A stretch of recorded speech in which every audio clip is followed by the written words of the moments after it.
Right, good morning everybody. It is now time, day 4, isn't it today? 3. Gosh. I'm surprised. Does it feel like Down more day or less? 3. Yes, it's day 4. Welcome to day 4 of the inquiry, everybody. Just the usual announcements. First of all, mobile phones, please, if you could make sure they're switched to silent, that would be helpful, thank you. And secondly, we're not expecting a fire alarm practice today.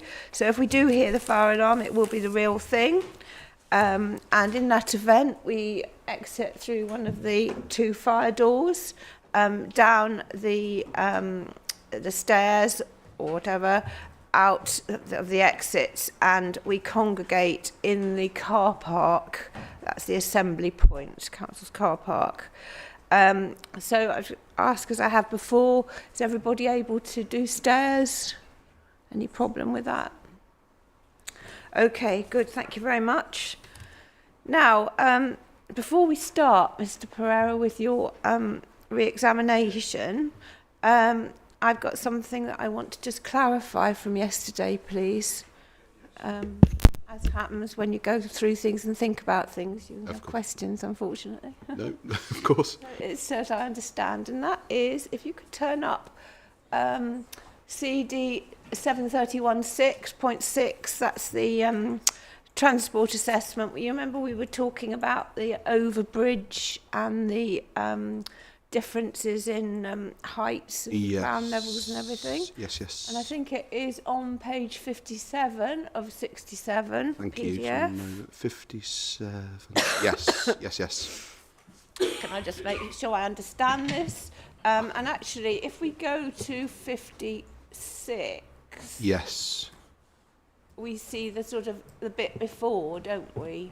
The bit before the drop-off. South, if you like, that joins on. The junction itself starts on page 56. Right. Well, if we I just want to see the right hand. It's just a matter of clarification exactly what these lines mean. Really. Oh yes. Can I just say to caveat, the gentleman who actually really knows what they mean isn't here anymore. He was here yesterday, but I'll do my best. And if I can't clarify, obviously he'll be back in the inquiry before long. As I understand it, the sort of the blacker line is the finished ground level. That's my understanding too. And the sort of the lighter line that wiggles around more is the existing ground level. Exactly, that's my understanding too, Right. yeah. So when there's a difference between the two, Yeah. it means it's either cut or fill. Correct, that's my understanding, Yeah. yes. And then when we come to page 57, Yeah, going down there, rather than fill or cut, fill it would be, yeah. that is being left open for the flood reasons. Yeah. And there's going to be what's called the overbridge across. That's correct. That's my understanding of the diagram, yes. And then either side, it will be, in fact, in that, there will be a slope up, but Yeah, it will basically be a fill, if you like, above ground level, so it evens out all the lumps and bumps. that's exactly my understanding, yes. And I don't know whether 4.1 was actually measured, because when I looked at the 100, which I think was that what does chainage mean actually? Do you know? No. Right. I was proud yesterday of having learnt the word, but I don't know what it means. Well, it's something to do with levels, isn't it? I think. Probably. Is it? It looks. That sounds. The chainage row of the table. I mean, this is where I'm really moving way outside my. But yeah, they are. It is essentially linear points along the road. I think, like my learned friend says, essentially distance. So it is like, I would imagine, the links in a chain. Every whatever it is, 20. Whatever that is, I don't know what unit it is. They're different. I mean, they seem to be different. I don't know. Yeah. But it is measured that the levels of both the proposed road and the existing ground are noted every 20, I see. whatever. Okay, So I think that's the chainage. Right. Well, anyway, doesn't really matter because the point that you said, which was where the 4.1 was between the two. If you remember, diagonal dotted lines, wasn't it? That's right. Yeah. Right, where it was marked 100. Ooh, was it marked 100? Let me just check. You can check I'm that. sure that's right. Right. It was chainage. That is right. The chainage is 100 around there. Yes, Right. exactly. So if you look at the difference in height at that point, Yes, I can't. then I don't think it is 4.1. Actually, because That's right. That you're right. It looks like 3.1 or something. So in fact, the chainage. It might be further along. It might be. That's perfectly. Yes. And it might be where it says 73.5. It may well be there. The lowest point. Yeah. I think it is 1, 2, 3, 4 to the underside. Well, to the underside. I don't quite know this overbridge. So the dark line is on the underside of that, what's called an overbridge, and then there's like a top bit. I don't know what that is. The dark. You know, it looks as if it's like a. Oh yes, I do see what you mean. The sort of you're right, and I don't know what that denotes without him being here, but we can obviously ask. And then there's a line underneath. I mean, I'd quite like to know what all those. I mean, they look like 3 pillars, don't they? And then a sort of rectangle on top, and then another one underneath. Yeah. Do you see what I mean? I do. I see exactly what you mean. Would it? That might not be a structure at all. It might just be... How soon do you want that information? I mean, we'll no doubt hear again about this, but I just want to understand what I'm looking at. Of course. No. The only reason I'm asking is, would you like me to be able to explain it today, or is it later on in the inquiry? No, as long as you don't forget, because I might. I won't forget. Won't forget. We'll do it right now. But yeah, no, understood. I don't know what all of those different lines actually denote. I mean, it might be completely irrelevant, but I just like to know what they mean. Really. Absolutely. I will ask. Yeah. Right. But that's everything from me. So has anybody else got anything they want to ask or clarify, or is everyone okay? Okay. There was just one thing. I'm so sorry. I'll just type a note to the highways gentleman. It was just a reminder that I would like, ideally, I mean, we might not be able to do it before the end of landscape, but I would like, if there was any update on the source for the advice that I mentioned earlier that's cited in the Peterborough report, it would be good to know. I think, as I understand it, the council is still hunting, but if just a reminder. Oh, when it said... Yes. The quotation. So we know it wasn't from LUC, but... Will you? Will you? Jolly good. Okay, great. Right, Mr. Pereira, over to you. Thank you. Thank you very much. There are 4 themes for re-examination. The first one is equating change as harm, whether you've equated change as harm, and whether you acknowledge benefits. That was one area of your cross-examination. Do you remember that? Okay. Can you turn up the landscape statement of common ground, first of all, please? So that's CD 34.9.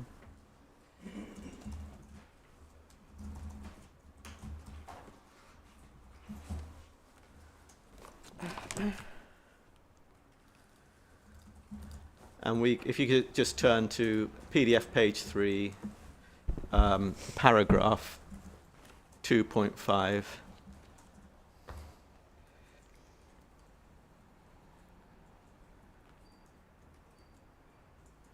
Yeah? Yes. Okay. We can see there an agreement about beneficial effects. And yes. Just to ask you to clarify, are those, to use an expression that was used in cross-examination, are those net beneficial effects? These beneficial effects here, in particularly in relation to in paragraph 2.4, the special characteristics and qualities of the AONB. It is agreed that there will be no effects on heritage coasts and beneficial effects on biodiversity-rich habitats, woodland and trees.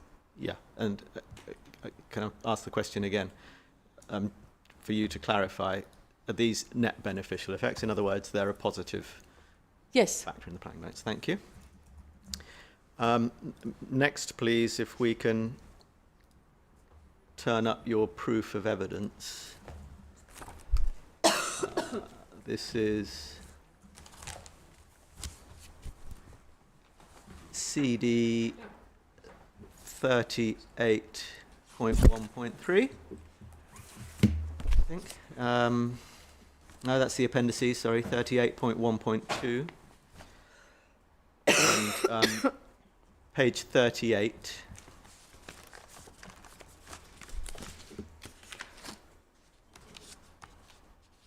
Yes.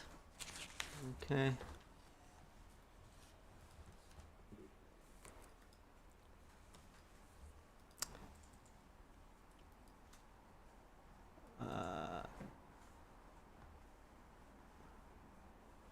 Just give me a moment. 26.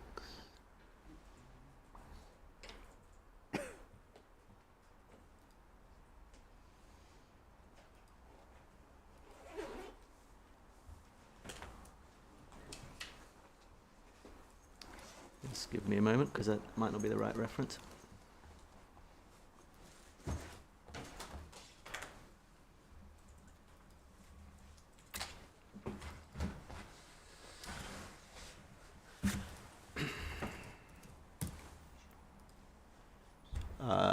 Yeah, it is the right reference. Paragraph 5.28 that starts on the previous page. Yes. You're talking there about some footpaths, and you say as we go across the page, in the longer term, these rights of way would benefit from the new parkland, and you then make some qualifications on that. And I want to take you to another reference and just then ask you a question. If you can turn to page 51 as well.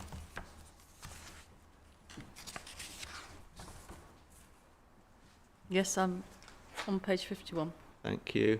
51 has an example of one of your tables where you set out the extent of disagreement, and we can see, as we know from the examination, that the tables move through time,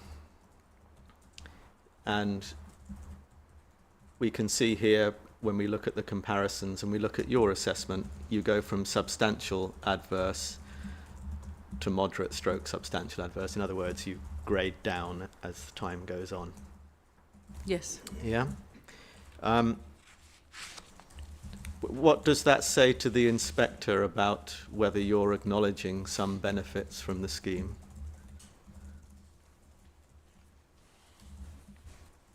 Well, the first, I do acknowledge benefits as the places you've pointed out, but to individual features. But overall, looking at this table in relation to a whole character area, Yeah. I say that overall, it remains a significant adverse effect.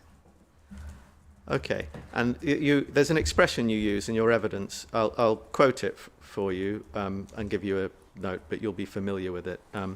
You sometimes say over-ambitious interpretation of benefits. An example of that is page 50.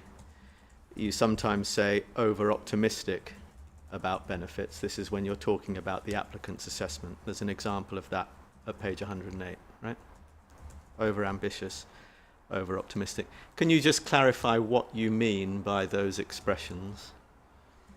I use those expressions because, for example, you'll see in the table, the applicant's tables at construction, it says over and over again, it's along footpaths, for example, it says hoarding along the footpaths would screen views of the development. So it admits there'll still be impacts, but I think that's over-ambitious. I think hoardings is part of the development, and that I accept could be an error in interpretation, but then that concept of something being there to hide something is then carried on through into year 1 and year 15, which says, for example, there will be some screening, but there will be still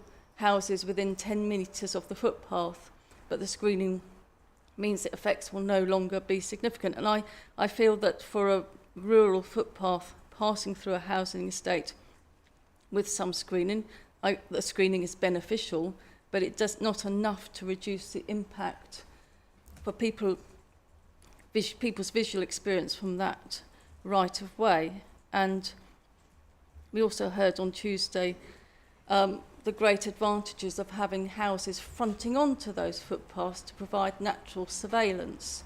So I think it's just a point that's carried through, that by year 15 there won't be any effects because of the extent of tree planting and screening.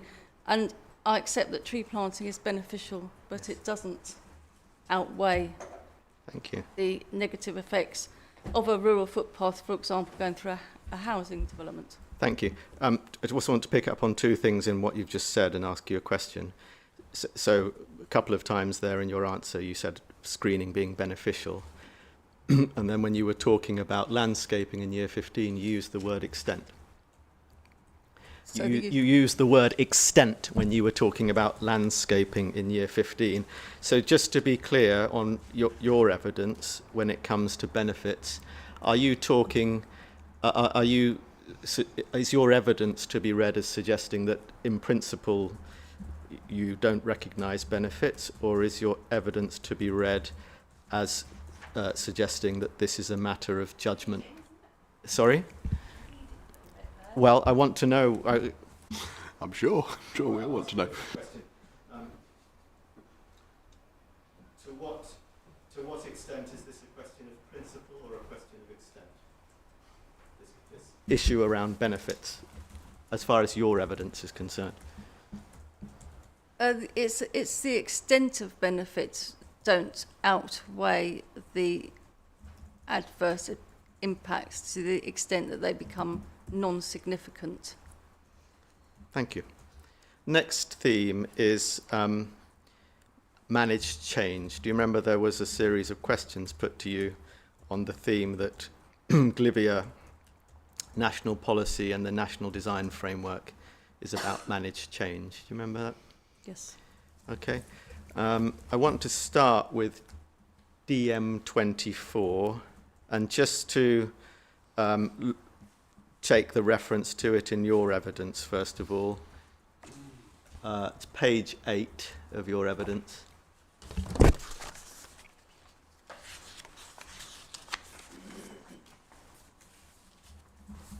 Yes.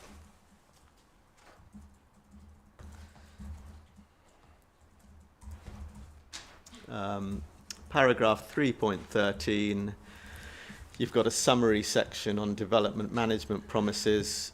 DM24, conserving and enhancing valued landscapes requires the borough's landscapes to be protected and enhanced, and you then refer to the different parts of the policies. And if we can just turn up another reference, which is on page 106.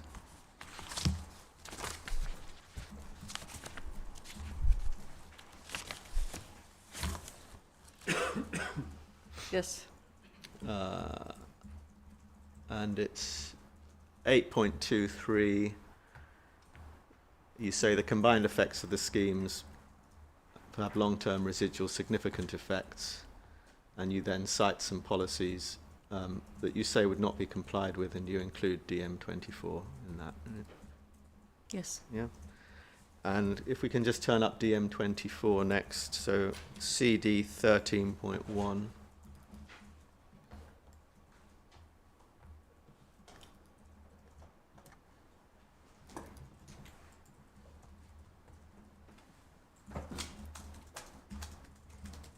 Yes. Okay. And it's page 273 electronically and 267.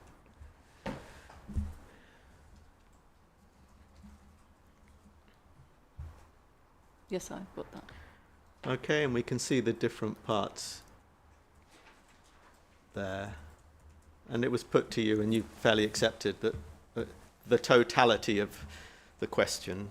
Oh, hang on, I think I've got the wrong page. I'm sorry. I've had problems with. I don't know whether there's more than one.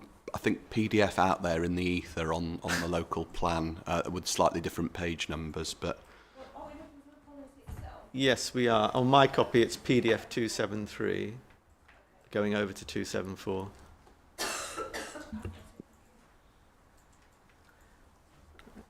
Is everyone there now? Okay.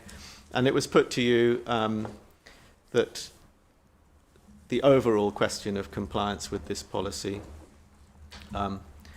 wasn't for you because there were other judgments that needed to be made, and you fairly accepted that.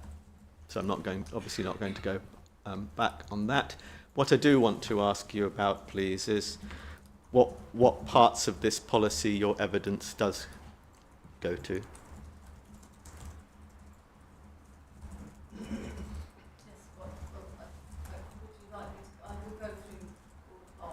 Yeah, I don't want you to repeat your evidence. I just want you to identify which parts your evidence is relevant to.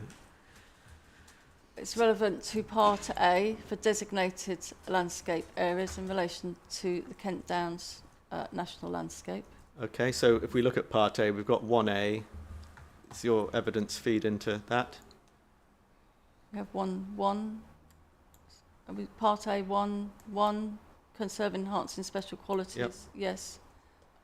Furthering the delivery of the A&B's management plan, Katie Miller's evidence.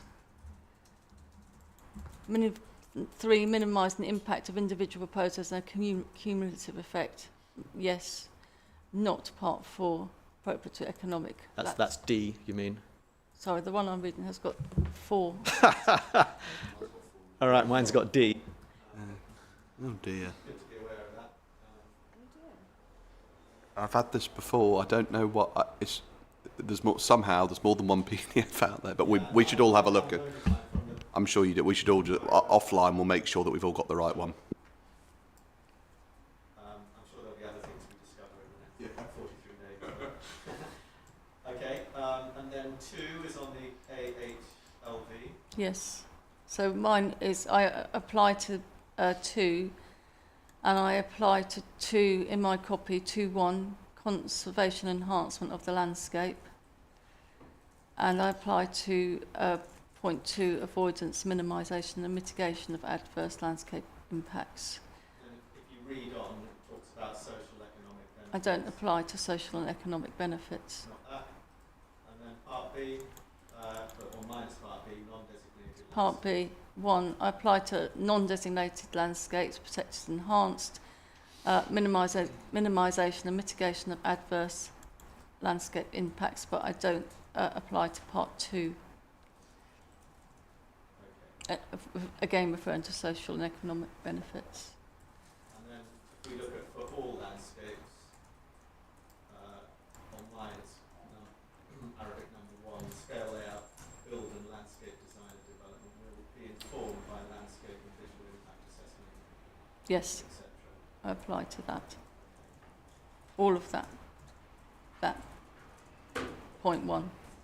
Thank you. And next, please, can you turn up Lydia? We've taken Lydia. Three. So it's CD 18.41.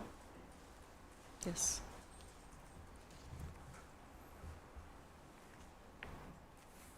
And can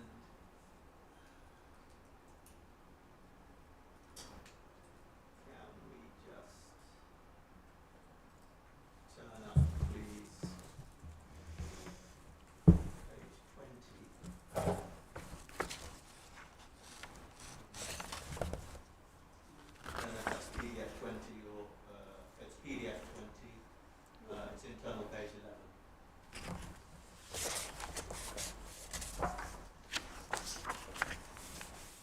Yes. So this is just the introductory bit that sets out the structure to the guidance, and we can see part 1 is about introduction, scope, context. Turn my microphone on, sorry. Part 1 is about introduction, scope, context. Chapters 1, chapters 2 with definition, scope, context. Part 2 is about principles, process, presentation, which sets out, says it's the core of the practical guidance, and it sets out the fundamental principles, methodology, procedures, Yes. technical issues. All right. And then you were taken to some references in chapter 2 in the introductory part about definitions. Okay. Yes. And if I can start at 2.6 onwards.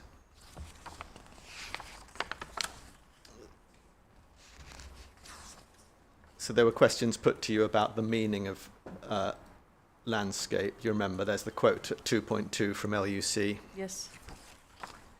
and then the different sorts of landscape.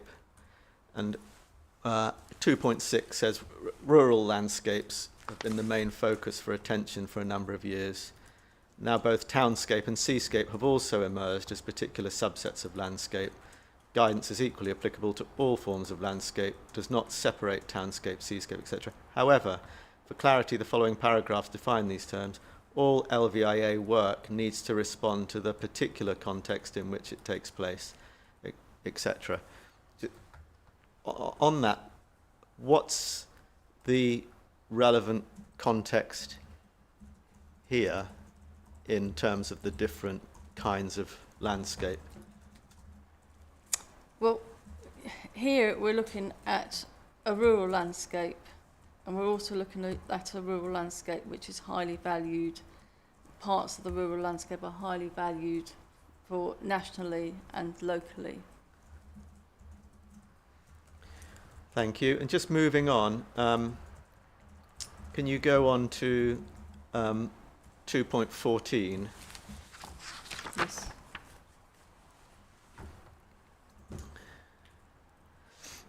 And you were asked about this in the next paragraph in the context of this managed change theme.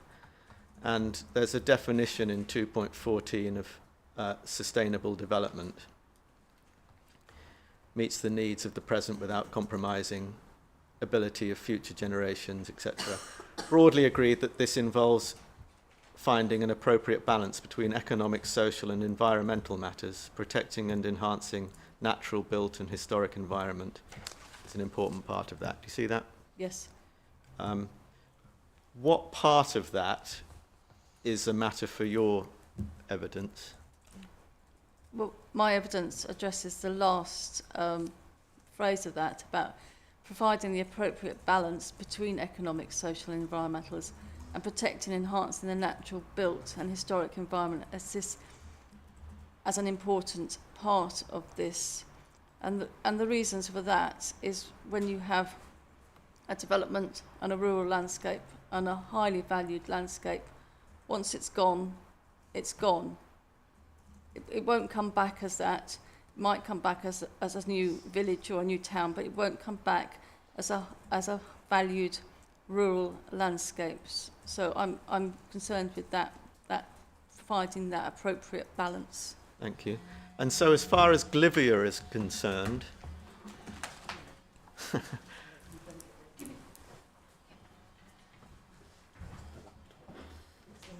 sorry, the laptop's overheating again. I hope you don't fly with that. It's a council one. As far as Glivia is concerned and the process of landscape assessment, what part of that equation of sustainable development and sustainable change is Glivia concerned about? It's concerned with protecting and enhancing the natural, built and historic environment. So I'm concerned with the natural environment and the landscape and visual attributes of the natural environment. Okay, thank you. And then can we just go to the framework, please?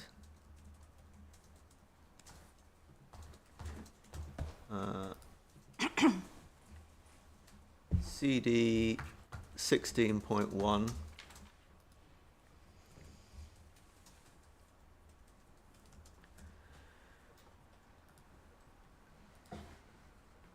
Yes.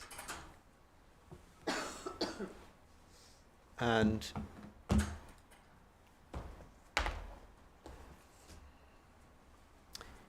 you were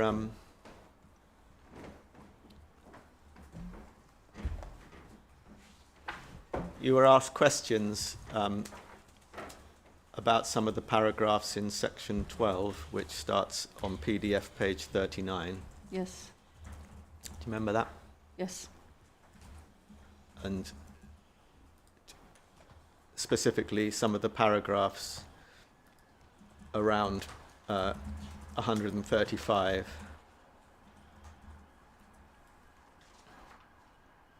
Remember? Yes, I have that.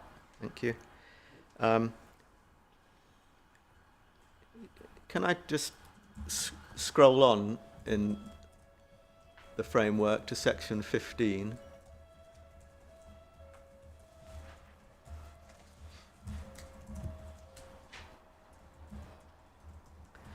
And in section 15, we have the policies on conserving and enhancing the natural environment. Yes. Okay. Yes, I have that. Okay. Again, where does your evidence sit in the context of those two sections primarily? My evidence primarily sits in understanding how the environment of this scheme is conserved and enhanced under section 15, Thank you. the MPPF, particularly 187A and B. Thank you. And appreciating that to some extent there are matters of planning judgment involved in what I'm about to say. If you just look at paragraph 187,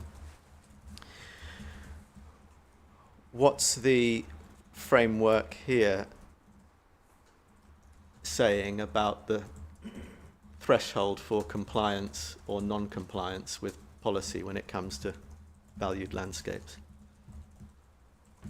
Given that the national landscape's covered separately, but we're looking about planning policies contribute to enhancing the natural and local environment by protecting and enhancing valued landscapes and recognising the intrinsic character and beauty of the countryside. Thank you. Then I think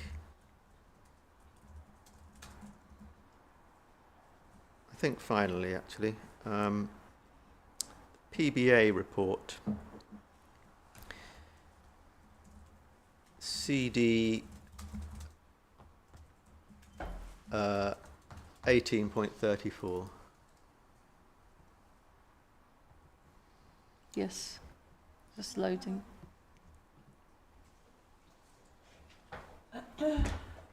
Incidentally, do you have inquiry document 1 available to you? That's the LUC January 2019 Yes, I just have to get it up from a advice. different We'll location. need that. Do you know if it's on the? Is it? I don't know if it's on the... It is on there, on the website. That's, yeah, on the inquiry for documents. And it's, PBA is 18.34. it's CD 50.1. Did you say? 50.1. Thank you so much.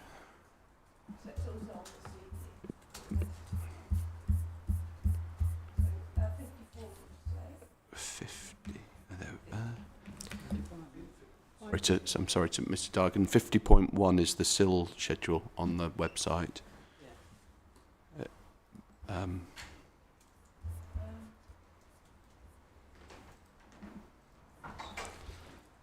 So we need CD 18.34, which is the Got that. PBA report, and then I'm also trying to locate this inquiry document 1.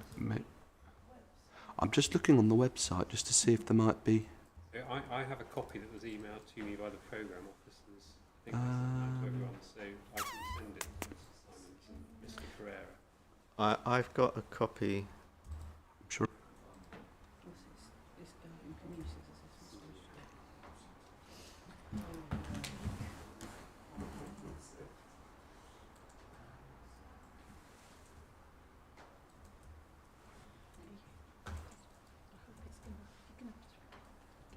Should I email it to you?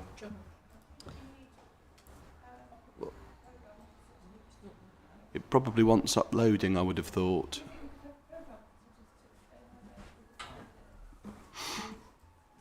Inquiry document. But we do need to have it in front of us for the next Bit. section. I can deal with a little bit of this while we're waiting.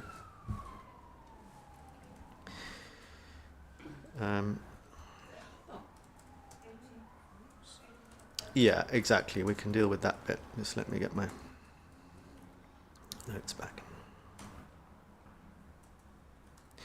So,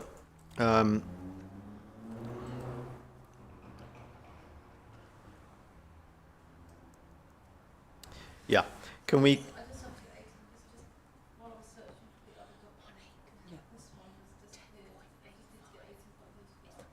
Okay.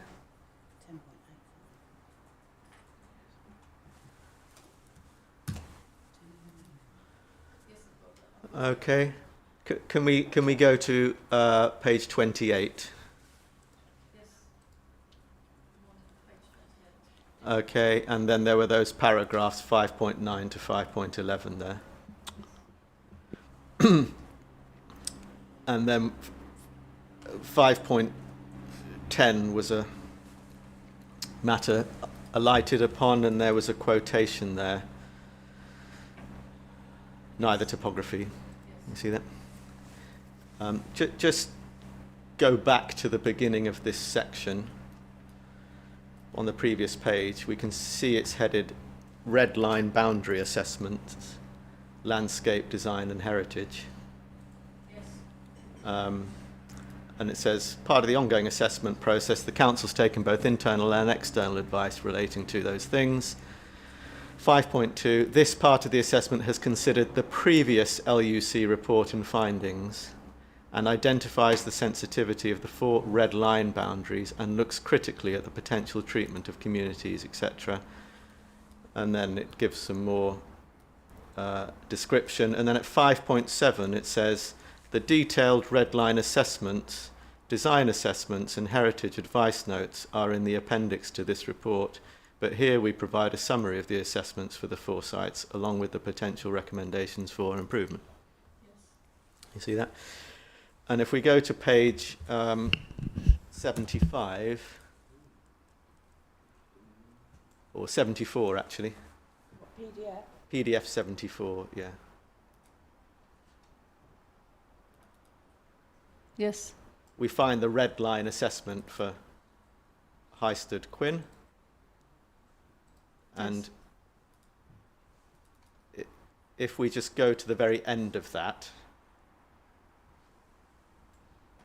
we can see that, which is a page or so on. We can see that there are various LUC documents referred to. Yes. First one is landscape sensitivity assessment. Yes. The second one is a specific sensitivity in relation to the 4 garden settlements. Yes. 2019. And the last one is the local landscape designations review and recommendations. Yes. 2018. And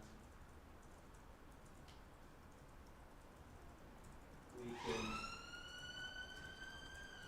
see, we go to the middle page, so it's PDF page 75. There's a heading red line narrative. Yes. We can see that notwithstanding transport infrastructure neither topography, national or landscape designations nor sensitivity to residential development preclude some development from appropriate parts of the site with appropriate mitigation. You see that? Yes. And that's the bit That's the bit. Thank you for finding that. It was. that's the bit that's quoted earlier on in section 5. Yes. It was under our noses. Under your nose. Thank you. And just for everyone else's interest, there's a similar form of words used actually in relation to two other of the sites. If one were to go to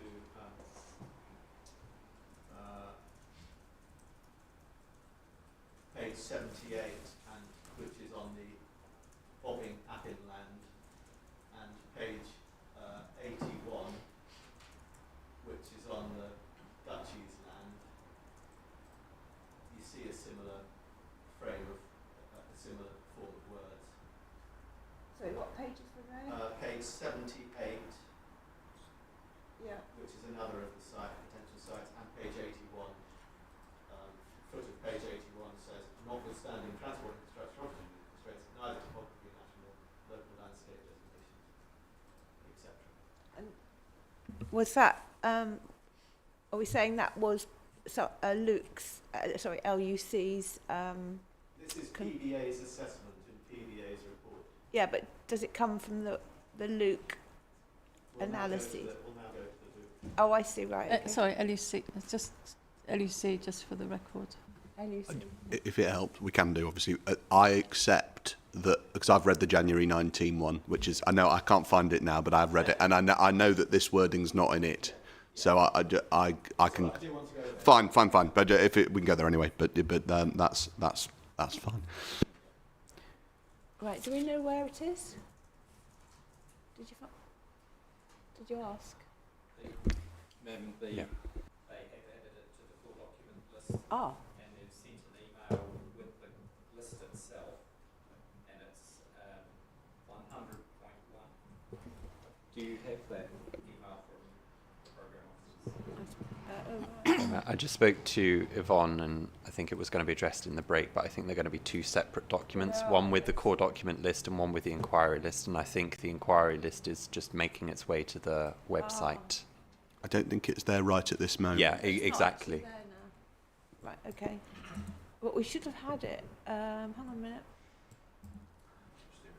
Just to say, we do have it I- on our side of the room. We sent it, I think.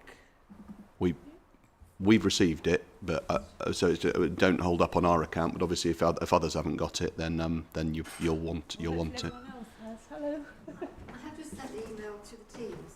To everybody. But yeah, well, everybody that's on my list, but that one, somebody needs to send it to Zach and somebody. I've received it. Thank you very I think much. everyone in this room has it. I've got it. I've really got it. Apologies for not having my microphone on, first of all. Apologies to those watching who Thank you. may not be able to see. But it will be. It keeps turning off, that's why.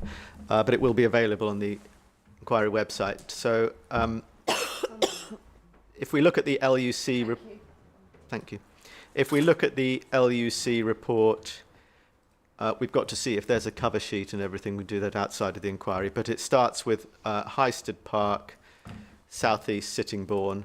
We can see at the foot of the page on the right-hand side the date, January 2019. I'm sorry, where do we see that? Yeah, bottom of the page on the right-hand side, there's a date. Oh, yes. And we can see the title on the left-hand side, Landscape Sensitivity of 4 Garden Settlements, which is one of the documents that was referred to in the appendix of the PBA report, just to tie the bits up.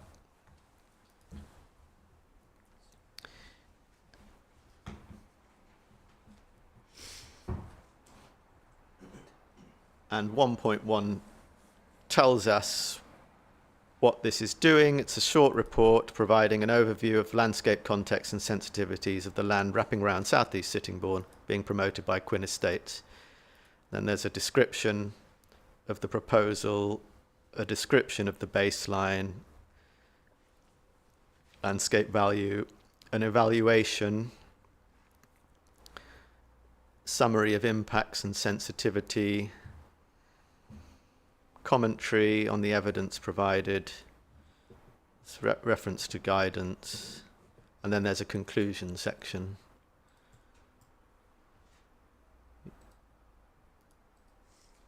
Yes, Ms. Ahern?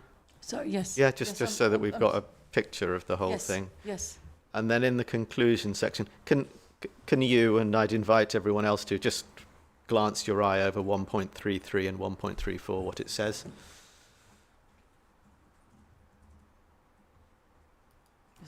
I'm just getting to the conclusion. It's 1.33, 1.34. Yes, so Is this one, you wrote this? this is the one you wrote. document that I wrote. Yeah, that's fine, thank you. So would you like me to read it? No, you don't need to. I'm just asking people, so it doesn't need to be read aloud. 1.33 and 1.34 has your conclusions.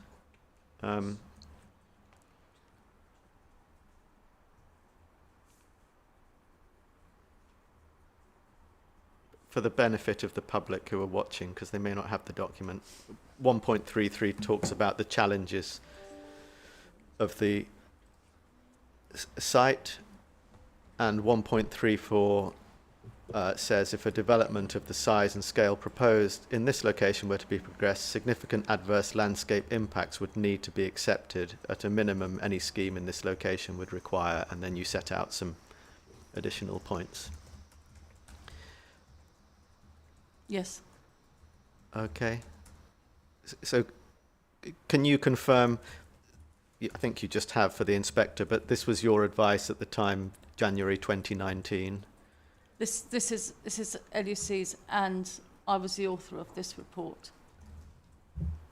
Thank you. And we've seen references in the PBA report to an assessment that PBA have carried out. Simple question for you.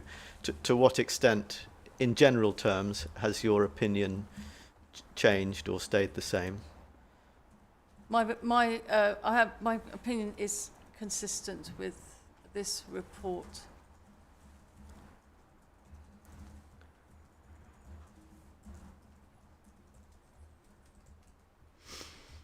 Thank you. Good. I think that's all. Thank you very much.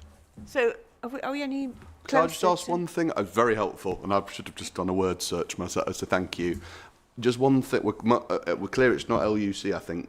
Yes, but we don't know Just who. a question of, I think Mr Pereira has assumed, and he might be 100% right to assume, that the red line assessments that he's taken us to were written, I think you thought they were written by PBA, and it's just to ask, sorry to be, pesky or whatever, but I would just like to confirm who actually has written the red line assessment, because it doesn't actually say.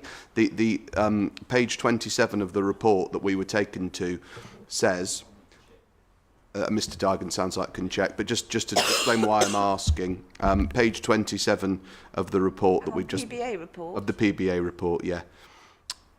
Oh, the red light, oh yeah. It says that as part of the ongoing assessment process, this is right at the top of page 27, the Council has taken both internal and external advice on a number of issues, so design, heritage, boundary and landscape issues. The elements are an important part of the assessment because they're not fixed and the Council can still influence them. And then there is a reference to, as we've just heard, the previous LUC report as well. So accepting then that the previous, i.e. the Jan 19 LUC report's not what, that's not, LUC didn't do these, the boundary, the red line boundary assessments. Someone did. Now that someone may be an internal or an external advisor. It may or may not be PBA themselves. We don't, it's not clear. So if that could be hunted down so that we know, that would be super helpful. Sure. My learned friend's right. To some extent, we're just going on the face of the documents. But Mr. Dygan will... I'm very grateful. Yeah, we'll make those inquiries. Just to say, if you look in the appendix, there's Appendix A, which is the red line boundary assessment. If you then go on, there's an Appendix B, which starts at PDF page 87, which is called design assessment. And similarly, that's just text, and it's not exactly clear who wrote that. There's also then an Appendix C, which is heritage assessment, which does have what looks like internal advice because it's on Swale Borough Council. That starts at page 98. It's on Swale Borough Council Yes. Just to paper. Just to say, the 5.4 on page 27 suggests pretty well, clearly, I think, that the design assessment was undertaken by the council. That's what paragraph? sorry, page 27, Yeah. 5.4. It suggests, I appreciate this could be clearer, but just trying, as my learned friend says, to go on what it says. It says, in addition, the council has undertaken a design assessment, and it goes on. And obviously that, as my learned friend says, rightly so, is we have an Appendix B of the document, which starts on PDF page 87, a whole section called design assessment. So I've assumed, might be wrong, I've assumed that those were actually, they were council assessments, as it were, internal. So the question is a simple question. What about the red line assessments that say the things that we've seen? Except it wasn't LUC from what we can tell. Totally accept that. Just then a question of, if possible, as Mr. Dygan says he is doing, to confirm whose view all of that was. It would be useful. Because obviously it's an important part of the picture for us. Yep, no problem. Thank you. Righty-ho.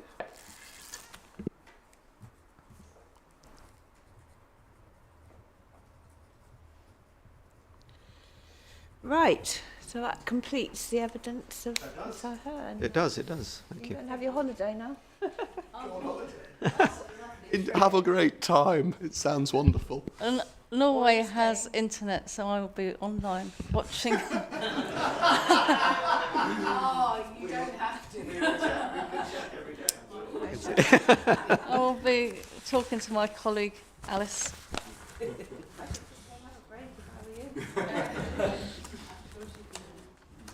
Right, okay. So Thank you. Thank you very much. So we're all changed now to national landscape. Yes. So, I don't think we need a break, but should we just have a few minutes to change around? Just over 5 minutes, yeah.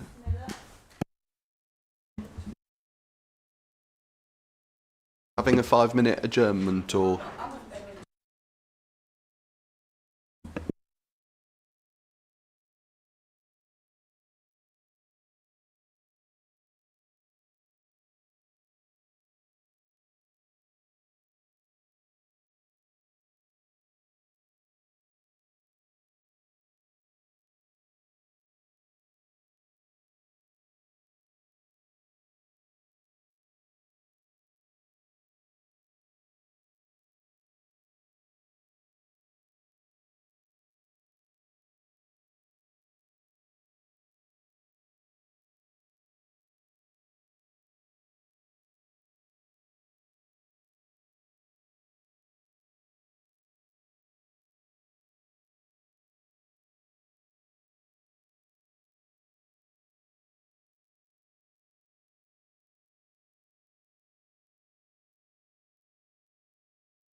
Yes. Right. Well, if you'd like to introduce your witness, please, Mr. Pereira. Thank you. I was going to say Katie Miller, but you're actually Catherine Miller. Yes, I've that's just correct. seen. But you're Catherine Miller. You're Planning and Place Manager with Kent Downs National Landscape Team. You tell us in your proof you've held that position since May 2015. Prior to that, from 1998, you were employed by Canterbury County Council, where you worked within the development management section. Latterly as Deputy Team Leader, position you held for approximately 2 years prior to your employment by the National Landscape Team. You're a chartered member of the RTPI, and you explain at 1.14 your role in the National Landscape Team, primarily providing advice to local planning authorities on development plan preparation, planning applications in respect to the national landscape, their impacts, responses based on assessment of the National Landscape Planning Policies, legislation, Kent Downs AOMB Management Plan, and you are giving your evidence on behalf of the Borough Council. All correct? Correct. Thank you. Now, you've produced, haven't you, a proof, appendices, a summary, and also a correction. And I want to go to the correction because I think you have indicated to me there may be a correction needed to the correction. So, shall we do that first of all and get that out of the way? So this is CD 38.2.4.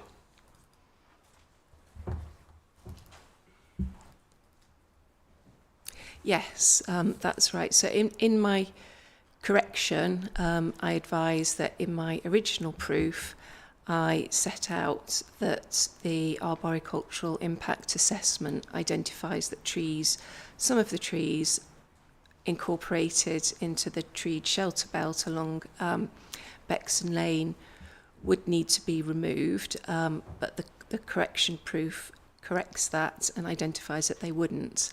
But in the correction proof, I do specify that trees within the same group, but which exist in the tree belt between the eastern and western fields of the site within the national landscape, would still need to be removed. And in the correction proof, I include at figure 1 a diagram which shows those trees being removed, and that is taken from Appendix D, which is a tree removals plan, which I extracted from the arboricultural impact assessment. But it would appear that that plan in the arboricultural impact assessment is also wrong, because in the text of the arboricultural impact assessment, it advises that those trees are no longer required to be removed, and it includes another plan, Appendix C, which identifies those being retained. So I think we have to assume that the Appendix D is incorrect, and that has been transposed into my correction report. So I guess the bottom line is that we accept that there's no trees within Group 15 that are proposed to be removed to accommodate. Could you just the development. give me the reference of the arboricultural assessment? Certainly, Madam. It's CD 7.21. And is that the one with the correct? It has both. It has an incorrect plan at Appendix D and a correct plan at Appendix C. And I use the incorrect plan. Right, so the incorrect one is at Appendix B, is it? No, D. D, and the correct one? Appendix C.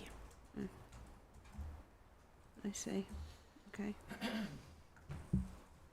So really all the trees along the front, along Bexon Lane, and that shelter belt would be retained. That's it. Comes down to. Yeah. Yeah. Okay, thank you.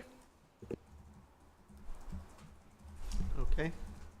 Good. Well, thank you for that. Now, Madam, do you mind if I proceed in the same way as I did before, reading summary and then dipping into some matters? Thank you. So if we turn up your summary, please.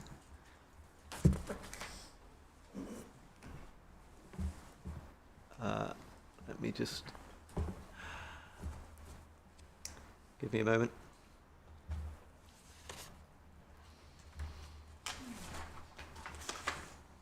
You've produced a summary. Paragraphs 1 and 2 are some introductory matters. If you could start from paragraph 3, please. Approximately 14 hectares of the southern application site lies within the Kent Downs, with much of the southern part of the site to the north of the M2 located within the setting of the Kent Downs. Despite its proximity to the M2, the land within the Kent Downs to the south of the M2 is strongly rural in character. In this proof, I assess the part of the site within the Kent Downs is of high landscape and scenic quality, and that it makes a positive contribution to the natural beauty of the Kent Downs. I conclude that the part of the site within the Kent Downs is largely consistent with the characteristics identified in the Kent Downs Landscape Character Assessment Update for the area, which identifies that the landscape characteristics include gently rolling chalk plateau, steep-sided dry valleys, arable farmland, high hedges around orchards, and that it has a strongly rural feel. The proposal introduces large-scale highways infrastructure and associated activity that constitutes major development into a currently undeveloped part of the Kent Downs, imposing significant harmful impacts on the landscape and scenic beauty of this part of the Kent Downs and eroding its tranquility. This would undermine the characteristically rural and undeveloped nature of the site, with its rural character underlying many of the Kent Downs' special qualities. The new junction would result in built form with over 1 kilometre of carriageways, plus engineered features such as attenuation ponds, signage, fencing and lighting. It requires extensive earthworks and the removal of over 200 metres of hedgerow and a 600 metre long tree belt within the Kent Downs. It would introduce significant volumes of traffic into this part of the Kent Downs with a predicted AM peak hour flow of 1,421 vehicles by 2037. While woodland mitigation planting is proposed, the infrastructure is likely to remain partially visible in the long term. The junction would also result in nighttime impacts from lighting requirements and vehicle headlights. Just pausing there, you talk at paragraph 4 about the extent of removal of hedgerow and tree belts. Is that now to be read subject to your correction? That doesn't refer to the correction. The 200 metres of hedgerow and 600 metre long tree belt are still proposed to be removed. They are still good. Thanks. Well, thank you for clarifying that. Okay, carry on, please. The proposal would have a transformative effect on a large area of land in the setting of the Kent Downs, fundamentally eroding its current rural character through the introduction of strategic scale development, resulting in an abrupt change in landscape character on the boundary of the Kent Downs. This part of the site forms a gateway to the Kent Downs from the north and is an important transition zone between it and the built-up urban area of Sittingbourne. The development would impact on the experience of moving out from Sittingbourne into the Kent Downs and vice versa. Harm would be exacerbated by the proposal to locate commercial development immediately adjacent to the Kent Downs boundary, the scale of buildings making meaningful mitigation difficult. The Kent Downs is generally situated on higher ground than the proposed development north of the motorway, and the ES concludes that there are likely to be residual views of the new development from various locations within the Kent Downs.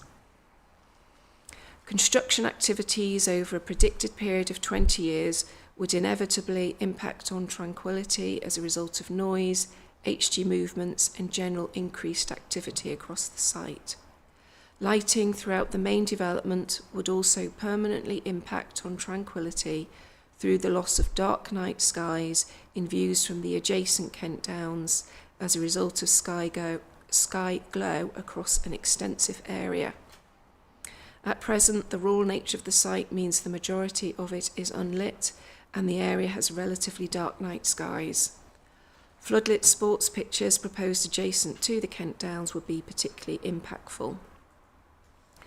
The scale and juxtaposition of the site in relation to the Kent Downs means that the proposal would also result in other indirect impacts due to the significant increase in population on the immediate doorstep of the Kent Downs, estimated to be in the region of 17,000 new residents.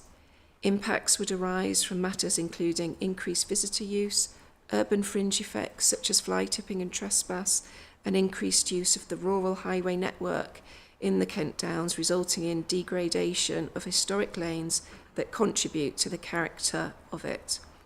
No provision is made in the proposals to manage these impacts. At section 5 of my proof, I set out how the proposal would impact on the natural beauty of the Kent Downs by assessment against its identified special qualities. The special qualities of the Kent Downs are those aspects of the area's natural beauty upon which the designation was originally based and which make the area distinctive and valued. Public participation surveys undertaken as part of the management plan review confirm that the special qualities are consistently identified and valued by the public, institutions, organisations and experts alike. My impact of assessments is summarised in Table 2 below. Most of these impacts constitute negative and significant negative impacts. Where minor beneficial impacts are predicted to woodland and biodiversity, these are anticipated at the application site only rather than across the wider Kent Downs national landscape, with an initial significant negative impact in the short term due to the proposed loss of a large number of mature trees and a species-rich hedgerow within the site. I predict significant negative impact to the dramatic landform and views special quality, minor beneficial impact to the biodiversity-rich habitats quality, significant negative impact to the farm landscape quality, minor beneficial impact to woodlands and trees, negative impact to heritage, no impact to heritage coast, minor negative impact to geology and natural resources, and significant negative impact to tranquility and remoteness. I also assess the proposal against the Kent Downs Management Plan, which is the primary strategy to ensure the purposes of designation are met and furthered, and which sets out objectives and actions required to achieve this in a series of principles. Adherence to the principles helps ensure the purpose of Kent Downs National Landscape designation is met.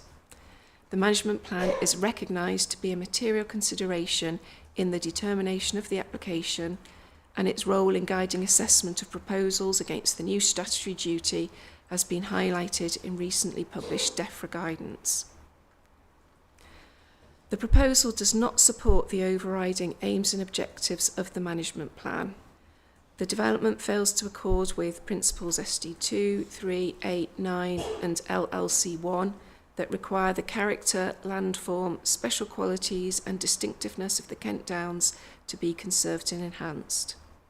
The proposal would also conflict with principles SD7, 8, 11 and 12, as it would neither conserve nor enhance tranquility, would negatively impact on setting and views, and comprises major transport development within the Kent Downs.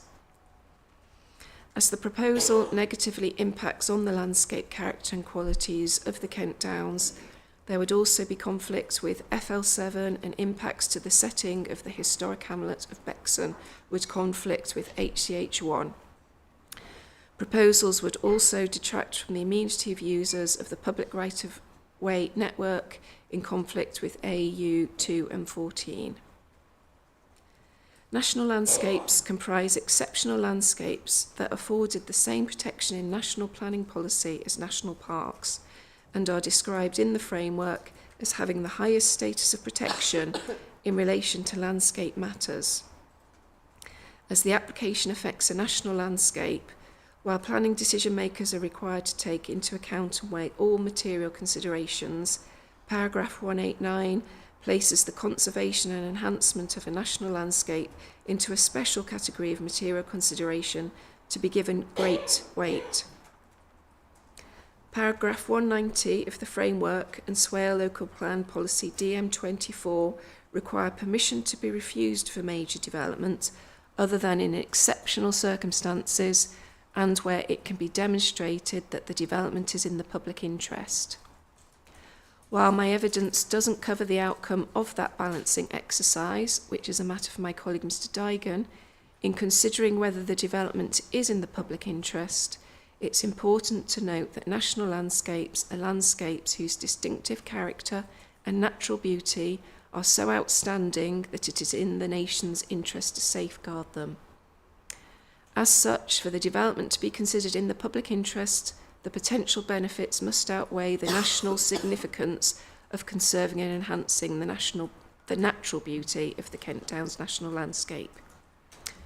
A further matter to be taken into consideration is the amended primary legislation at Section 85 of the Crow Act, which creates a new duty on public bodies that they must seek to further the purpose of conserving and enhancing the natural beauty of national landscapes. Guidance on the new duty was published by DEFRA in December 2024. This confirms that the duty is relevant in planning application decision-making and planning inquiries. It specifies that the duty means relevant authorities should, as far as is reasonably practical, seek to avoid harm. Other key points of note in the guidance relevant to the consideration of this application include: a relevant authority should take appropriate, reasonable and proportionate steps to explore measures which further the statutory purposes of protected landscapes. When seeking to further the purposes, relevant authorities should consider the information contained in a protected landscapes management plan.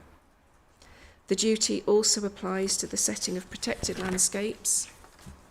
Relevant authorities should make efforts to understand the management plan and relate their functions to it. Dialogue with the protected landscape team can assist the relevant authority.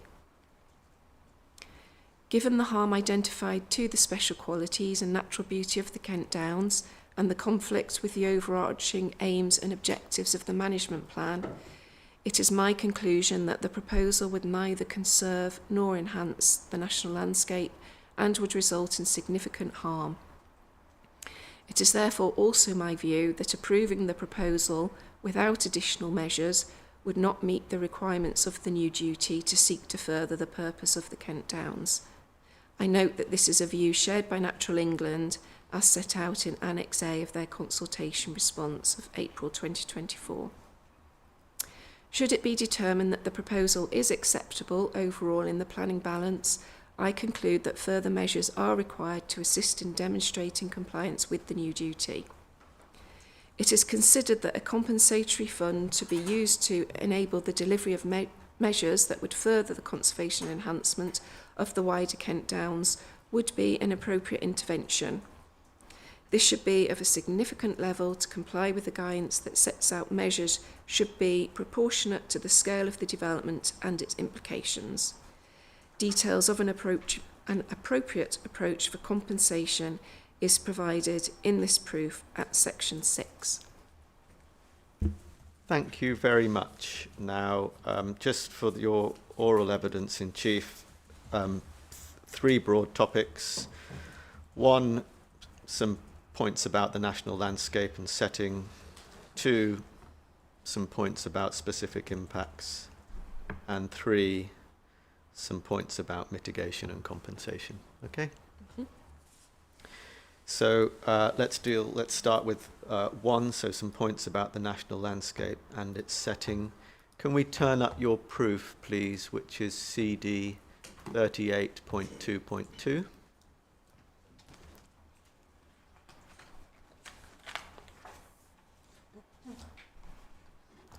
And section 3 has some material on the Kent Downs National Landscape and its special qualities, which you list by reference to the management plan, which is CD 18.3, and you've summarised those under particular subheadings. We can see that, yes? Yes. Okay. And then you also refer to some of the relevant management policies. Can I just take you to 3.5? 3.5 talks about the AOMB, now the National Landscape Character Assessment. And you say at 3.5.1, as part of the review of the management plan, a full review of the landscape character of the Kent Downs was taken forward, and the resulting Kent Downs Landscape Character Assessment update is a component of the management plan. Can you just clarify then what the relationship is between the management plan and the LCA, the Landscape Character Assessment? Yes, so the management plan sets out the special qualities of the Kent Downs as a whole. The landscape character assessment goes into more detail, if you like. It explores the different parts of the Kent Downs, and it identifies what differentiates different parts of the Kent Downs landscape from each other in quite a detailed document, which then identifies what the common landscape attributes of various areas are. Also identifies issues affecting different specific areas, and then at the end of each chapter it sets out some landscape management recommendations for how to help conserve and enhance that particular part of the Kent Downs. So essentially it's adding more detail to what is provided in the management plan, but invariably the landscape characteristics that are identified conform with the special qualities that are set out in the management plan. Thank you. And you then also in 3.51 say at the end, part of the southern site that's within the KDNL lies within the Mid-Kent Downs landscape character area, part of the Chalk Downs landscape character type, so that the Mid-Kent Downs landscape character area we can find out about at CD 18.15. Again, what's the relationship between that assessment and the management plan, so the MKDLCA and the management plan? Yeah, so it looks in detail at the landscape characteristics of the Mid-Kent Downs. The Mid-Kent Downs is one of the largest landscape character areas within the national landscape. It covers about 200 square kilometres, and it splits those into 200 square kilometres. It splits those into 4 sub-areas, but across the entire Mid-Kent Downs landscape character areas, it identifies some common landscape characteristics, and they include that it's a landform of gently rolling chalk plateau, which forms the dip slope to the Kent Downs. So that reflects the special qualities identified in the management plan of geology and landform. It identifies that land uses are predominantly arable farmland, and also there's some significant pockets of orchards, and that's reflective of the farming special quality identified in the management plan. Thank you. And if we just go on through this section of your evidence, 3.5 then, you talk about the character assessments. 3.5.3, you highlight some key characteristics. 3.6, you talk about the setting, and 3.6.2, you refer to the setting position statement, CD 18.18. Can you just give some context to how and why that came about, the specific statement on setting? Yes, we decided that setting was such an important issue to the Kent Downs, primarily because of the high topography of our particular landscape.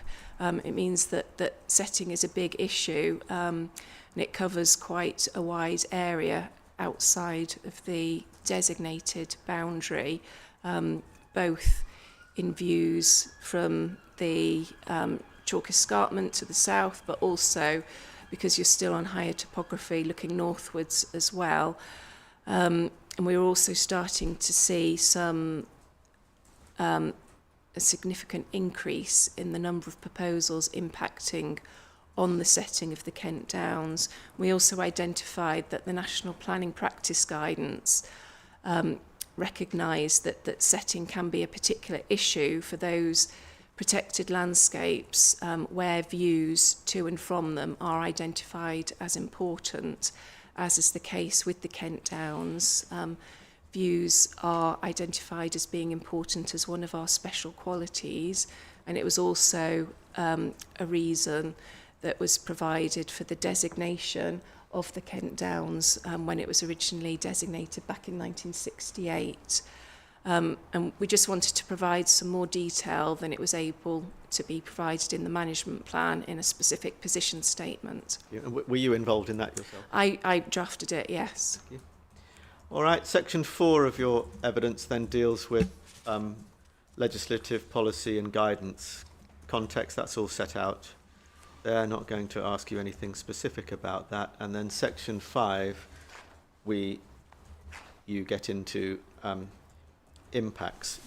What I'd like you to do, please, is just assist the inspector by taking her to some of the material we have that will be helpful to her in juxtaposing what you say the special qualities are and then the effects of the scheme. So can you take her on whatever material you think is important for her to particularly have in mind? Thank you.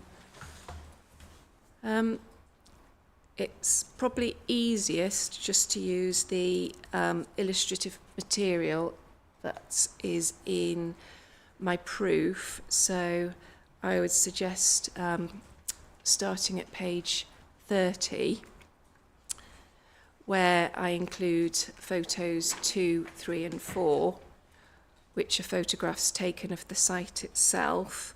And from those you can see, so just to confirm that these are the part of the site within the Kent Downs. So essentially it's the east and the west field.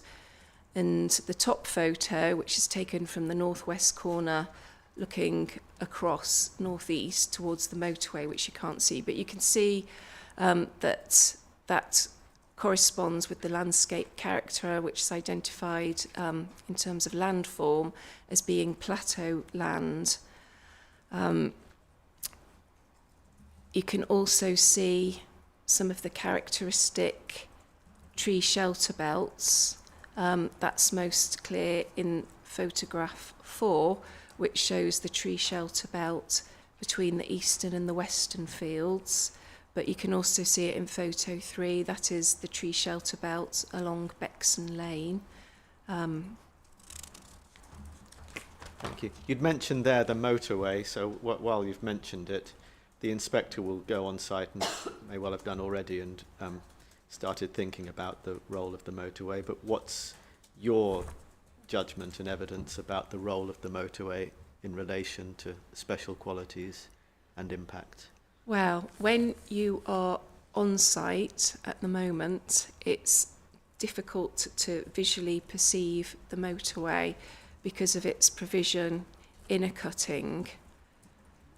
The cutting varies in depth. It's deepest at its eastern end, and then it rises up as it travels west towards Ruin Barnes Road.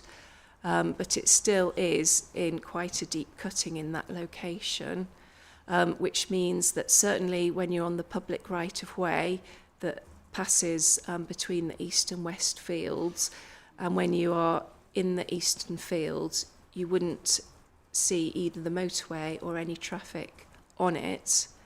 It's also visually contained at the moment from the national landscape by a fairly large, well, a wide band of trees which extends along the length of the boundary of the motorway with the application site in the Kent Downs. I think it's also important to note that it's not lit in this location, so there's no particular lighting impacts arising. You can, of course, hear traffic on it.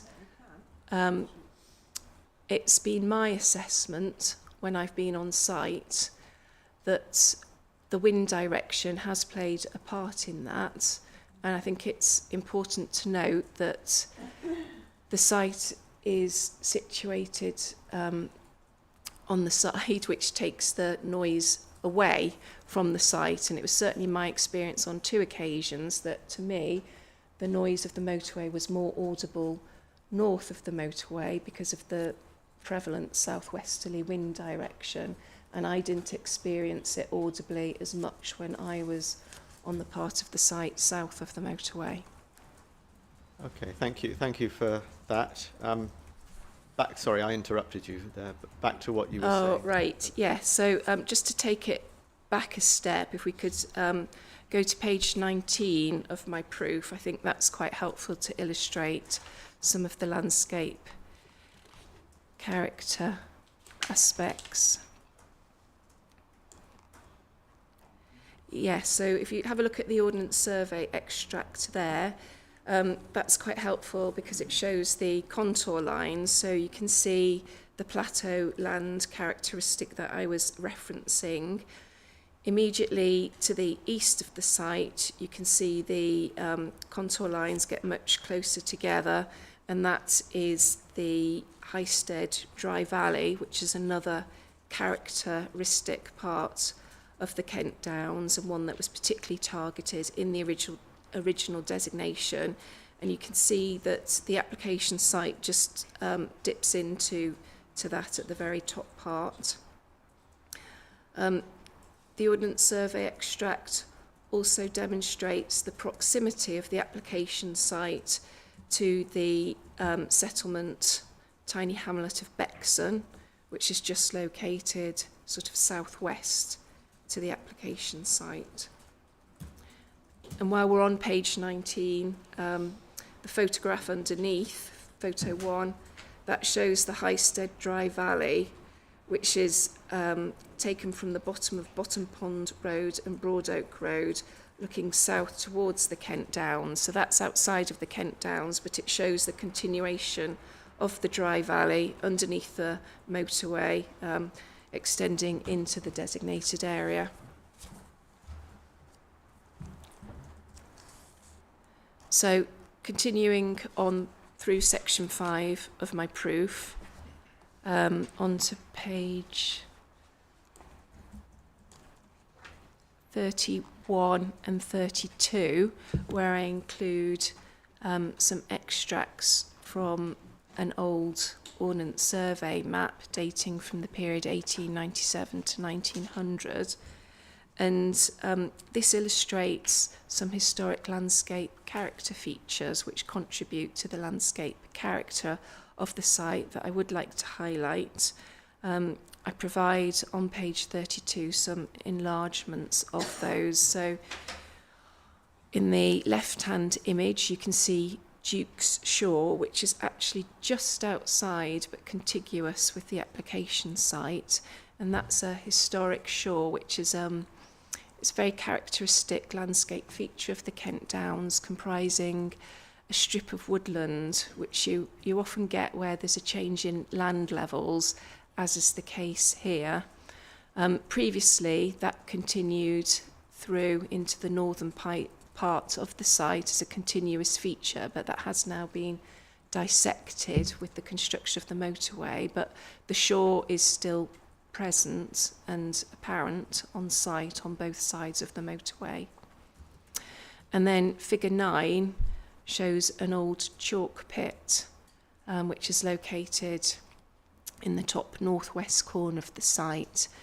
And again, that's a feature prevalent in the Kent Downs, and it illustrates the chalk geology special quality of the Kent Downs. They were generally used to extract chalk to be used for burning as lime, or to distribute over the fields to basically act as a fertiliser. Then continuing on, photograph 7 on page 33, that's the Highsted Dry Valley again, but this one is taken from the opposite side, so that is within the Kent Downs, looking north. So the application site's just at the top, the very left-hand side of that image. And then same page and over onto the next page, I've just included some images of the hamlet of Bexon here.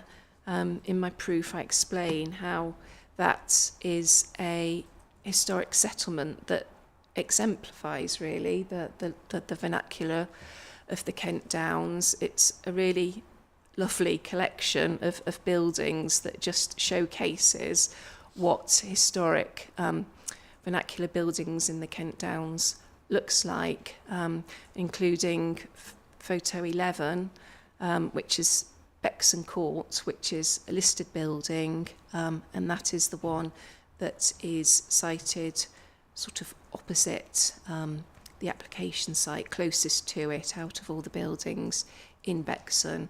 And this is illustrated to show the heritage special qualities of the Kent Downs and how they would be affected.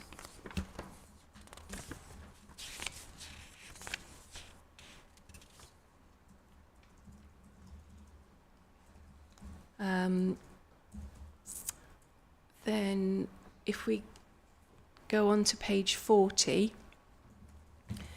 which is an extract from the arboricultural impact assessment, and that shows the existing trees within the site.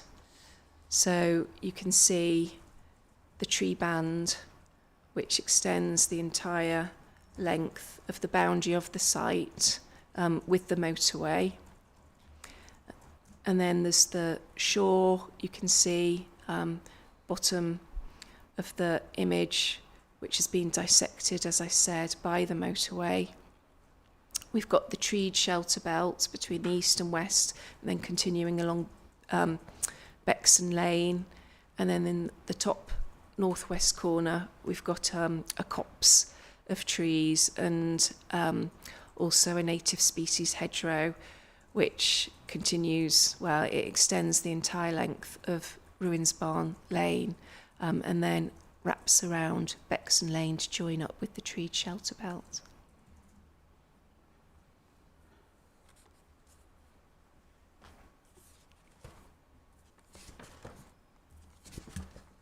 Okay, anything else? I think we're probably there on that one. Thank you. I think we might have a break now. Sure, yep, why not? Okay, we'll have a break for just 20 minutes, so we will come back at 11:25. Thank you.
Okay, it is now 11:25, so it's time for the inquiry to resume. If you'd like to carry on, Mr. Pereira, please.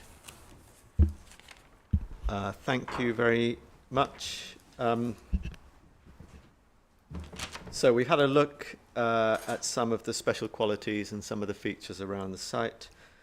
I want to now ask you about pressures facing the national landscape, and it's probably time to turn up the management plan, which is CD 18.13.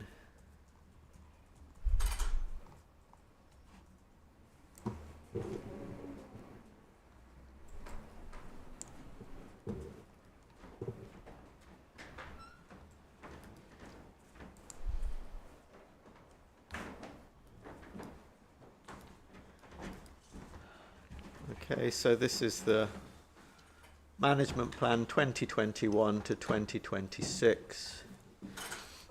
And if we just look at the contents at the beginning, we can see the things it covers the area called then area of outstanding natural beauty, section 2, management, sustainable development. Then it goes through some of the special features and characteristics, and I want to take you, I think, to section 2.4. It's on page 19, PDF page 19, paper page 20.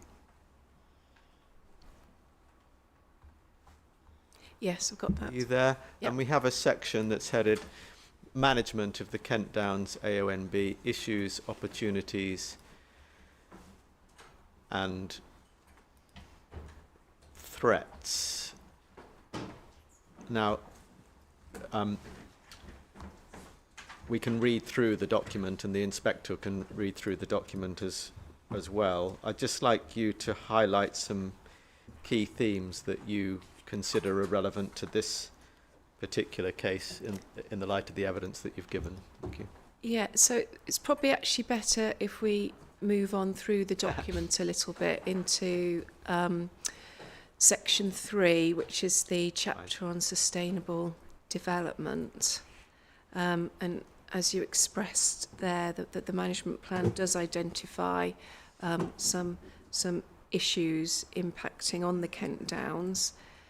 And if we go firstly to section 3.1.3 on electronic page 22, which basically sets out that the Kent Downs is probably one of the most pressurised protected landscapes, certainly one of the most pressurised national landscapes as a result of its position in Kent, close to London, and because of its boundary being formed by two major motorways and settlement close to those, it does mean that we do experience a lot of development pressure.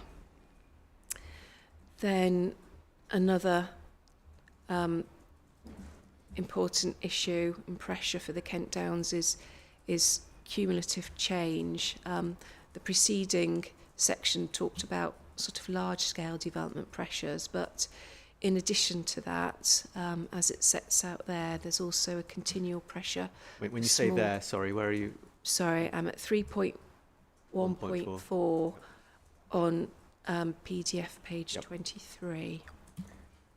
So it identifies that in addition to this large-scale development pressures, there's also continual pressures for small-scale development and change, which can create a cumulative impact on the special character and qualities. And it picks out that the Landscape Character Assessment Review had highlighted the impacts of some of those developments taking place. Then,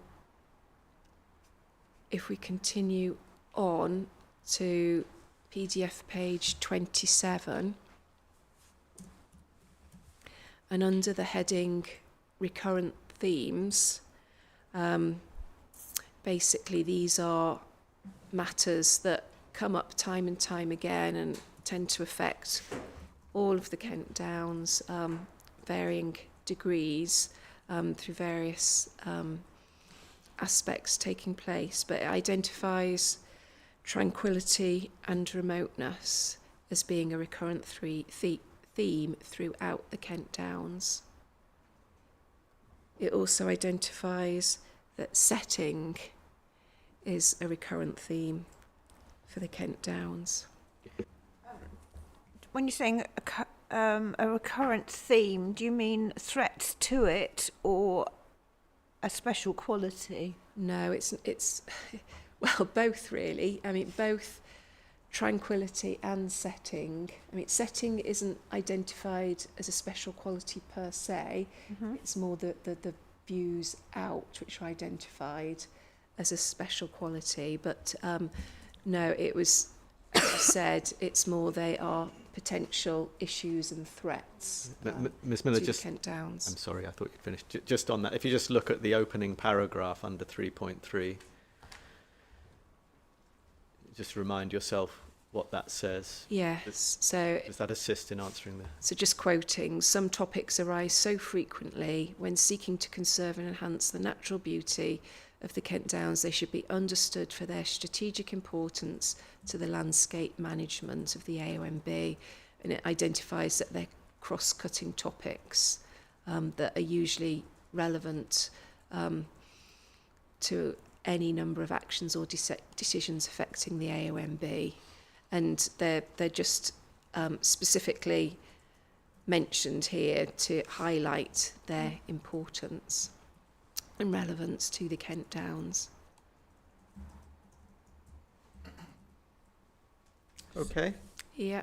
And then while we're here, you've set out and referred to various management policies. You've set those out in your proof and referred to them. While we're here in the document, are there any you particularly like to highlight? Yeah, probably, as you say, sticking to the ones in chapter 3. So just looking at electronic page 32, I would suggest principles SD3, which is about ensuring development and changes to land use and land management cumulatively conserve and enhance the Kent Downs character and qualities. And there's a very similar one set out in LLC1, but sticking to the principles in the Sustainable Development chapter. We also have principle SD7, which specifically relates to trying to conserve and enhance tranquility and dark night skies. Principle SD8, which references the setting of the Kent Downs and views to and from it, ensuring that proposals don't negatively impact on that. And then also SD11 and SD12, which are very similar. One speaks about major development, the other about transport and infrastructure schemes. And these two basically advise that they should be expected to avoid the Kent Downs, but it does recognise that occasionally development may have to take place, but where it does, it needs to be done in a way that maximises opportunities to be mitigated. And where full mitigation isn't possible, then compensatory measure should be brought forward through benefits to natural beauty elsewhere in the protected landscape. Thank you. So that would go in accordance, presumably, with the hierarchy of mitigation first and then compensation. Yes, avoidance, yes. Oh, avoidance. Avoidance, mitigation, compensation. That's it.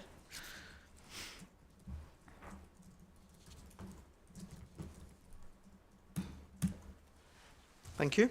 Let's move on then to look at some specifics. So the first thing I want to ask you about is the direct impact of the junction. Okay? Yeah. If we go to your proof, I think it is page 35.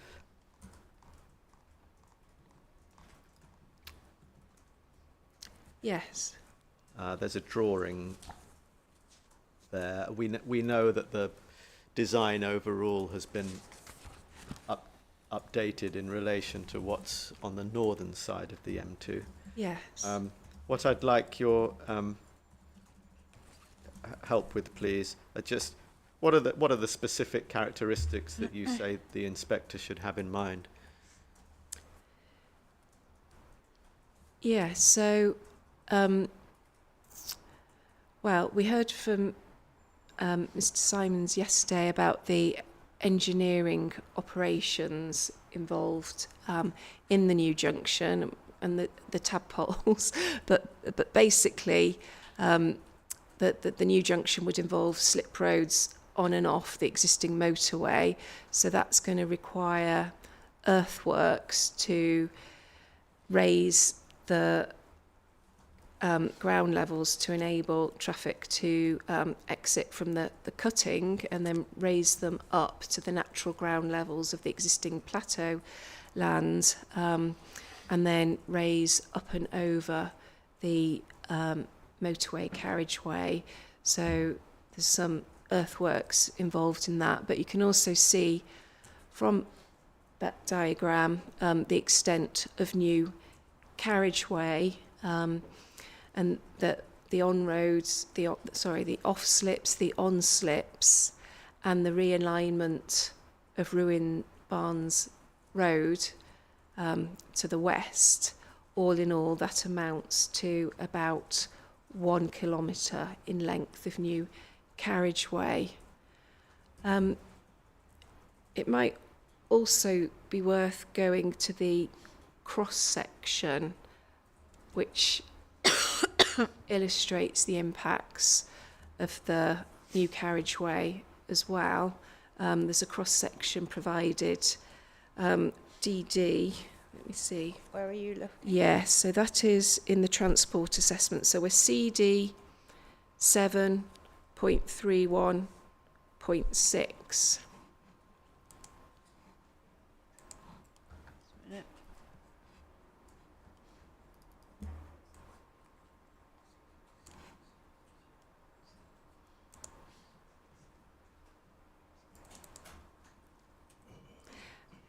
Where we've been before, We have been before, but if we go, no, we're not going to look at those changed. It's becoming a favourite inquiry document, this one. 7.61.6, yeah. Okay, what? So page 45, please.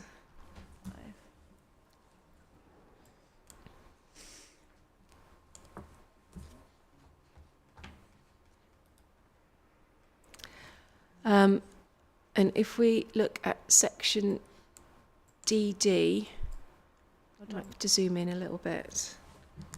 That's the bottom section. Yes, over on the left-hand side of the image. Bottom left, yep. Oh, hold on. And it's the section that's at about 7 o'clock on the on the junction roundabout. So it's, Hold on a minute. Sorry. Where does it come then? Just a sec. Let me just enlarge it for a start.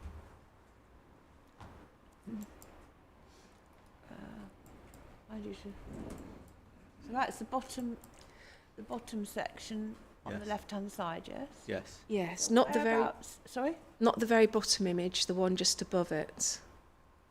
It's a section. Though. Yes, section, sorry, yes.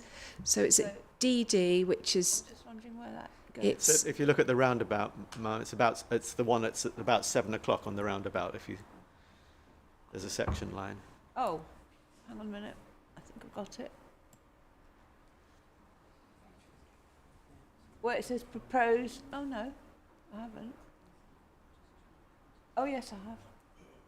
I see. Right. Okay. So let's just get back to it then.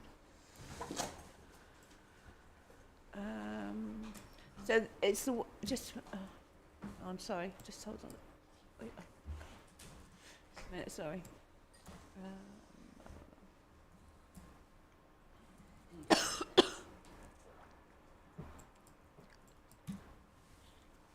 Right, got it. Thank you. Okay, so that's a helpful illustration because it shows the width and the amount of carriageways that would be required. So you can see, looking through from left to right of that section, that it's proposed just where the roadwork would start to raise up from above the existing ground level. It shows that there'd be proposed a 3.3 metre hard shoulder, then 2-lane carriageways for about 8 metres wide together, then a metre wide hard strip, then a central reserve, which apparently varies in width across the junction, and then there'd be another 2 carriageways, again 8 metres wide.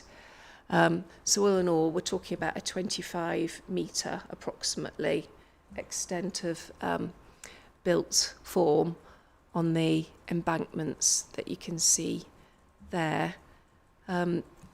While we've got this image up, it's a bit clearer than the one in my proof, so we might as well stick with it.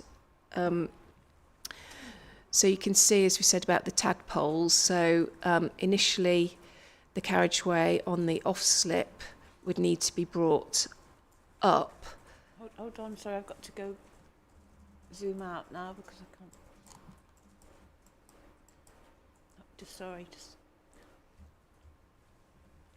bear with me a minute.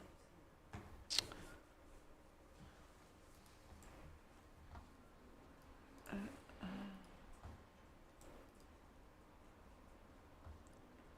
think that'll be all right.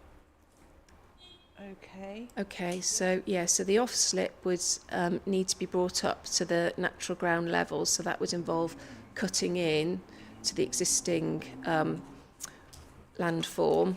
But once we get to section DD, then in order to get over the motorway, the landform would need to be raised, so there'd be a requirement there for embankments. But in order then to rejoin the motorway on the on-slip, then that will involve more cutting to, again, bring the carriageways down to the existing level of the existing M2 carriageways. That's on the northern side, is it? No, we're all within the southern application site. Okay. Sorry, the southern part of the southern application site, the part of the site within the Kent Downs south of the motorway. Okay. And what? Oh, and I just wanted to Yep. speak about another feature, which is the triangular feature between the on and off slips immediately adjacent to the existing motorway carriageway, which I'm taking to be an attenuation pond.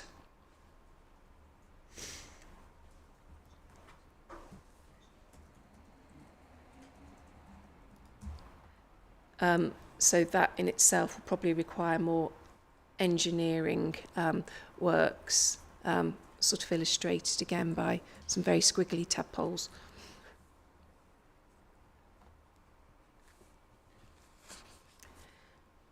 And although not illustrated on this plan, we know from the traffic assessment that there will be a requirement for vehicle restraint system. What we don't know, and we are assuming, but we think it's likely that there will be a requirement for lighting columns. Do you know what a vehicle restraint system is? Yeah, it's those galvanised barriers that you see adjacent to carriageways on motorways, sort of about that height. Yeah. Normally, made out of galvanised metal. To stop stop vehicles falling off the motorway. I would say, in case of an in an accident situation, they restrain the vehicles. Okay. And you'd mentioned lighting there. Do we know anything about signage? We don't, but we presume that there will be signage, and with it being motorway signage, it's likely to be large formats and in the standard motorway blue colouring.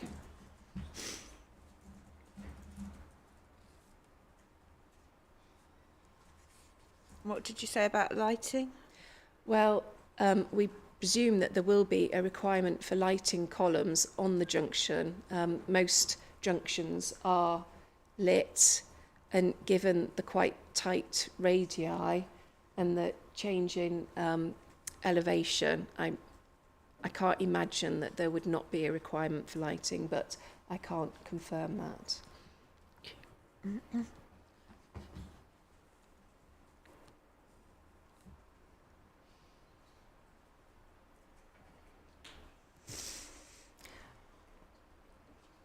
Thank you.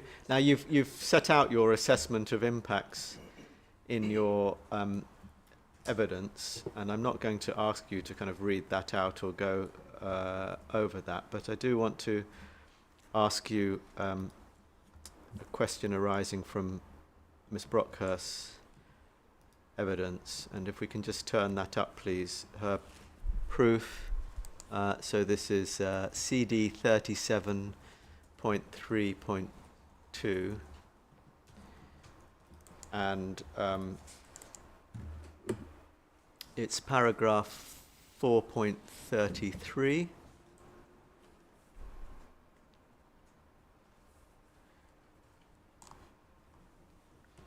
Which is on internal page 30, or it's PDF page 32, so page 30.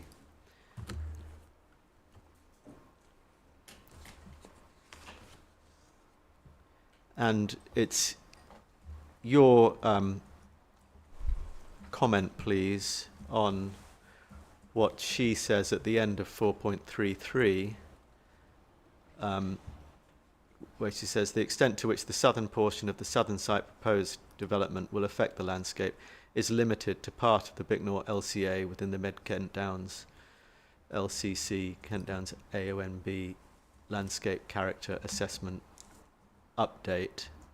And it's just this, what was explored in Ms. Ahern's evidence about geographical extent, that theme. Can you explain to the inspector how you address that, please, in your analysis? Yes, I've already outlined this morning about the Mid Kent Downs landscape character area being one of the largest landscape character areas and covering approximately 200 square kilometres. Within that, we've got the Bicknell sub-area, which is what Miss Brockhurst is referring to here, which again is a very large sub-area within the Bicknell, within the Mid Kent Downs landscape character area, and that equates to approximately 100 square kilometres. And I think it's a very strange notion to consider that impact would need to be harmful. Well, in order for an impact to be harmful, it would have to occupy an entire area of a character area, especially at that scale. I mean, it's very much my view that harm to any part of the Kent Downs is harm. It doesn't need to occupy a large geographical area. And I was also set out that in both national and local policy, there's no reference to harm or impacts only being taken into account when it covers a certain geographical area.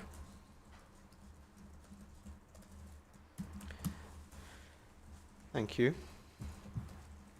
Next, please, I want to ask you about impacts on setting.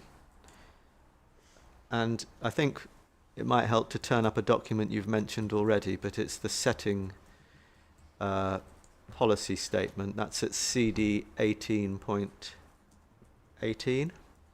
14. CD 18.14, yes. 18.14.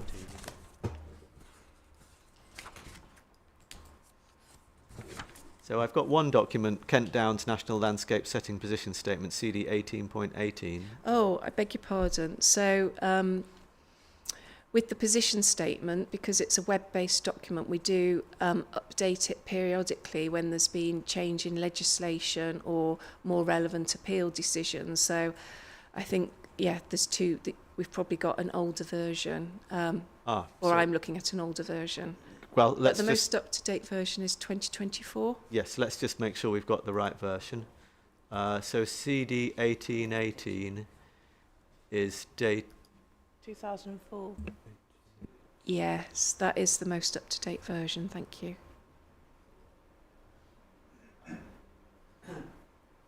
First one is January 2018, updated 2024. Does that mean that you need to get a different document? Yes, just let me. So it's 1818 we're looking at, is it? Yes. 18.18. Yes, I'm there now. Thank you.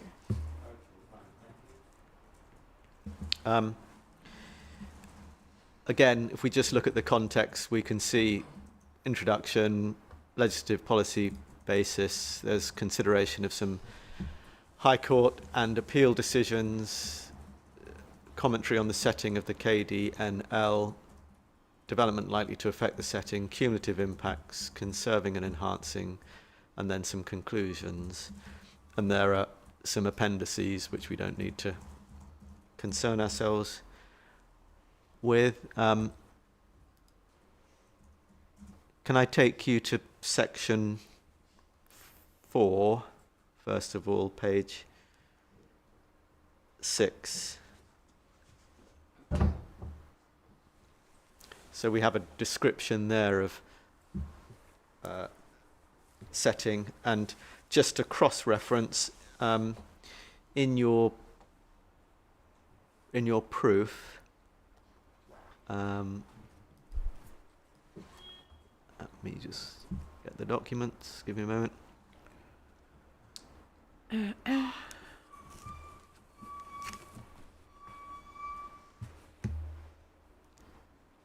Sorry, my system's just crashed.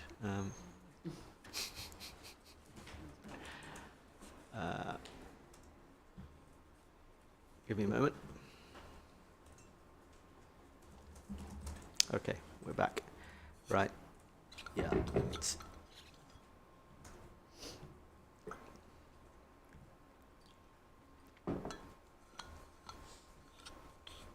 Yeah.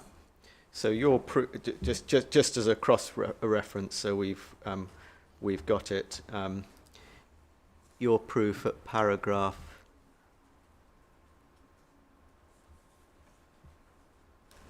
3.6 deals with this. And there isn't there, some difference between you and Ms. Brockhurst about the extent of setting, which I'll come on to. I'm not sure there is. In terms of the ES, there was a slight variation. Okay. I don't think Ms. Brockhurst set out her position on the extent of setting. Okay. Well, on that, is it an important difference? I would say not. We think it extends slightly further than the description provided in the ES. But we're broadly in agreement that it's the part of the site from where there's intervisibility, and also where there's shared landscape characteristics, so the Highsted Dry Valley.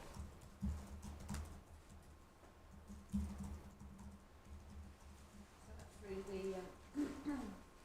Highsted Southern. West, yes, yes. Southern part of the southern side. Yes, exactly. Thank you. And actually, the cross-reference for people's note that I meant to go to was section 5.3 of your proof, starting on page 46. Yes, I had gone to a reference, a cross-reference to section 3.6 in her proof, just for your note. But I meant to actually flag up section 5.3 of the proof, which is where you'll find her assessment of impacts on setting So 5.3. of Miss Miller's proof, page 46 onwards. Just so that you've got that in your note, and the point about the difference on the setting, you'll find explained at 5.3.4. You refer to the ES and then you say what your difference is going slightly further north. Yes, that's right. Yeah.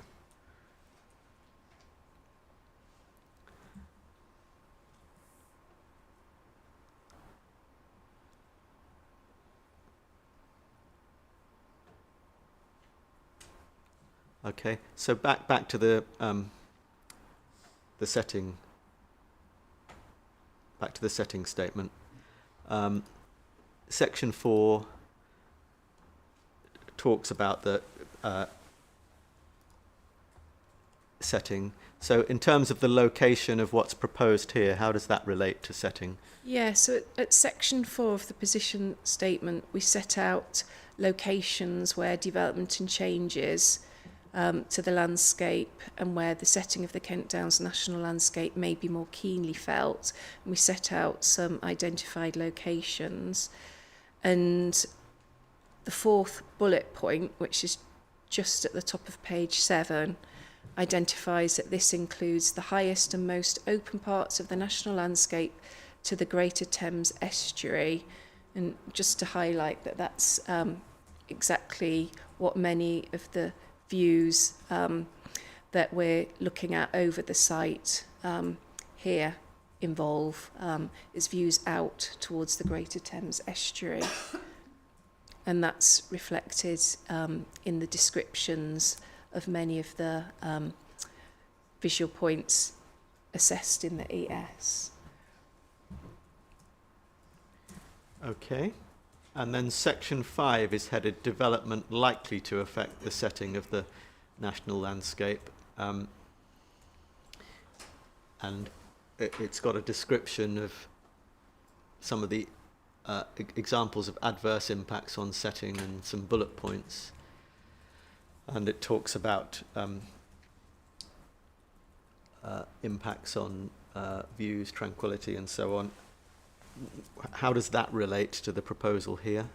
Yes, so I would suggest that the vast majority of the examples of adverse impacts that we include in this section are applicable to the proposal under consideration.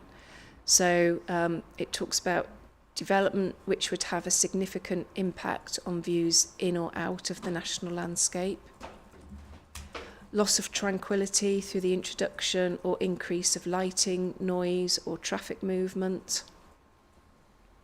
It talks about the introduction of an abrupt change of landscape character. Loss or harm to heritage assets and natural landscape, particularly where these are contiguous with the national landscape.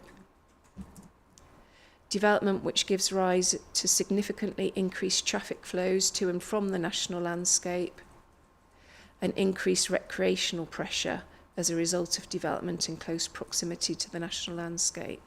So it's my conclusion, as I set out in my proof, that the proposal would speak to all of those.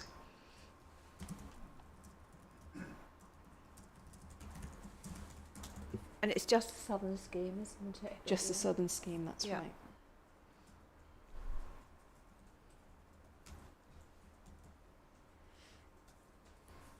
Thank you. And then if we just skip ahead to section 7 there, conserving and enhancing the setting. And there's the opening paragraph there echoes something the inspector just asked you about. The best way to minimise adverse impacts on the setting of the national landscapes through avoidance of harm in the first place, making sure schemes conserve and enhance the setting. Many issues can be resolved through careful design, incorporating appropriate mitigation or management measures such as, and then there are examples. To what extent does the proposal propose or succeed in this, in your view?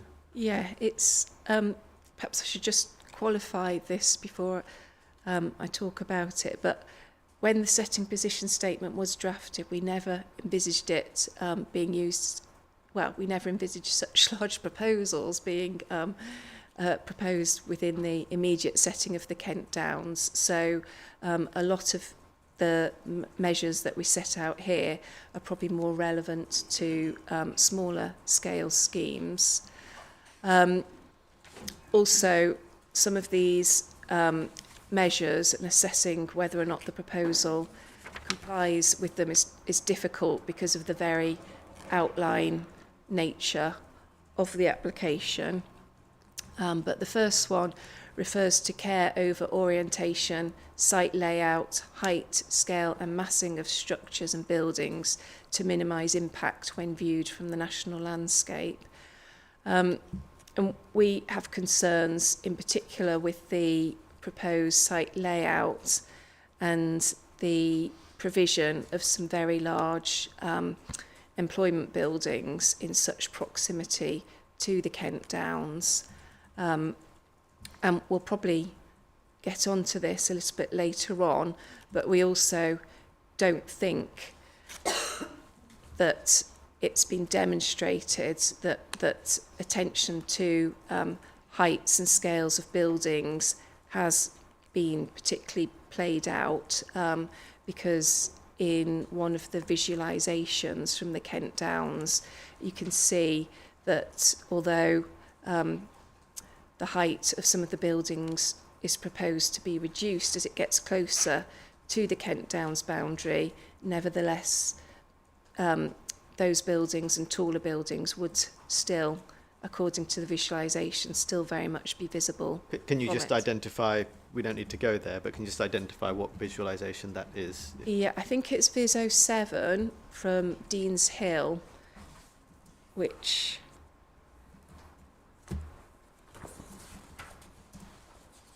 Yes, here we are. So viewpoint 73 and Vis 07, which is the one from Dean's Hill. Thank you.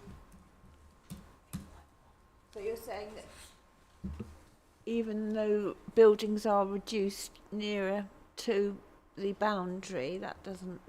Yes, the visualisation demonstrates that buildings further back from the boundary, because of their increase in height, would still be visible from the Kent Downs.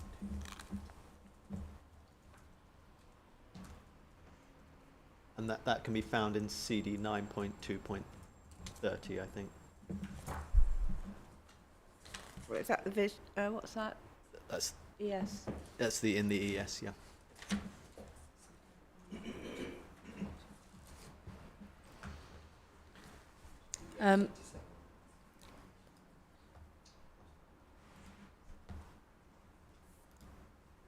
Okay. Then there's some measures that are set out which are probably more appropriate to consider as part of detailed consideration of more detailed proposals, not relevant at this outline stage. But bullet point 5 identifies that there should be restraint and care over the installation and use of external lighting to prevent harm to the dark night skies of the national landscape. And a particular concern from the national landscape is the proposed siting of sports pitches, again immediately adjacent to the boundary, and it's proposed that those sports pitches would be floodlit. So we don't think that the siting has taken that into account, the impacts on the Kent Downs. And then the bullet point beneath that one refers to grouping of new structures and buildings close to existing structures and buildings to avoid new expanses of development that are visible and out of context.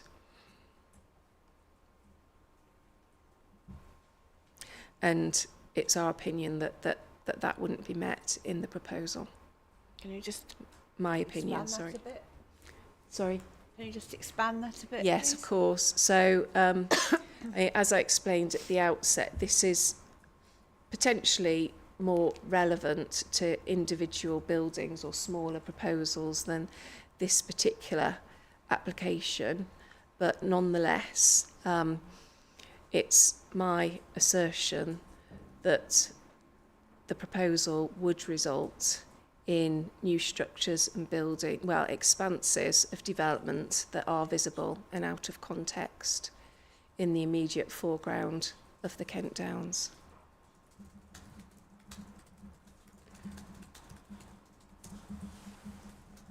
Thank you. Is that any particular part of it? Are you talking about the commercial buildings or residential? No, all if we go back to the visualisation. Do we need to turn up the? 07. Should we turn up the Yes. visualisation? Yes. Hold on a minute.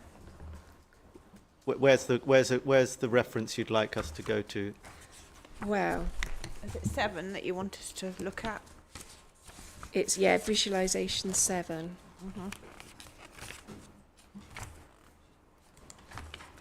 Rightio. Which is PDF 27. It's from Dean's Hill. from Dean's Hill. CD, what is it? So CD 9.2.30. 9.2.30.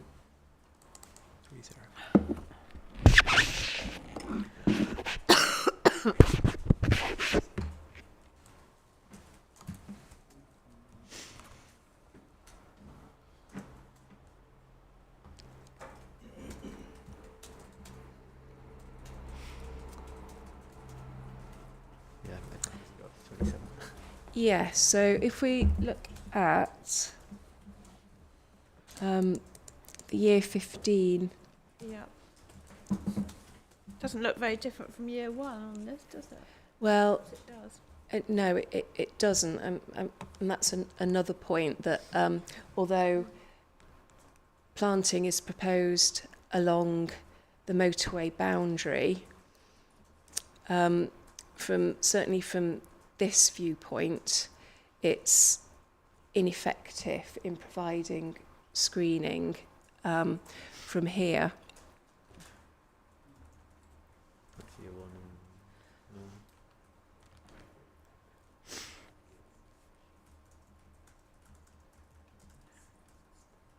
that's year 15. But just the point I wanted to make in taking us to this visualisation is just the extent of new development, which is seen really in isolation from other development, introducing a large swathe of new development in a rural setting.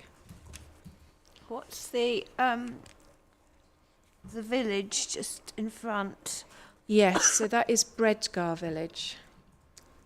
It's the sort of western Yeah. extent of Bredgar.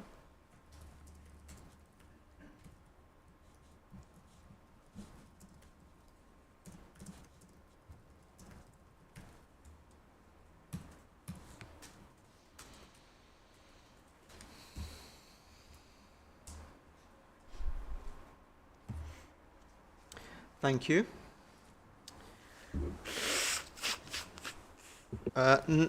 Is there anything else, while we're on it, you'd like to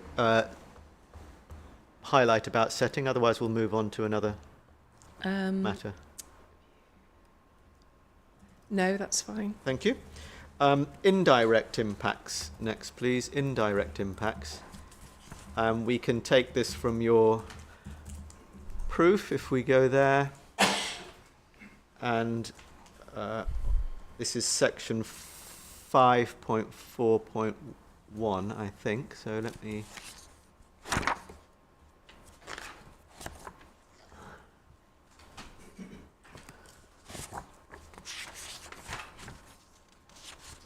Yeah, 5.4.1, starting on page 55 of your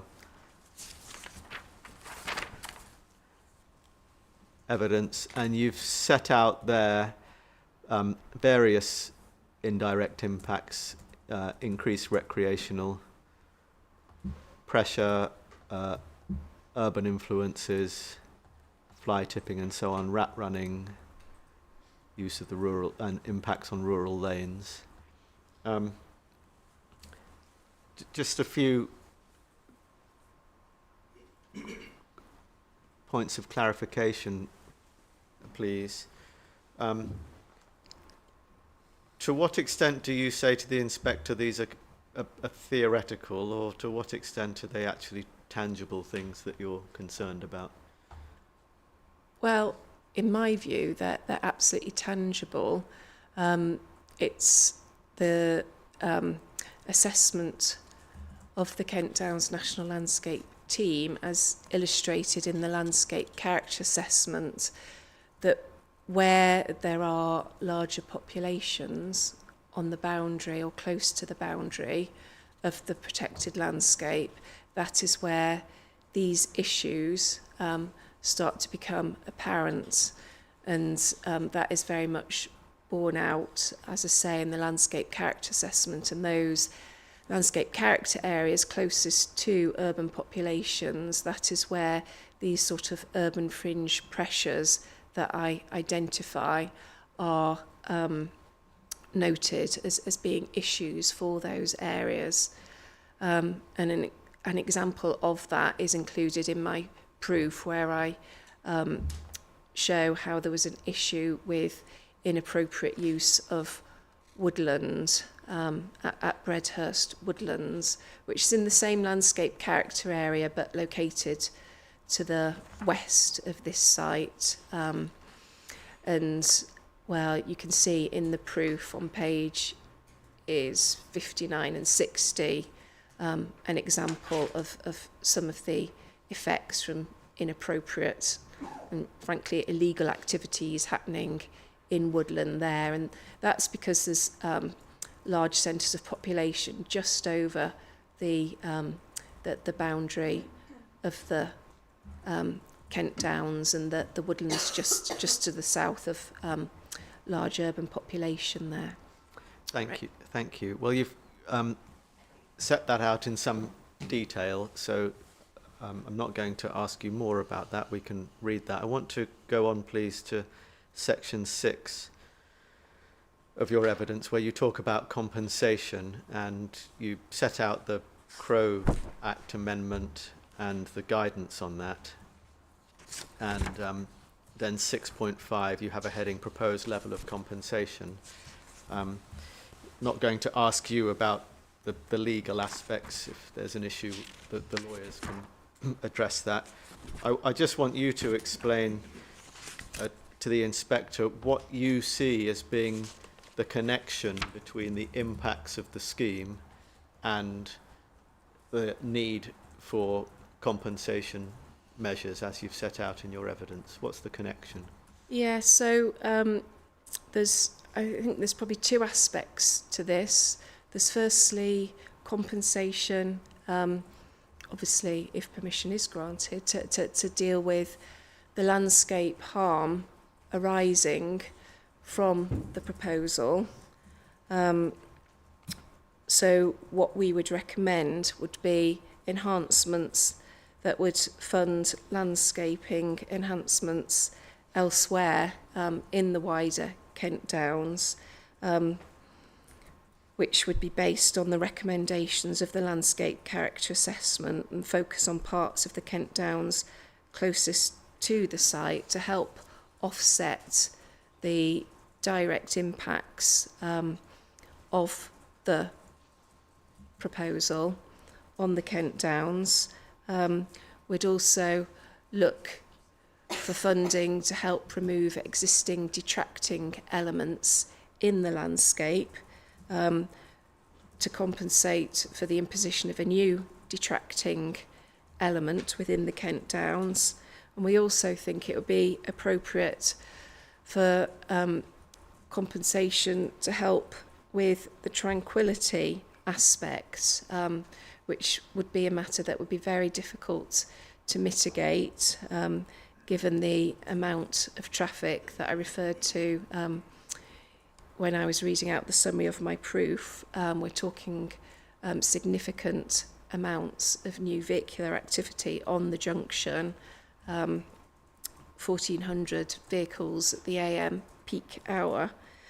So it'd be appropriate to address tranquility elsewhere in the Kent Downs to compensate for that, which might be a tranquility study and then enhancements recommended in any study, and a dark nights skies guidance note for the Kent Downs as well to help compensate for the introduction of the lighting impacts.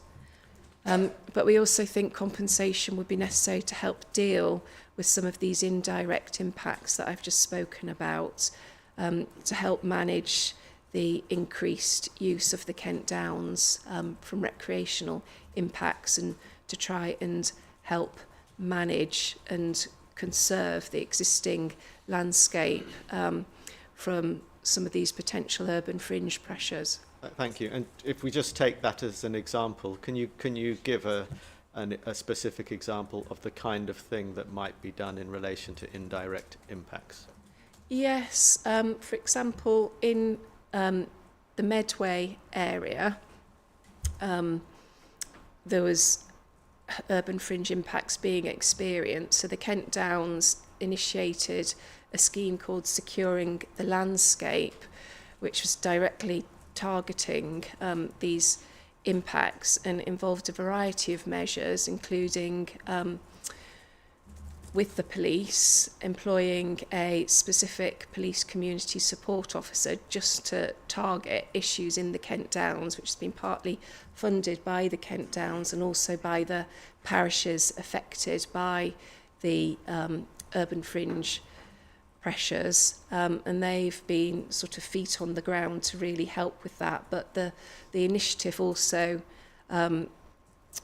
dealt with other matters as well, such as looking how to and implementing measures that prevented inappropriate and illegal access or vehicular access of routes which weren't supposed to be used by vehicular access, and making sure that that happened in an AONB appropriate way. You know, it was designed appropriately to achieve that. And also lots of community engagement as well. So people knew how to report illegal activity, so then it could be targeted swiftly, and we knew what actions needed to be done and where.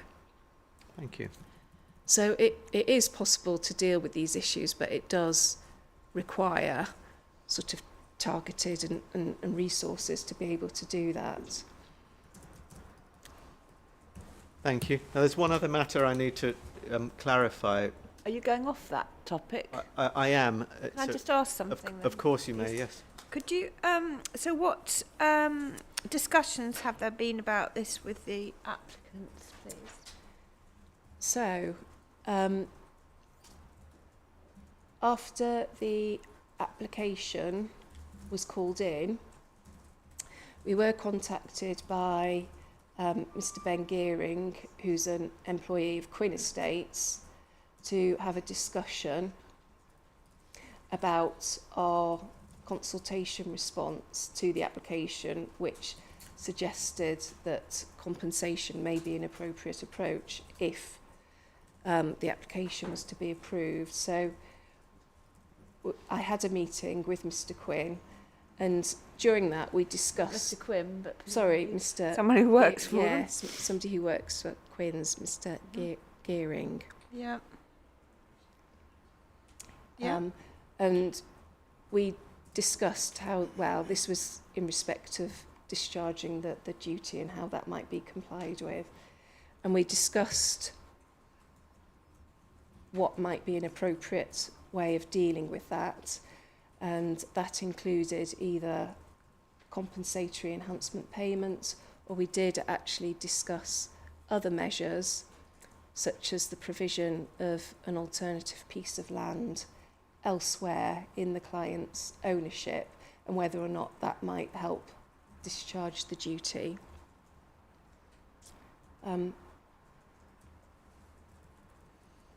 Yeah. But since then, we've been advised that the applicant doesn't think that a compensatory enhancement payment is necessary. Okay. And I think in Miss Brockhurst's proof, there's reference to potential additional mitigation measures maybe being discussed as the inquiry goes on.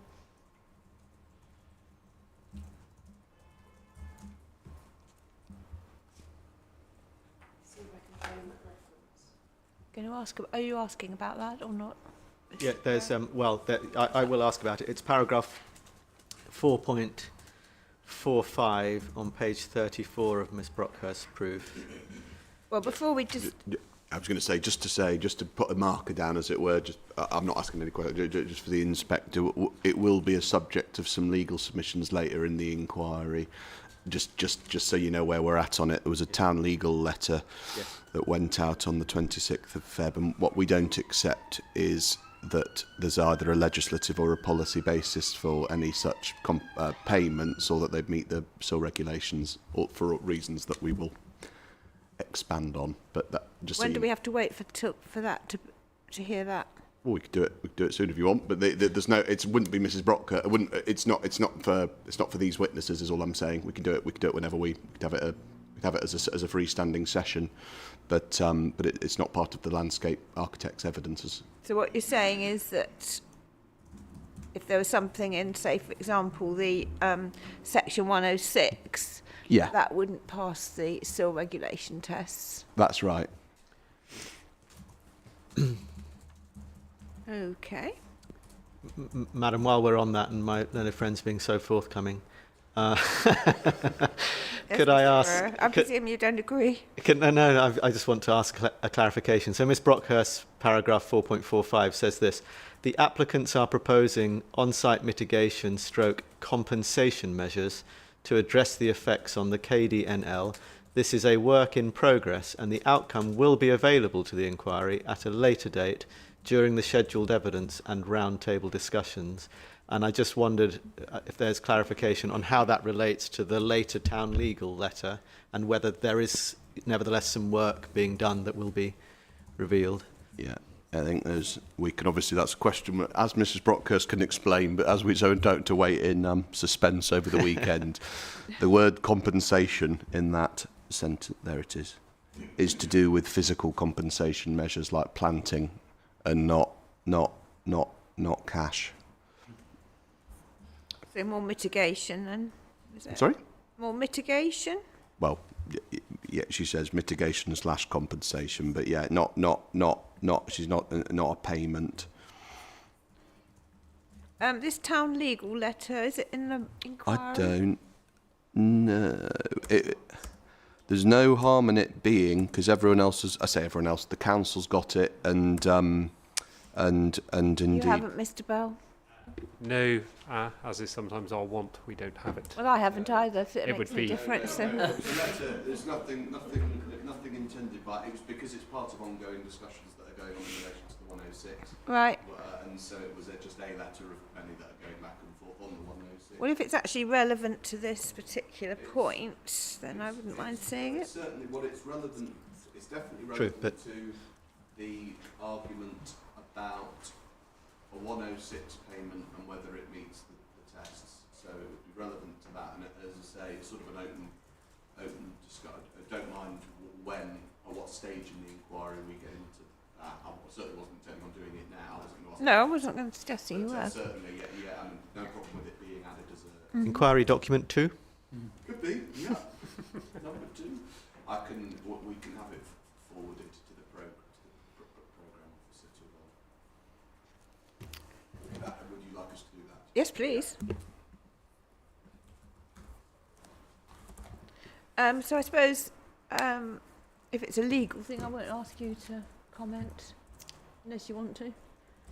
No, not obviously not on the legalities of it. No. Rightio. Right, we'll leave it there for the moment. I'm just going to email it now. All right. Back to that one. Right, Mr. Pereira, sorry to interrupt. No, It's on that path. that was a helpful discussion. There's one final matter I need to deal with, and it's really a clarification so that the position's clear. It arises from the famous PBA document CD 18.34. Can we turn that up, please? CD 18.34. That's the PBA report that we've looked at.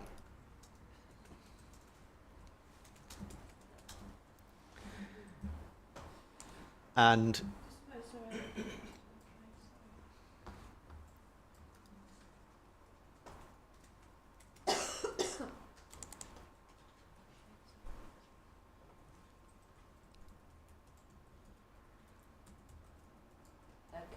okay, and we've been looking at section 5, and we need to look at section 5 again. So that starts on page 27.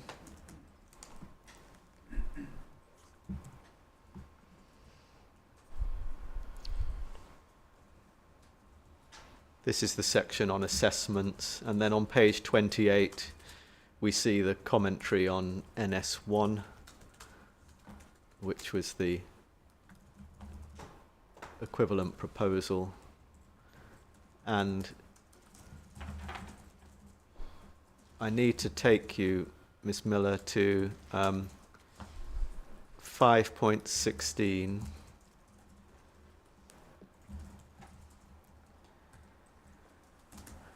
And it says at 5.16, it is important to comment on the possible impact on the development on the AOMB, as it then was. As discussed earlier in this report, the Council with the developers have met with the AOMB unit to discuss impact and potential mitigation. But in summary, to complete the landscape/red line analysis, we need to note that the AOMB unit do not have any fundamental concerns with the impact of the proposal on the AOMB or its setting, although there's recognition that this includes the land within the AOMB that may be needed for a new junction, and that appropriate mitigation would be required. Can you explain to the inspector what happened as a result of that paragraph, please? Yes, so we weren't consulted on this report, but it was drawn to our attention after it had been taken to committee. And it was a complete misrepresentation of the AOMB unit's position, and to this day we're still struggling to understand how that or why that was reported, because it wasn't a position that I recognise at all.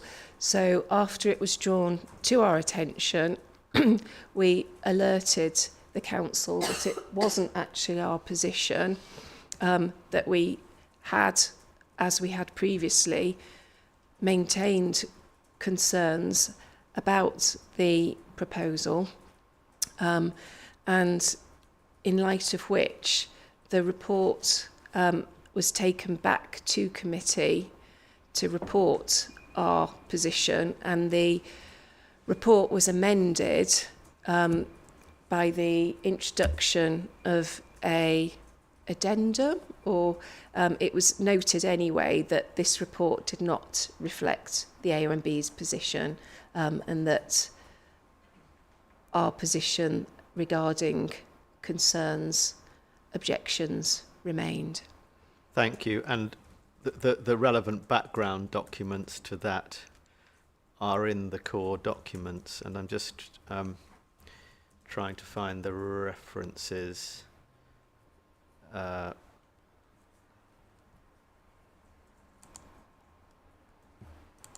For that, hoping someone might help me. No pressure, Michael. Just while you're finding Yes. those, perhaps just to add a little bit more context to it. Yes. The National Landscape Team AOB unit, we work in partnership with the local authorities, and sometimes allocations, for example, are put forward that we think would have an adverse impact on the Kent Downs, but we still nevertheless work with the councils to try and achieve an outcome that minimises those impacts. And we had a meeting with representative of Swale Council and a representative of Queen Estates, and we had identified that we thought that although we maintained objections and concerns to the proposal, that there were measures that could be implemented that would reduce the impacts and, well, same old story, but position of the employment and the floodlit sports lighting were, for example, issues that we raised, but just to confirm, at no point did we state that we had no objection or concerns. Thank you. We can't exactly pinpoint the references for the documents now, but I understand they have been put in. But thank you for that clarification. You're right, they are in there somewhere. So they are in there somewhere, exactly. Thank you very much, Ms. Miller. That's all I wanted to ask you about. So you said that there was, you said that the proposals could mitigate the impact. No, they Did you? no. Oh. Mitigate. There was proposals that there were measures that could be implemented. There is a report, isn't there? There is the. Yeah. There were measures which could be implemented which would help mitigate impacts. For example, relocating employment land and the sports pitches. So reducing the impacts. I see, but not making it acceptable. No. There is a Sorry, madam, you're still writing. So, what stuff like? Did you say stuff like moving the sports pitches? Away, yeah. Sorry, Mr. Pereira, you were saying? Yeah, there is I understand there is a The series of documents, 18.47. that's why it's not there. Yeah, there is there are some contemporaneous documents dating back to this time of the PBA report that set out what the AOMB unit's view was. So you can see that they're at 18.47, but if you go onto the inquiry website, it stops at 18.46. Oh. So they will be there in due course, I think, but they're not there yet. But the point I'm making is that you can look at the contemporaneous documents when they're there. Okay.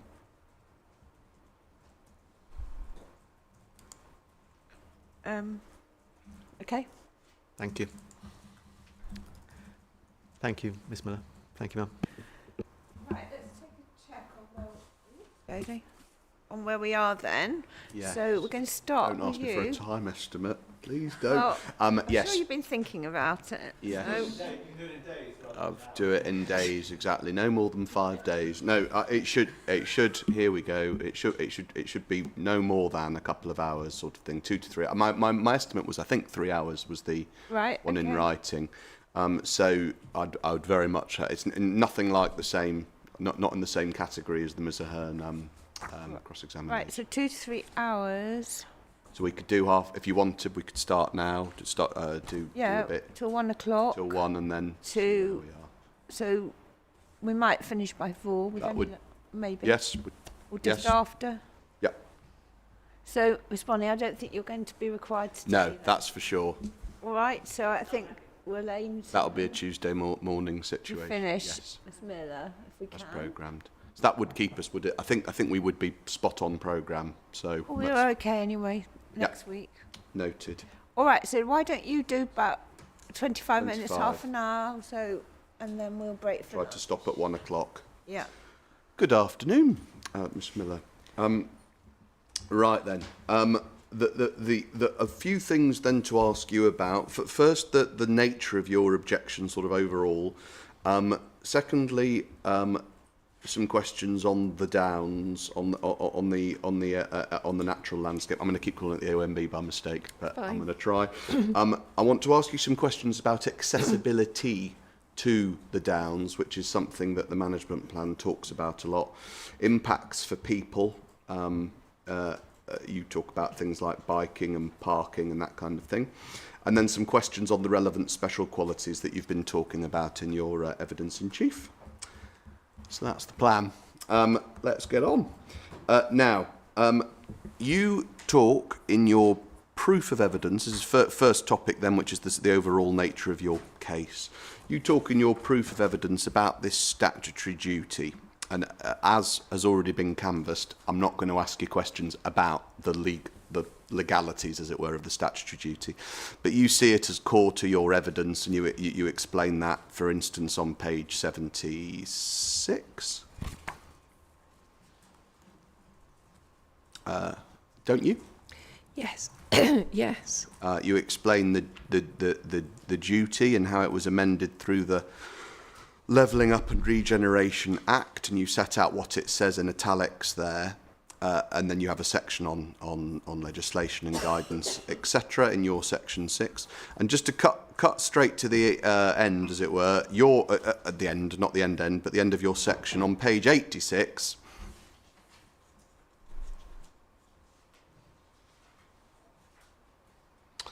You've got your conclude. Well, it starts on 85. Your conclusion at the bottom of this in respect of the duty, and the way you put it is that granting consent for a scheme. This is at the end of 6.8.1.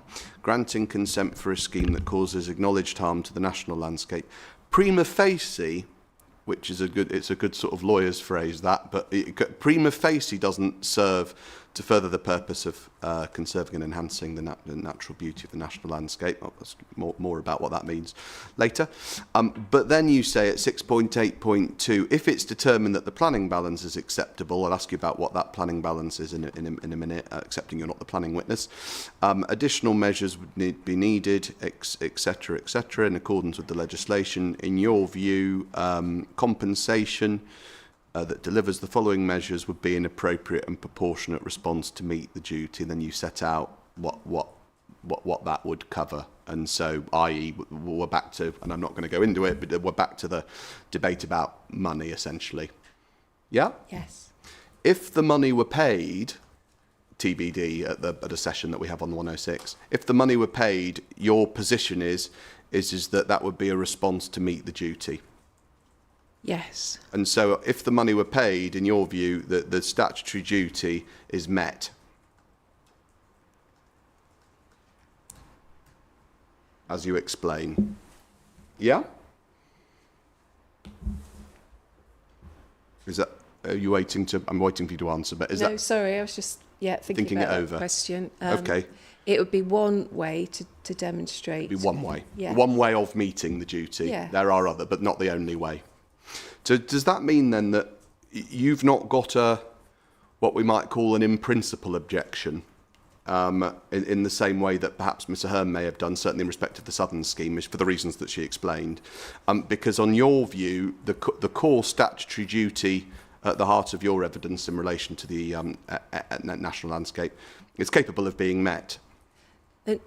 No, we would still, we as I say, we don't think that the proposal would meet the key requirement of conserving and enhancing the natural beauty.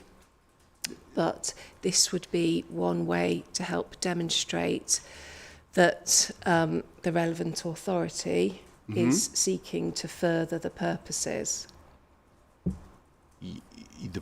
Yeah, such that the duty is met, which is to say the purpose of seeking to further the purpose of conserving and enhancing the natural beauty, all of that stuff, that has all been done in your scenario. Obviously, we don't accept this, but you're saying if the money's paid, the seeking to further that purpose has been done acceptably in your view. If an agreement was reached on a level of compensation, then the relevant authority, the decision maker, would be able to demonstrate that they had sought to further. Okay, So I think we are agreeing then, which means that in those circumstances you wouldn't have a in principle objection to the scheme because the relevant statutory duties are accorded with. No, we would still have a... You would, Yes. even though the relevant statutory duties met in that world. Well, we would still be concerned that it doesn't comply.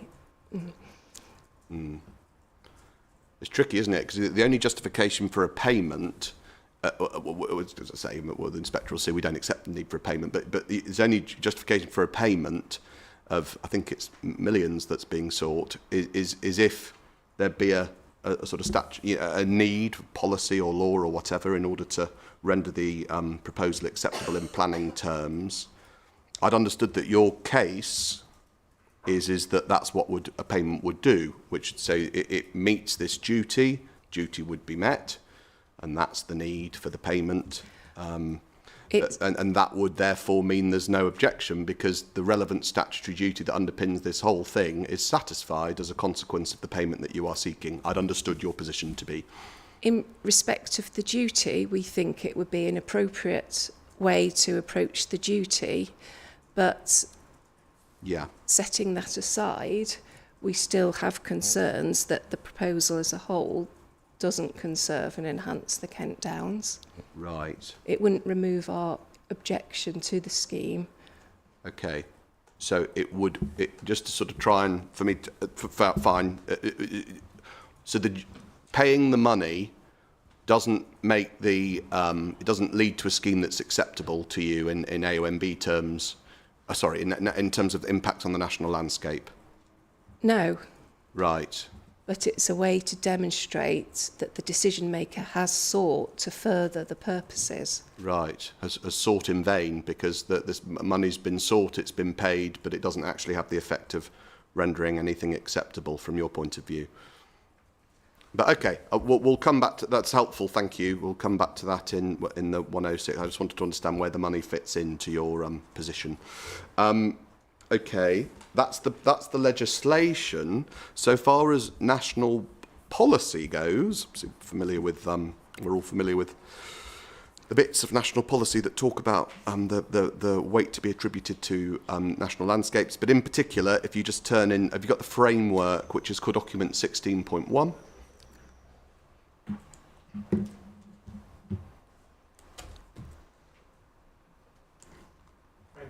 Yes, sorry, framework 16.1, or where easily Googleable otherwise, and section 15, which starts on page 54. By that I mean the MPPF, the framework. Sorry, for not to be. I didn't mean any framework plans or anything. The MPPF 16.1. Page 54 is section 15. Yes. Yeah. But page 55, paragraph 190. Yes. Is one that you consider to be. Sorry, madam. I'm so sorry. Not at all. No. At all. What page are we on? So we are at framework, section 15, page 54. Thank you. That's fine. Thank you very much. Not at all. Conserving and enhancing the natural environment. 189 on page 54. Great weight to conserving and enhancing scenic beauty and, among other things, national landscapes. They have the highest status of protection in relation to these issues. Over the page, but still within this paragraph, the scale and extent of development within all these designated areas should be limited, while development within their setting should be sensitively located and designed to avoid or minimise adverse effects on the designated areas. Obviously it's familiar, but just to try and set the scene.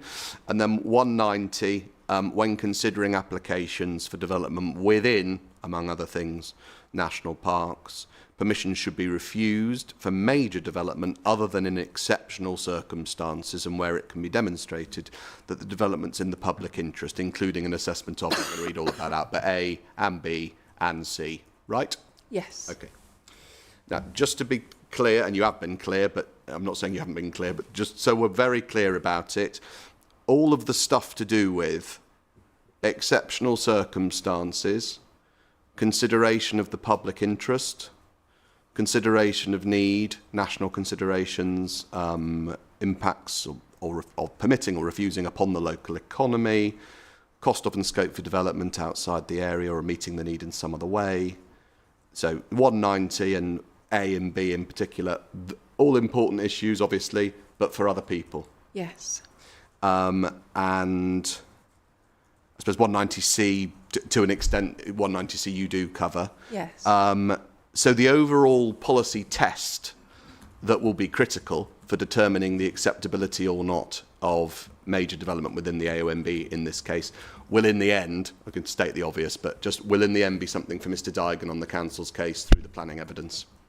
Yes. Obviously with the, he will rely in part on the landscape evidence produced by myself and Miss Ahern. Of course he will, and I'm sure he'll rely on you and on all the other evidence that the council adduces, of course. That's 190, so we'll obviously come back to that in some detail when we get to planning. But just at that last bit of 189, that point about development that's not in the national landscape but in its setting, that last sentence of last clause even of 189 just above, development within the setting should be sensitively located and designed to avoid or minimise adverse impacts on the designated areas. Yes. So it's still an important policy test, but it's a different analytical approach that's taken in the framework to development that's within or without, as it were, yes. The boundaries of the national landscape. And so when it comes to designing to avoid or minimise, I just wanted at a high level to understand, is it your case that that's a test which is capable of being passed for a scheme such as this? I mean, we're only talking about the southern scheme at the moment, aren't we? So is it possible, in your view, for the elements of the southern scheme together, all of them, to be brought forward in a way that passes that test? I think, as I've already alluded to, it's certainly possible for impacts to be reduced from what they currently are. Whether or not a development of this scale within the red line boundary could still meet those tests, I'm less confident of. So you're less confident. So do you have a view one way or the other? So it's not. I appreciate. I mean, it may be a difficult question to answer, but what I just want to know is, you know, obviously the design of the scheme's been criticised somewhat by Ms Ahern.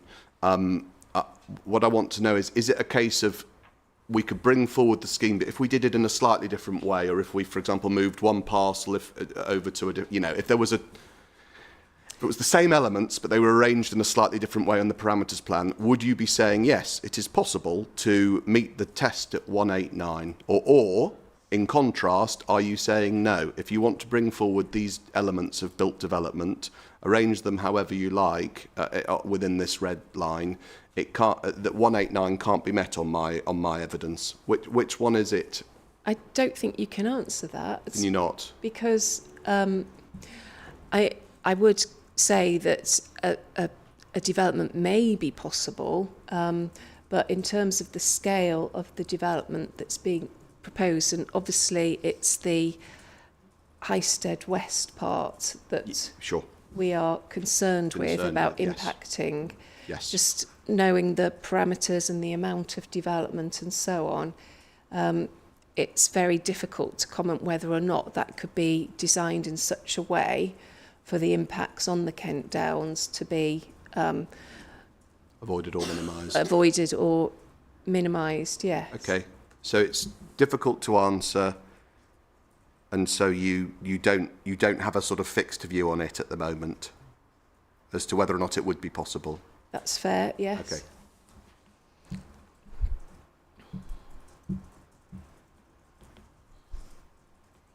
Okay, thank you. Right. Let's take a step back, change topic just check the time. Yep, still worth changing topic for another 10, 15 minutes. And just take a step back and consider the nature of the designation as a whole. The Kent Downs National Landscape. You explain in your introduction to it, which is in your proof. It's in your proof of evidence. You can have a look. It's page 12.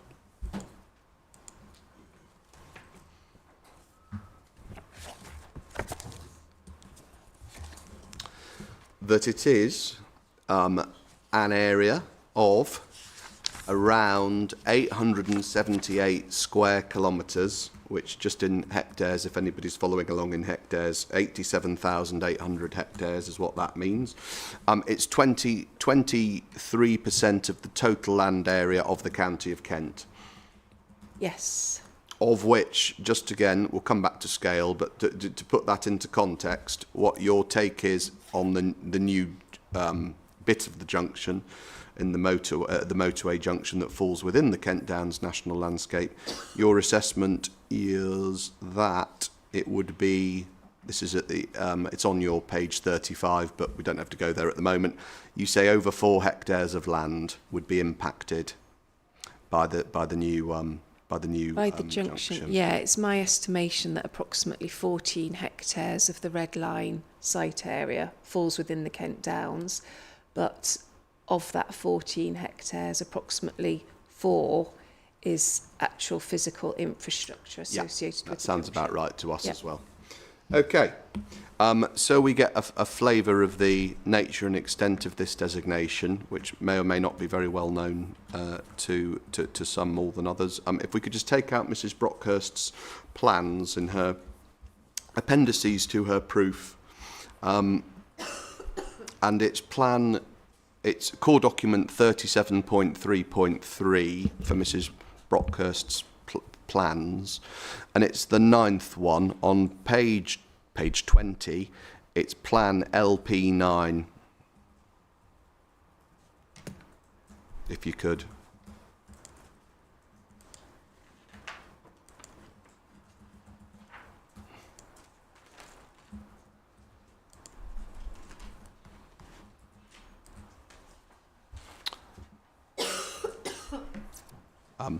You tell me when you're there, Mr. Mann. I'll obviously wait for you to find it.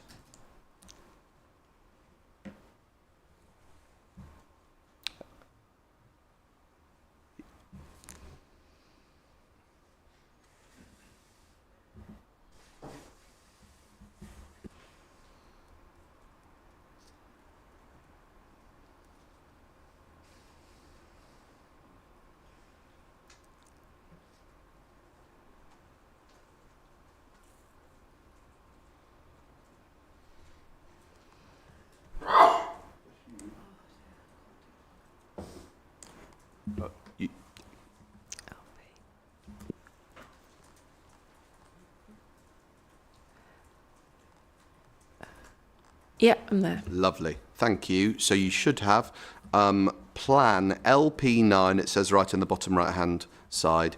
This is a diagram of the national landscape. We've also got our site that the total scheme, the red line marked as well. Yes. Yes. Yes. Good. So we can see, to put it into context, it's a designation that starts in the east at Folkestone and at Dover, and it stretches all the way through, obviously all the way through Kent until it more or less hits the M25 over near, is it Farningham? Hits the M25 not far from Orpington and Bromley and all of that on the edge of London. Yes. The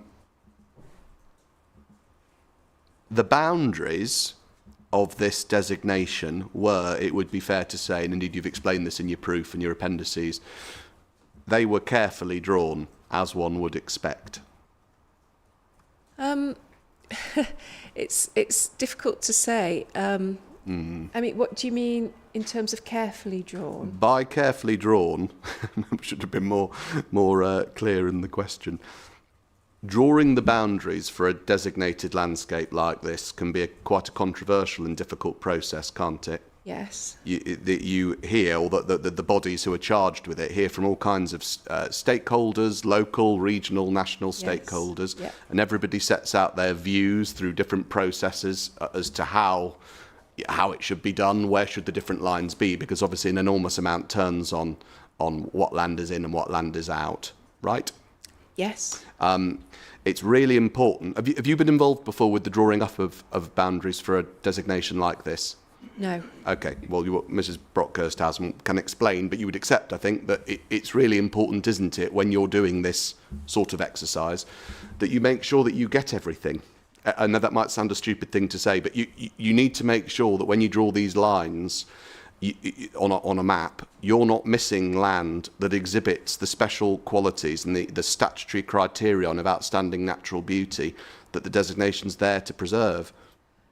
I would certainly think that process would take place now if there was a new or amended designation. Mm-hmm. We mustn't forget that the Kent Downs was designated back in 1968. And, you know, we weren't obviously involved in the designation process. And No, we weren't. There's not that many records that... There's a few records, but there's no detailed records that illustrate exactly what was and what wasn't taken into account. We've got, I mean, I wasn't planning on going through it all, but there is a record, isn't there, at 18.12 of the core documents? Yes, but it's not, it doesn't go into depth on every part of the Kent Downs. So in some, as you can imagine, we often get asked about why the boundary was drawn where it was, and in some cases it's very difficult and there's no actual record for us to be able to answer that. I think we can tell, can't we, from what we do know, that the drawing of the boundaries, even back then, did you say it was the 1960s, was a matter of debate and controversy? It was, yes. And in the end, the settled resolution of that controversy was, at least in our part of the AONB, in the sort of the national landscape, the bit that we're interested in, was to use the M2. It was, yes. That was not a sort of arbitrary, it wasn't just sort of a random decision. It was something that was debated, deliberated, and alighted on at the time. Yes. And it's not been obviously changed any time since. As in, it was the M2 then, it's still the M2 now. That's been correct. The boundary for decades, obviously. Yep. Okay.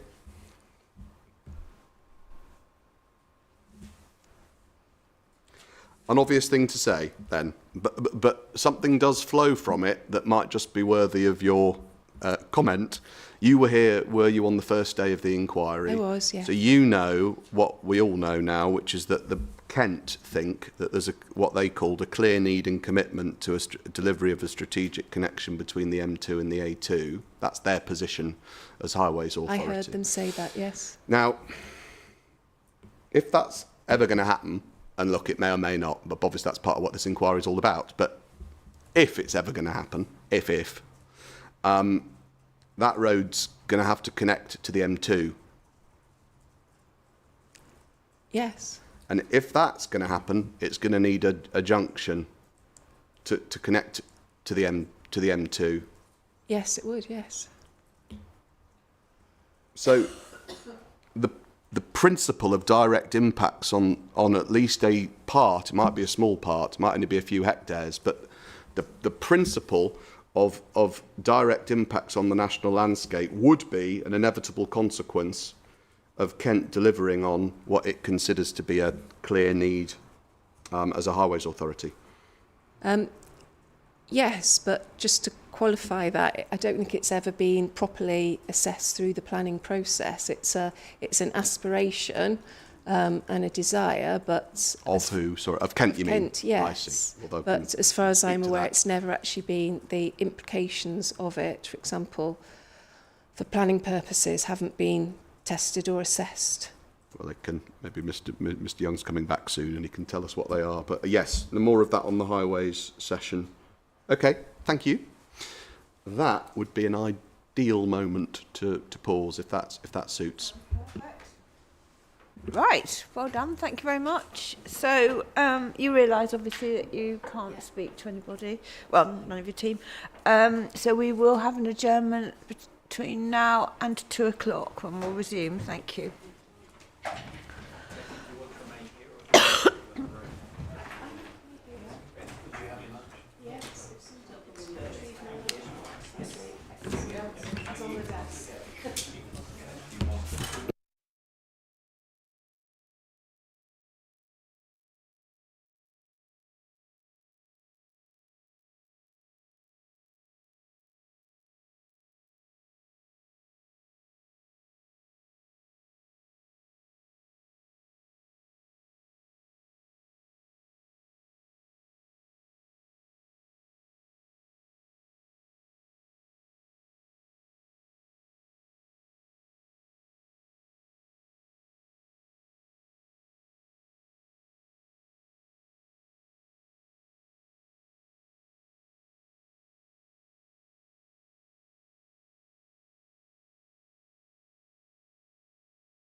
I thought maybe that we'd just go straight through till 4 o'clock.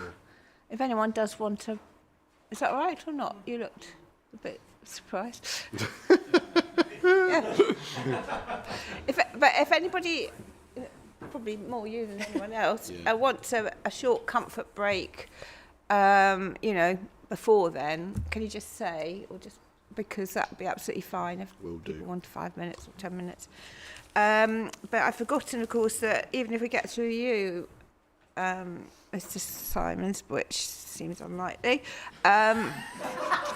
Whoa, oh boy. Yeah, it seems unlikely, but if we do, by miracle, then we've still got re-examination, haven't we, and my questions, so... Yeah. I don't know if I have any at the moment, but so we might not finish. See how we go.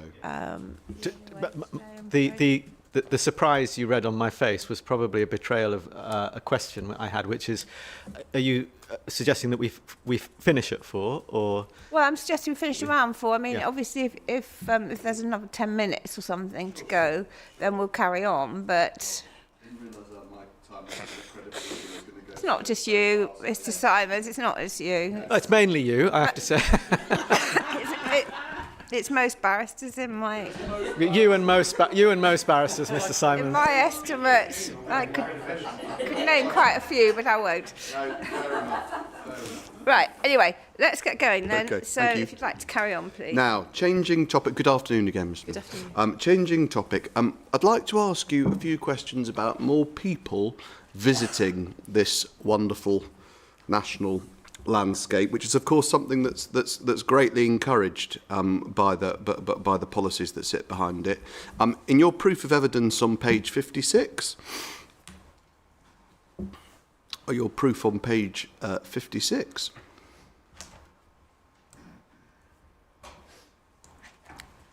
you've got a heading, increased recreational pressure. Do you see? Yes, I do.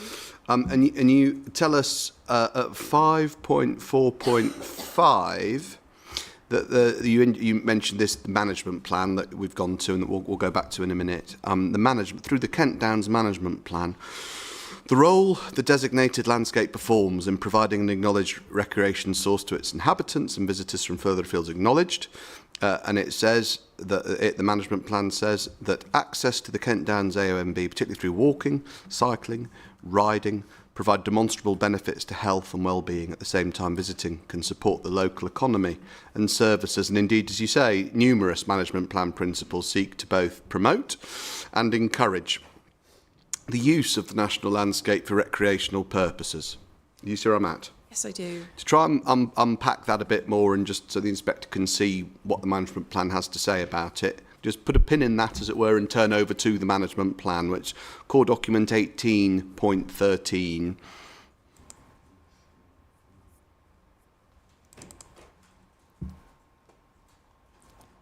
Yep. And if you've got that, have you got that, madam, as well? You turn in it to page 7, please. Or PDF 6. PDF 6. Yep. There should be a heading, section 2, quality of life in the Kent Downs, on PDF 6. And it says there that while not defined as characteristics and qualities of the landscape, the social and economic components of the Kent Downs are vital to the communities of Kent, the Downs, and beyond, and key to its future conservation and enhancement. Do you see? Yes, I do. And we start with vibrant communities, and it talks about the population of the area, of the Downs, 96,000. And then it says a couple of sentences on that surrounding the AOMB are large, rapidly growing and increasingly diverse urban communities. The Kent Downs offer a greatly valued landscape of peace, beauty and space to breathe. Do you see? Yes. And then over the page, we've got this heading, access, enjoyment and understanding. And we're told that the Downs is easily accessible and charming landscape, well provided with access opportunities. Over 1 million people live within a kilometre of the boundary of the AONB.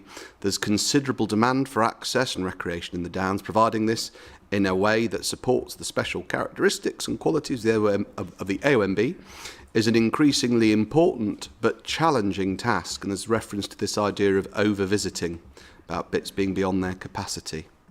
We're told a couple of paragraphs down that access to the Kent Downs AONB, particularly through walking, cycling and riding, provide demonstrable benefits to health and well-being. At the same time, visiting can support the local economy and services, which is something that you obviously talk about in your proof of evidence. Yes? Yes. Improving, the next paragraph says, the understanding and enjoyment of the AONB is an important task. Without this, the landscape may not be fully recognised, valued or enjoyed, and its future conservation enhancement may not be assured. Sorry, where are you now? I'm so sorry. I was just reading the next bit, literally the next bit from the bit I'd finished reading. It starts improving the understanding. Yep, got that. So I've just read out that sentence. Okay. So the Kent Downs, just to sort of take a step back, is not just there to be looked at, beautiful though it obviously is. It's there to be used. It's there to be used, visited, enjoyed and understood by the people, by the 1 million people or whatever who live nearby. Yes, in a responsible way, yes. Absolutely, in a responsible way. But actually, that's not some sort of peripheral feature. It's actually, we're told this is one of the components of the Kent Downs, as the previous page has already told us. It's vital to the communities of Kent. It's key to its future conservation and enhancement that people actually get out and use it. It's something that we seek to encourage, yeah. Absolutely. Yeah, quite right, of course.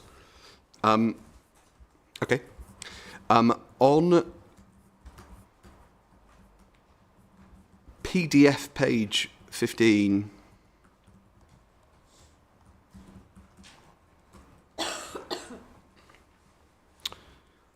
in a sort of similar vein, on the previous page, PDF 14, there's a new section that's headed Definition of Natural Beauty and Landscape, and it sets out statutory criteria and references to natural beauty, etc. Yeah.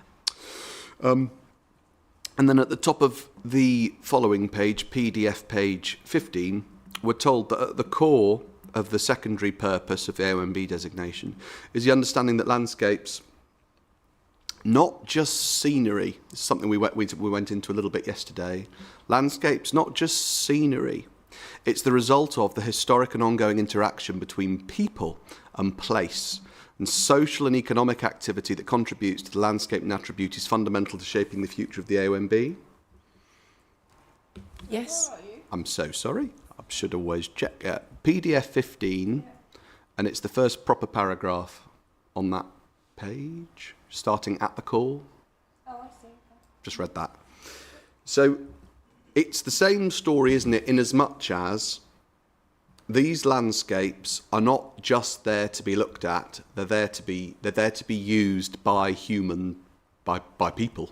Yes, in a responsible way. Absolutely. And I just need to clarify. Of course. It's actually an error in the management plan. Oh, right. No, just to say that the very start of the sentence, at the core of the secondary purpose of AONB designation, just to clarify that there is only one statutory purpose of AONB designation. Fair. Yeah, absolutely fair. And we will amend that in the next iteration of the management plan. The inquiry may be finished by then. I don't know when the new plan's coming out, but we'll see. Righto, thank you. We get more on the theme of access to and enjoyment of this area on PDF page 112.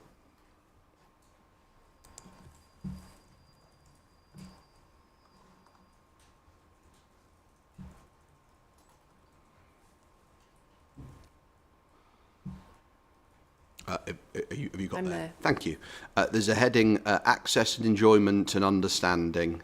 Do you see? Yep.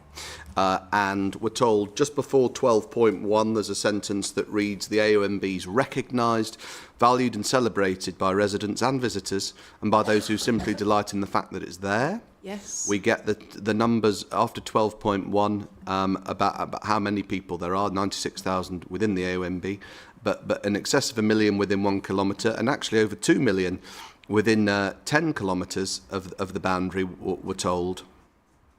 You see? I can see. And then in the final paragraph on this page, we're told that while there's often concern about the impact of recreation, carefully managed access to attractive countryside, particularly walking, cycling and horse riding, can bring physical and mental health benefits, enable people to enjoy a great landscape, reconnect with nature and provide support to the local economy. Yep.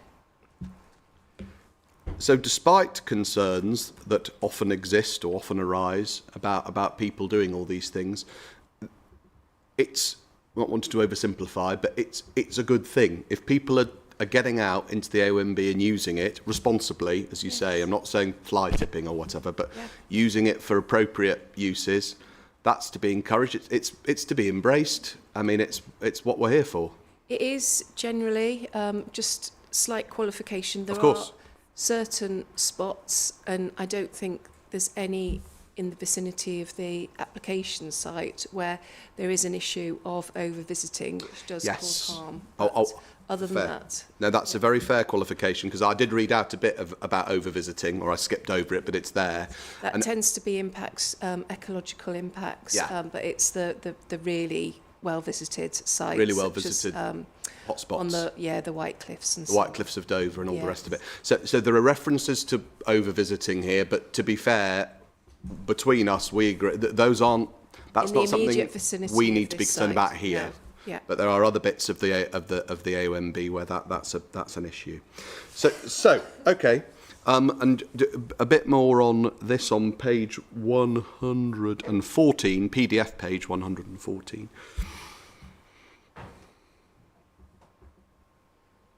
We get a flavour for the scale of just how many people are coming, which is obviously quite a lot.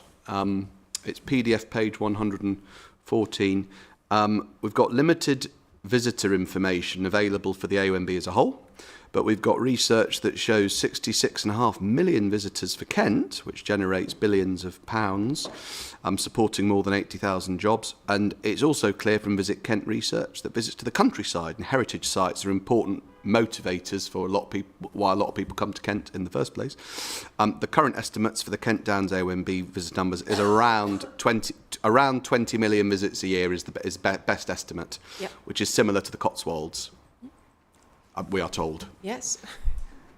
Which is quite a lot. It'd be fair to say we've got millions and millions and millions of people who are coming to Kent specifically to enjoy these landscapes. Yeah, probably more to the White Cliffs than to the area around that we're concerned with.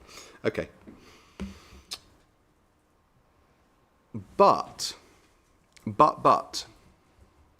those opportunities are not shared equally, because the landscape review that you've done, or not you personally, but that has been done, that's referred to a couple of paragraphs down on this page, starting the landscape review states that statistics show that certain groups, especially disconnected, most visits, is that sentence right? Anyway, it says especially disconnected, most visits are made by the same, in brackets, better off, less diverse, close brackets, people, repeatedly.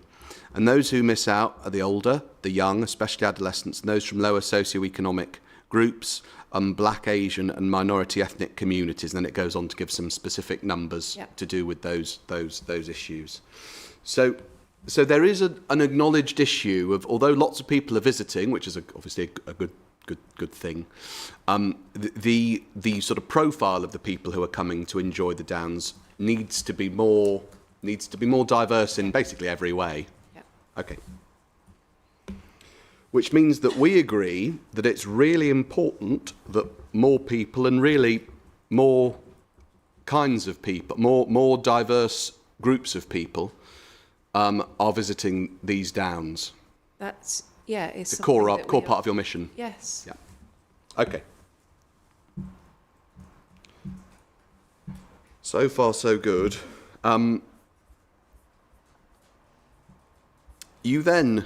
You can put that management plan away just for the moment. Thank you.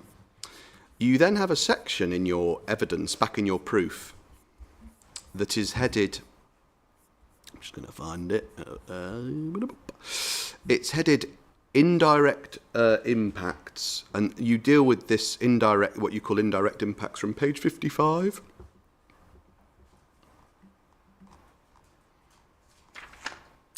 Yep. And if you talk about the new residents in your first sentence, the number of new residents of the southern site, Yes. and then you say in the final sentence in 5.4.1, impacts. So these are now, just to pause, these are negative impacts, I think, that you're about to go on to describe. I don't think there aren't any positive ones now. Are there? I think, anyway, we'll see. Impacts would arise from matters such as, the first one I wanted to ask you about, increased visitor pressure. Do you see? Recreational use, yes. Yes, which you then go on to consider and have a sort of subheading about on the following page, increased recreational pressure. Yes.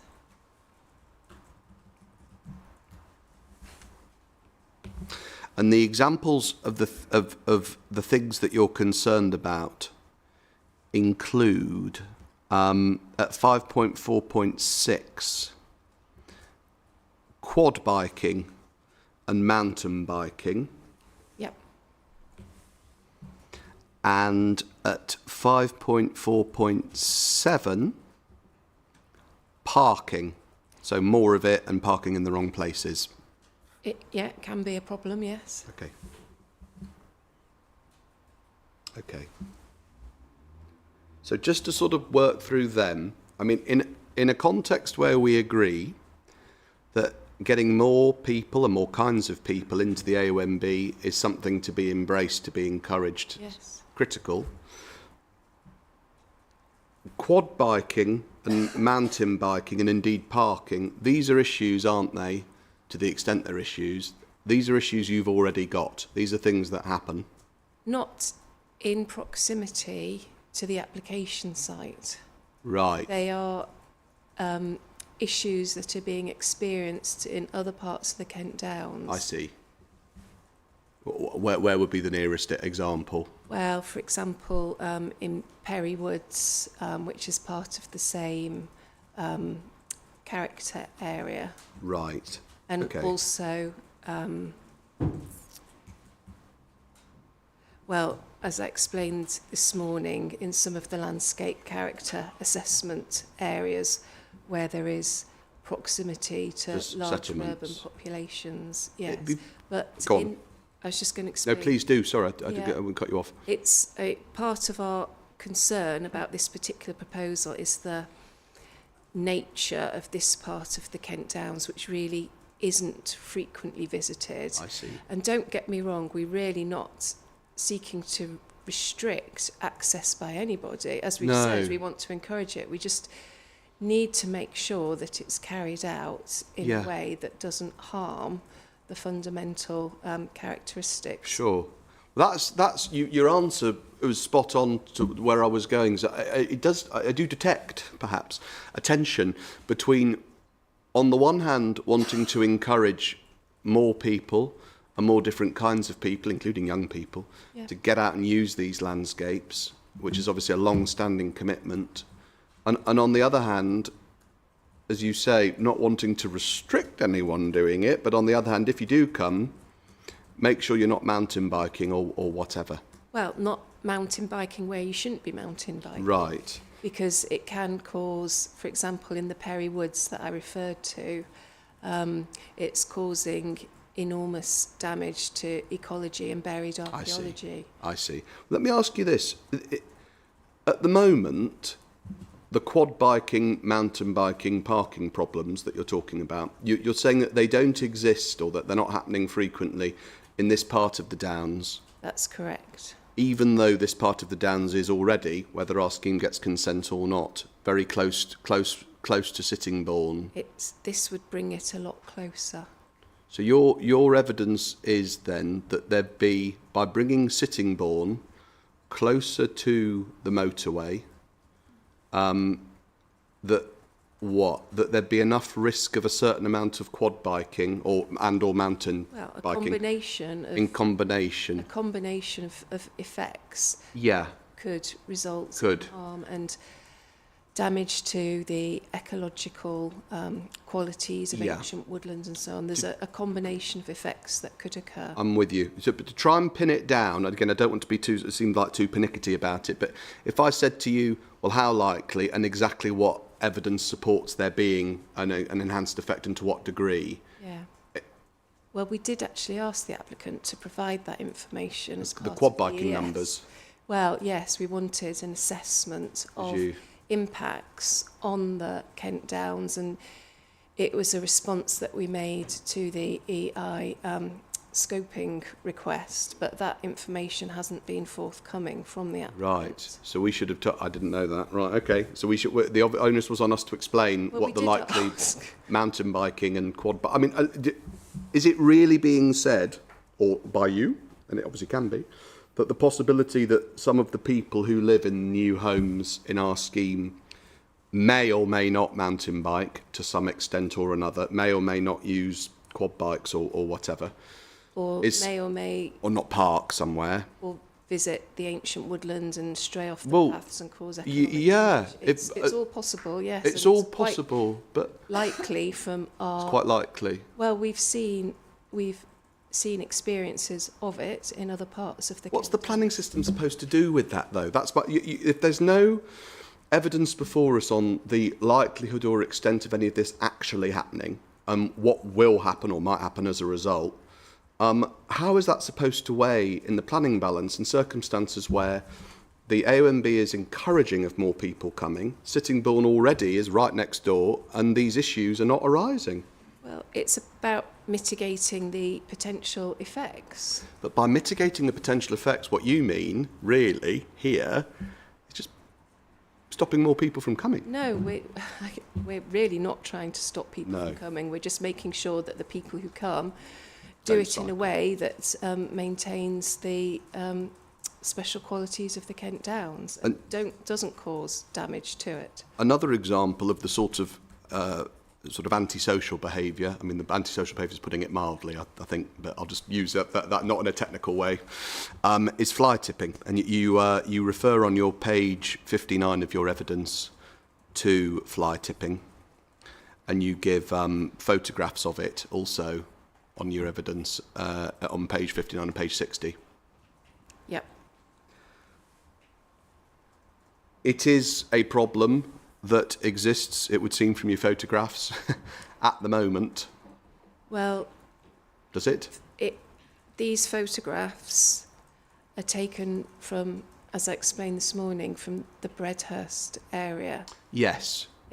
Which is much closer to urban populations. I see. So Right, it is so- in the Kent Downs, but it's not happening, Well, certainly not to this degree, not to this in degree. the vicinity of the Will the application inspector, if site. she goes on a drive around at the moment, around the sort of the bits of the AONB near our site, will she see fly tipping, do you think? She may. She may do. Well, we'll see. I did see some actually. Yeah, I was going to say, yeah. If you went the same day I wish did, you you hadn't would have said done. that. But Yeah. I mean, that was because I happened to be staying miles away actually, and so I drove every morning through these Yeah. little lanes.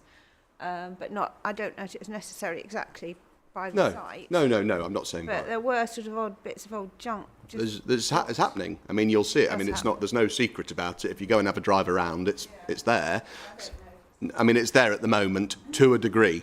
Yes. My point is, I mean, that's all very well. Obviously, it's deeply undesirable behaviour, but it's a bit more than undesirable. I mean, fly tipping's illegal. I agree. So it's as you know, 'cause you're a professional planner rather than a landscape professional. You're a planner. I am. You know that it's not the job of the planning system.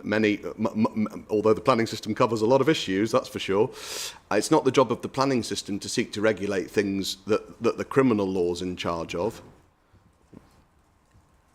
We can't stop people, or we can't stop them through planning breaking the law. No, we can look at ways to help reduce that from the perspective of seeking to ensure the conservation enhancement of the national landscape, as we did in the Medway area,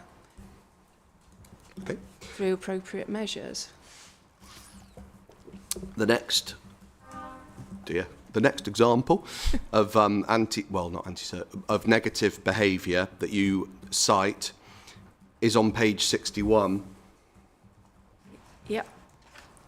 Rat running and increased use of rural lanes. Yes. Now, sorry, I'm just waiting for the noise to pass. I will be coming back to rat run to highways related. To the extent this gets into highways, I'll have lots of questions about it for everyone at the highways section of the inquiry. But just for now, with you, because obviously you raise it and you rely on it. Can I ask what modelling assumptions you've made about the impacts on total vehicular movement south of the M2 as a consequence of this scheme? Well, we would be relying on information submitted to support the application, but as far as we understand, there hasn't been any modelling for the rural lanes south of the motorway in the AONB yet. So let me ask you this. Sorry, go on. Sorry. We do have good knowledge of people's travel habits. Got good knowledge of people's travel habits. In the Kent Downs. Right, okay. Well, and use of particular routes. To pin it down then, is your answer, I think what you said is you were going to rely, or you wanted to rely on things we produced. You don't think we have produced anything. We haven't seen anything. So is the answer that although you've got some evidence pages of evidence on so-called rat running, not a phrase I'm enormously fond of, but anyway, increased use of rural lanes to the south of the M2. It's not something that's actually supported from the council's point of view by any technical analysis at all? No. Thank you. I did hear Mr. Bell this morning, at lunchtime, just tell you about the route he took to get here today, it's Mr. Bell, exactly the rat running problem, right? No, I think we're particularly concerned about. The key thing, and I can only take it so far with you, obviously, because you're not a highways witness, but if it turns out that in fact our scheme doesn't have a sort of, a net increase impact on all these rural roads, but a positive one, would that mean that we need to rethink this bit of your evidence? Well, we'd need to see that evidence. Okay, fair enough. I'll come back in a few weeks. Right, next topic, the special qualities, which is obviously right at the heart of your evidence, of course. Now, back in your proof, which was where we are already, you list them at page 66. Yep, I'm there. Thank you very much. Just one moment. Excuse me. So page 66 of your proof of evidence, you have a table that sets out all of the relevant, well, not all of the special qualities of the national landscape as a whole, and your overall, obviously very summary conclusions that you then set out in more detail, but against each one, and there are 8 in total. Yep. We'll obviously go through some of them in a minute, but just before we do, fair to say, isn't it, that not all parts of the national landscape exhibit all of these qualities either to the same extent or at all?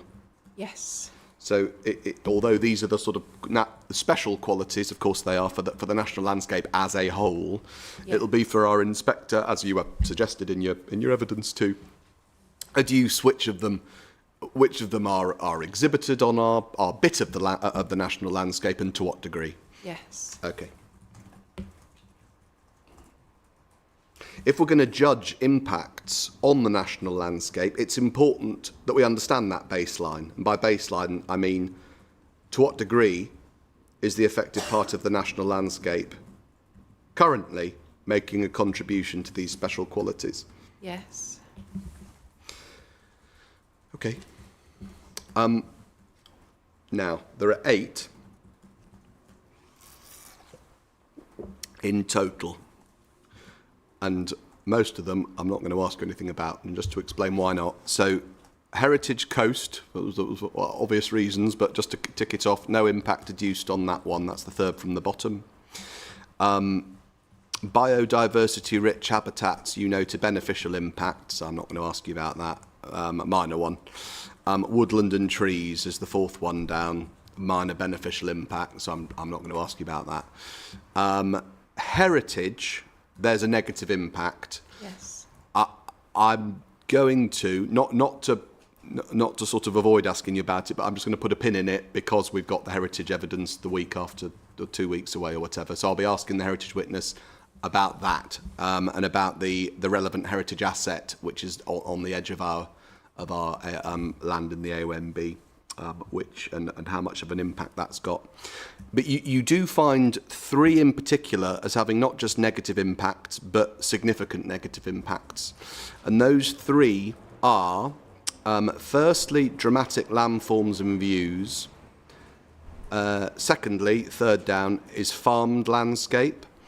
And thirdly,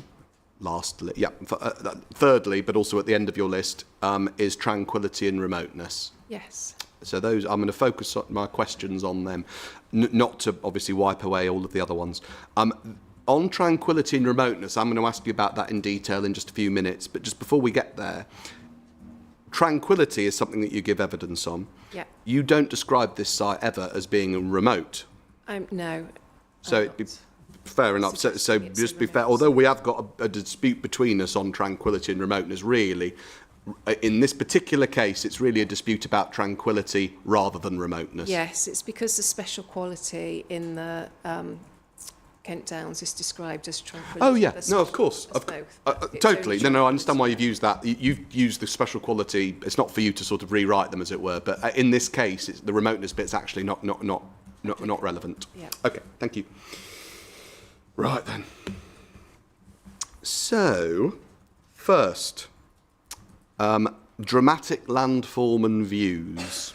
Yes.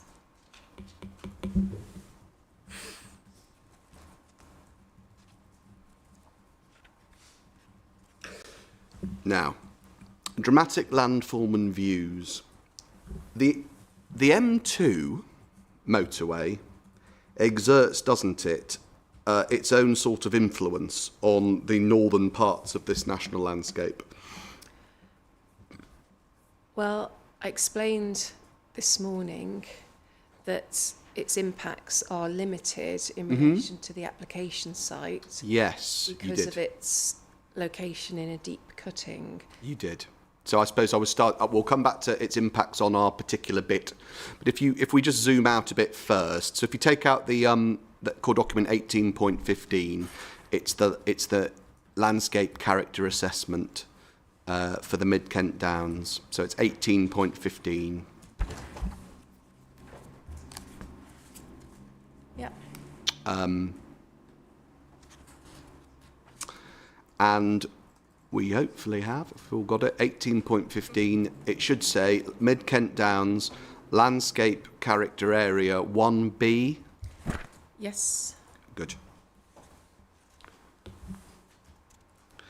And we can see that it's quite a large LCA. Well, it says, doesn't it, a relatively large LCA in the text, which includes a number of sort of sub areas, including Bicknor. That's correct. Am I pronouncing it right? Yep. Okay. And Bicknor, just to again be clear, it's obvious from the map, but Bicknor is the sub area within which we fall. The document notes at page 39 of it, so that would be PDF page 13.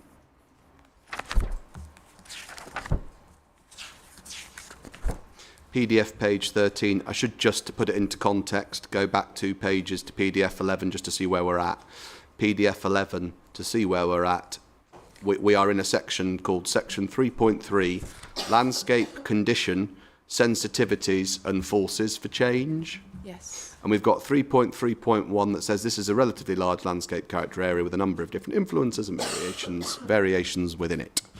And the condition varies across the LCA as it explains. And so then we have a table that starts on the next page that says on the left-hand side, issue, and on the right-hand side, landscape sensitivities and potential landscape impacts. And there's a number of issues on the left and then a number of impacts. And on the second page of the table, which is to say PDF page 13, there's a issue of access and transport. Yes. And it says that there are a variety of transport-related issues within the area. Motorways and main roads have localised visual, noise and light pollution impacts, especially on the peripheries of the area. These may be increased by future road infrastructure projects, such as improvements to M2 Junction 7 at Brenley Corner and substantial changes to M2 Junction 5. Yes, it says that.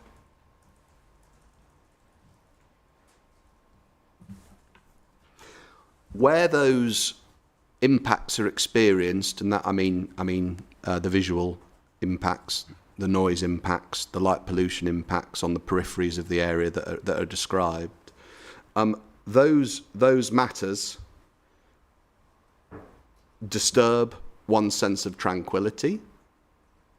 Yes, they do. And they provide, depending on where you're standing, obviously, kinetic, which is to say moving, urbanising features in views. They do. I would say it's not apparent in respect of the application site. No, I'm coming to the application site, but I know that's certainly what you say. So that's an issue that's given for the area as a whole, for the LCA as a whole. But if we have a look at what this document says about Bicknor, it does just qualify. Oh, sorry, go on. That it has localised. Localised, yes, indeed. So it very much depends on where you are. Yes. Yep. So we'll come back to where we are, as it were, in a minute. Bicknor is on PDF page 7.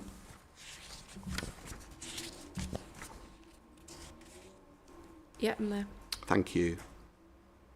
This is the assessment of Bicknor. I think it's quite short. It's only a couple of paragraphs on this page of Bicknor. And as we know, because we've seen the map at the beginning, Bicknor is that large area, and the M2 runs all the way along the north of Bicknor. It does.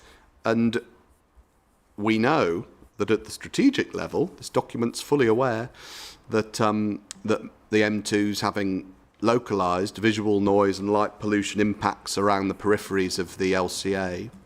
But in the description of Bicknor, there's no reference at all to any of that, or to the motorway, or to any disturbance of tranquility that comes with it. Is there? No, not under Bicknor. And that might be for an obvious reason. The obvious reason might be, if we go back to the map right at the beginning of the page. I'm sorry, of the report.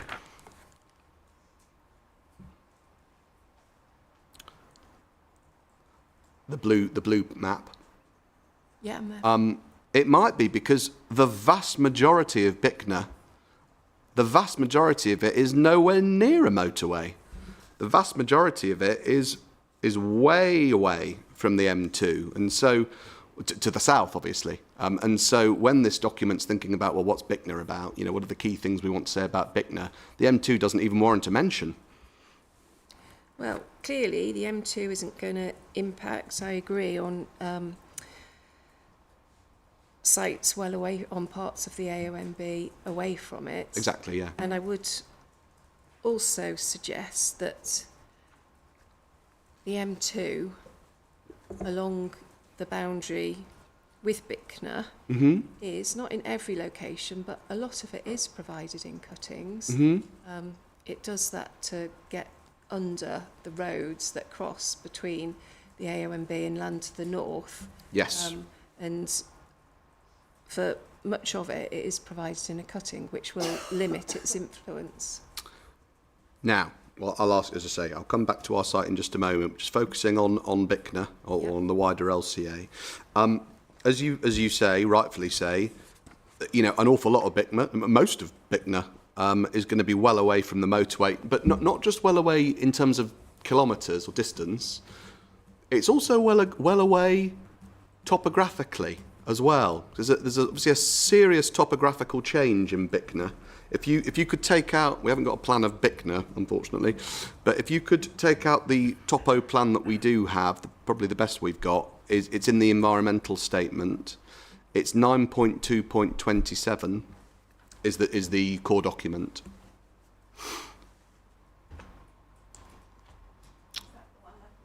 The brown. It's orangey brown, yeah.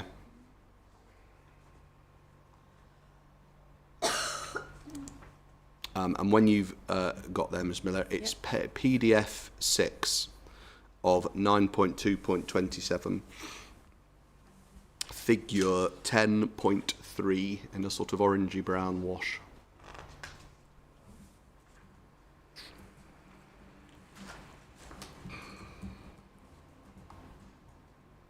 Page 6, did you say? I hope so. Yep. It should have figure 10.3. Yeah, got it. So we can see, we don't need to orient ourselves now, we've seen this before, but we know where we're at. You can see the red line of the site, can you? Yep. North, central and south. Yep. You can see around towards the bottom of south, you can see the motorway coming through, so we know where we are. Yep. The area around the motorway, I mean, it is difficult, this, and I'm also colourblind, so this is not going to go very well, unfortunately, but I'll just do my best. The area around where the motorway passes through near the word south is in those sort of orangey pinky tones. So I'm my best guess, and I don't know for sure, but it's something in somewhere in between in the 50 to 80 range, those sorts of colours. Okay. Does that can you see what I'm looking at? Does that look right to you?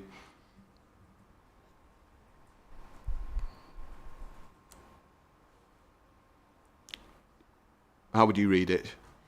It's almost impossible, but I've no reason to doubt you. It's somewhere in that neck of the woods. It doesn't really matter exactly for the purpose of the question, but just to give a flavour of scale. Because if we move right down to the bottom of the plan, in the bottom, the south western corner of this plan, obviously things by then, as you can tell if you try and go for a nice brisk walk up that hill, things start to change considerably, and we're up towards around 150 or something like that. Yep. And we know from Mr. Hearn, but we didn't even need her to tell us if we've walked the area, which obviously you know it very well. It doesn't stop there. We're still even there on a sort of on the downslope. If this plan continued off in a southerly direction, we'd need a whole new palette of colours to explain how high things are going to get as we move up to those very, very dramatic scarps for which the AONB is famed. Yep, it gets higher as you go south. Gets higher as you go south, higher and higher and higher. So there isn't there, a pronounced and indeed blindingly obvious if you walk it, ascent in levels as one moves away from the motorway to the south, and to the south west, between where our site is and between the rising land into the heart of the national landscape. Isn't there? Yes, it looks more dramatic on the plan than it probably is Of when course, you experience it. I found it quite dramatic. Yeah, my heart rate I'm did not anyway. denying, obviously, the landscape. Yes, it climbs as you go further south. Okay. Obviously, yes, I'm perfectly prepared to accept how dramatic it may or may not be. May depend in part on how fit one is. So I'm not gonna get into that.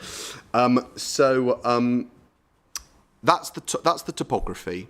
Now, you describe the situation in your proof of evidence in the following way. So we're in your proof of evidence. We're in back in the dramatic landform bit, which is on page 66.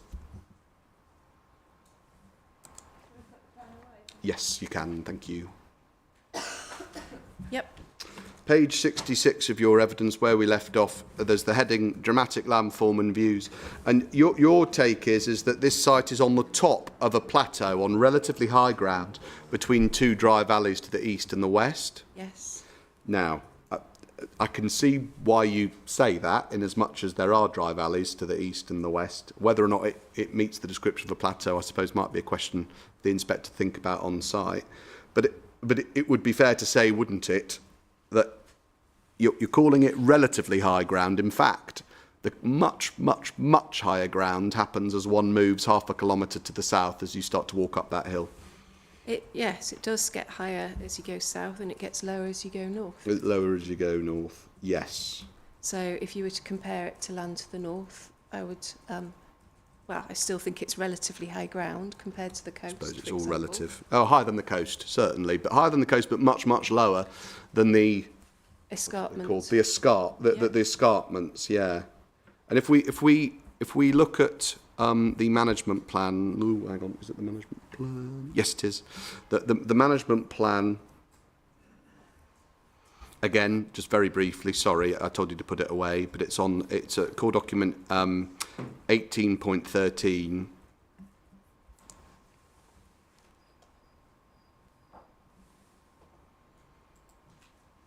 And we turn in it to page PDF 4.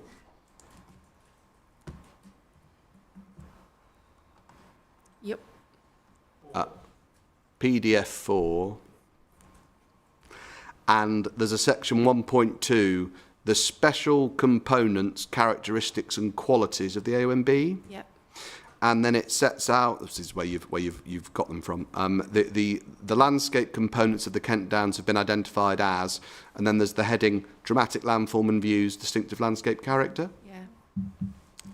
So what's it talking about then? When it's talking about dramatic landform and views, is it us? It says that the Kent Downs dramatic and diverse topography is based on underlying geology.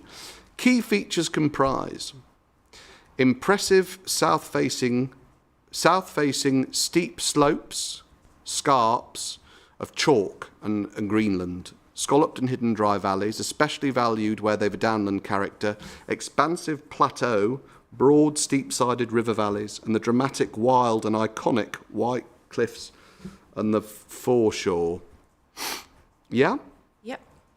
Whatever our site's got to it, it's got nothing to do, has it, with, e.g., the White Cliffs? No, but it does form part of the expansive plateau component of the dramatic landform and views. It absolutely does. That is our description of a plateau. It's the high lands between the dry valleys on either side of it. Just to be clear, when you say it, you're talking... Sorry, the part of the not site. at all. Oh. No, go on. No, sorry, I didn't want to cut you off. But when you say it, you mean... Sorry, the part of the application site, which lies within the Kent Downs, Right. So does form part of a plateau. Yeah, which... Oh, so it's the So I was going to suggest to you it doesn't fall anywhere in this list, but you say... It absolutely does. No, I know. And you say where it does is it's Expansive the plateau. expansive plateau. Yes. That's where it falls. So when the inspector goes, she's already been, when she goes back on further site visits, and she's considering for herself the council's case on dramatic landform and views, she's got to ask herself, to what degree does the area of land that falls within the national landscape within the red line, is it part of an expansive plateau? Yes, and because Okay. it is expansive, it's maybe not that easy to appreciate when you're on it, but you can certainly see from OS maps that it is what this is talking to. It is it is part of an expansive plateau. You can't have continuous dry valleys. Uh-huh. You need to have, or there is level lands between the dry valleys. That is the landform of the Kent Downs. We heard from Miss Ahern yesterday about it being the dip slope to the escarpment. And Yes. essentially, the Mid-Kent Downs landscape character area is the dip slope, which is largely flattish land, albeit dropping northwards. Yeah. It's still relatively flat plateau land, which is then dissected I see. by a series of these dry valleys, which generally run in a north-south direction, but sometimes you get the dry valleys, you get side valleys coming off, but the general prevalence of them. And this, the application site is absolutely characteristic of the plateau that we are talking about within that description. Within that description. I'm glad I asked. I didn't know where we slotted in, as it were. I've got to say, we had assumed, we'd read that this bit of the guidance is referring to the expansive plateau that you appreciate when you are on top of these slopes, and you can see out before you, laid out for miles and miles around, particularly when you're facing south from these south-facing steep slopes, you can see plateau up on the top. But you're saying something different. You're saying this is both part of a dip slope, as was described by Mr. Hearn, Absolutely, but also it is. Yes, it's it a is. dip slope, but it's also a plateau. Yes, it's a gradual lowering of the landform, but within that there are relatively flat pieces of land which are exactly what the plateau is talking about in this context. Would you invite the inspector, when she visits this bit of the site, to describe it as expansive? Is that an adjective that you would use when you visit the site? It's on top of a plateau that is expansive, so I don't think... Okay, fair enough. So it's the plateau. Fair enough. Yeah, okay. Righto. Thank you. So, in fact, there isn't a flat land. You've basically got the dip slope and the scarp slope. You and have. the dip slope you're calling plateau. a plateau. It is. Whereas perhaps some think of a plateau as flatter. Completely flat. But well, yes. I mean, as I explained, the change in gradation, it's not that apparent. To me, when I'm on site, it's a very gradual change in level. It did look more dramatic on the topographical plan that we were just looking at.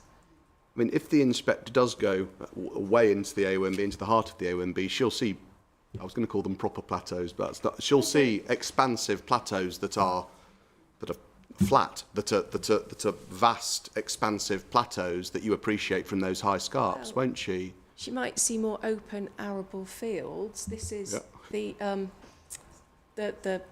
I would suggest that the plateau characteristics maybe aren't as obvious as in other parts of the Kent Downs because of the field enclosure, which limits the views across them, but it doesn't mean that the landform isn't part of an expansive plateau. Okay. Well, that's obviously, turns out that's an issue between us, whether or not the site forms part of an expansive plateau or not. But that's thank you. So that's the dramatic landform bit, and obviously I'll ask Mrs. Brockhurst about that next week, about the expansive plateau characteristic. The next part of this special quality relates to views, because that's dramatic landform's part of it. But the other part of it is views, and this same section of the document says in the next paragraph, breathtaking, long-distance panoramas are offered, often across open countryside, estuaries and the sea, from the scarp, from the cliffs, and indeed from plateau, there's that word again. The dip slope, dry valleys and river valleys provide more intimate and enclosed vistas. Do you see? Yeah. And just to sort of pause there for a moment, just to check, madam, have you got where I'm reading from? Yeah. Yeah. It rather suggests, doesn't it, when we're talking about plateaus, that the people who wrote this think that the plateaus are places that you can get breathtaking long-distance panoramas from, doesn't it? Rather than the dip slopes, where it's more intimate and enclosed. No, the plateau does exist on the dip slope. I mean, the vast majority of the designated area comprises the dip slope, and that is where you find the plateau, on top of the dip slope. Okay, thank you. So, let's think about these views then, and the extent to which our site's involved with them, or will impact on them. You deal with views. Let me just find where you deal with them. Back in your proof of evidence, we're still on, I think, page 66. page 66, this first special quality, dramatic landform and views. Do you have? Are we in the management plan or my So proof? I'm so sorry. Back in your proof. Yeah, Back in got your it. proof. Yep. Page 66, your proof, dramatic landform and views, the same section that we were in before. Yep. And you turn to top of page 67. You turn to views. You say the proposal would impact on the views component of this special quality. And I think you give one example. Is that right? I think you give an example. You give only one example, and it's viewpoint 30. Yeah, what I do, but the impact on views is more relevant in respect of the development in the setting. Okay. Right. I'll ask you about setting impacts as well then in a minute. So it's not. Is it relevant at all in respect of direct impacts, or is it all when we're talking about views? Is it really only setting that you're interested in? There are impacts on views. Yeah. From the direct impacts, but Yeah. they aren't expansive views. No. It's so in my assessment against the special qualities, what fed into my assessment on the views components of the dramatic landform and views special quality was more the impact on views from development in the setting. Okay.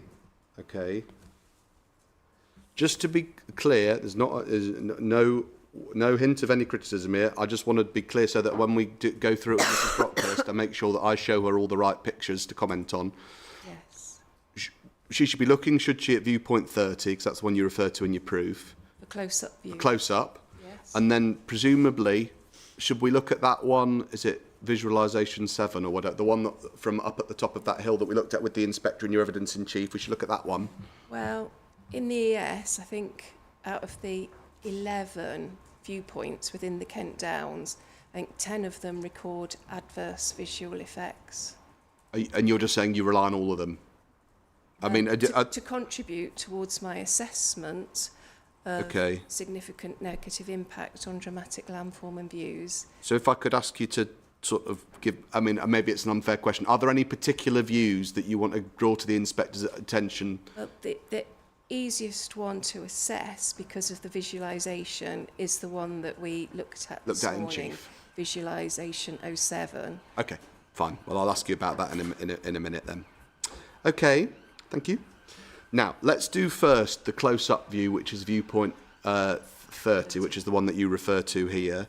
And if we could just take that out, I'll tell you where to find it. It is, we're going to need the ES for a good quality picture of it. It's 9.2.23. 9.2.23. And for those who are doing PDF, it's PDF 17. You tell me when you're there, Miss Miller. It's a fiddly one to find. Yeah, I'm there. Thank you. Oh, is it 30, isn't it, from Bexham? 30. So that it's the. Hopefully, you've got. It's the middle one on the page, Miss Miller. I think. It's the view. 29. So this is sort of walking along. So 29 is from the corner on Bexon Lane, looking north-east. You can sort of see Ruins Barn Road to the left, KSP, the Kent Sands Park in the middle, and Bexon Lane running along to your right. 30 is from. It's further along than Bexon Lane. Then you're turning north. You're looking directly north, sort of thing, over the motorway at the Kent Science Park direction. You can see in the right-hand side of that image the footpath is pointed to where the trees are. Do you see? Yep. And then just to complete the journey, footnote 31 is if you start walking over that footpath, you cross over the bridge over the motorway, and then you're facing the KSP. Is that the footpath that runs through the between the two through the whole site? Yeah, correct. That's right. Yeah. Through that bit of the site. Yeah, that crosses over the motorway. That was the one I was talking about yesterday that crosses the bridge. Yeah. There'll be a new bridge for that. That's the footpath. So that's ZR185. Just to orient ourselves. Are you? So we know where we are. Sorry, Ms. Miller, do you have a question about it or?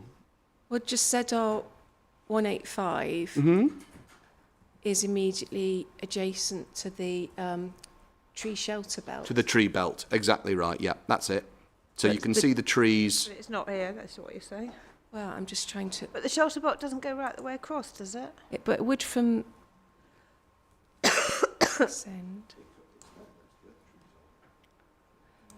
There's I'm a not really quite- tall tree shelter belt between You can- east and west. You can see it on trees. the picture, can't you? All I the can't. trees. No, I can see a few bits of shrubbiness, but not that tree I'm belt. not sure that is actually from the footpath. No, I'm not. It looks as if it's actually within the field. Which one are you looking at now, Ms. Miller? Sorry, are you looking at 31. 31 or? Yeah. Oh, 31's on the other side of the motorway. Ah, 31. Sorry, I thought you were looking at 30. 31. You've actually crossed the motorway. You've crossed the bridge, and you're Right. standing on the north side of the that makes more of sense. the motorway, looking. So It's about 30 though. 30. I think it's arguable that the arrow is slightly misleading, but it's further away than the arrow suggests. It's that you can see that tree belt in the further in the Yes. background. Yes. That tree belt in the background is where that footpath actually is. So it's sort of it's not the shrubbiness in the foreground. It's the trees at the back. So So that's we're it. actually looking probably from Bexham Lane or just Yes. inside Bexham Lane. Where the public right-of-way merges onto Bexham Lane, Ex- I would suggest. Maybe. Yes. I can give, if it would help, would it help? The map that shows these different locations. I know. One you're going to do for me, is it? I know. I am still working on that Not one. you, but but the map, just for what it's worth, is on PDF page 19 of 9.2.27. So it's a different document, but I'll just give you the note. I don't know whether you want to look at it now, madam, just to orient. But which one? 30? so it's 9.2.20. Sorry. It's 10.7, isn't it? Not on, I've got 9.2.27, but anyway, you can see, hopefully, that the viewpoint 31's on the north side of the motorway. Viewpoint 30 is taken from the road.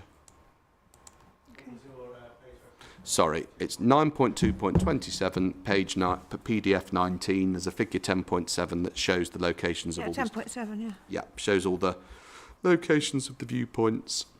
Okay. It's just to work out where we are, Ms. Miller. Hopefully but we've all walked it, so we all know broadly what it looks like. Anyhow, so can we have a look at photo number 30, which is the one that you refer to in your proof?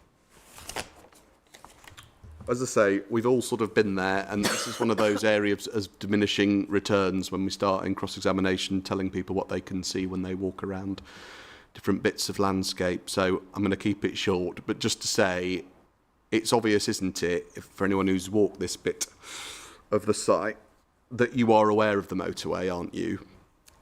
You can hear it. You can hear it, that's for sure. You can see it too, C-E-G, Yes. the whopping great lorry in this It- particular from picture. Yeah, from the location. I mean, you can. I mean, it's fair. It's not some sort of like trick or whatever. It's. You can see it quite. You can see lorries. You can see cars. You can. Yes. You're aware of this this sense of, as I said earlier, this sort of kinetic effect of well, lots of people driving up and down the motorway in front of you. But from the ZR 185 tree belt, Mm-hmm. I don't think you can see traffic on it, On it. on the motorway. Oh, I see. Okay. Gone Because the into the dip. cuttings, yes. As it starts to cut down. From really wherever you look, but from say 30, but I mean from all of them obviously. Yes, I can you're see all a lorry. you're already aware, aren't you, of in addition to the motorway and the pylons which cross the site, as we can see on the images. Telegraph poles. Telegraph poles, sorry. You can see the Kent Signs Park, can't you? It's a winter shot, and yes, you can. It's a winter shot. Well, when is it now? I suppose it's still a bit wintry. Well, the inspector will be here in the summer, so she can have a look then. But the Kent Science Park is visible from a number of different angles, even if trees start to grow more. The Kent Science Park is a visible feature from the site at the moment, isn't it? from photograph 30. Yeah, not just photograph. I mean, just but you've walked it, haven't you? Yes. I mean, so you know it is. I mean, you've seen it. You've seen it. So when you're on this site, you can see the motorway. You can hear the motorway. You know the motorway is one field's worth away from where you're standing, and it gets closer and closer, obviously, as you start to walk along that tree belt along ZR 185 until you get to a bridge that crosses the motorway. Yeah. The motorway gets closer and closer. Obviously it does, As you walk to it, yes. Of course it does. But which means that the effect of it in terms of the noise and all of that just increases. It does, yes. And As you get all the closer. while you're aware that right there in front of you is the Kent Science Park and an employment industrial development. You are aware Yeah. of it. Okay. There is, for the inspector's benefit, an extant planning permission Mm-hmm. for a expansion to that, which incorporates To the Kent Science Park. Science Park, which incorporates a significant tree belt Mm-hmm. on top of a mound, about 25 metres in depth. Mm-hmm. So in time, if that's implemented, that would help with the mitigation from that particular viewpoint. But sort of taking a bit of a step back, it would be fair to say, wouldn't it, I think, this is not exactly one of the views, whether you take 29, 30 or indeed 31, but we're out of the AONB by 31, so we can't really use 31. But these aren't exactly views for which the AONB was designated. No, that's a fair point. It's not. So, as I say, when I was assessing against the special qualities, it was more the panoramic views elsewhere.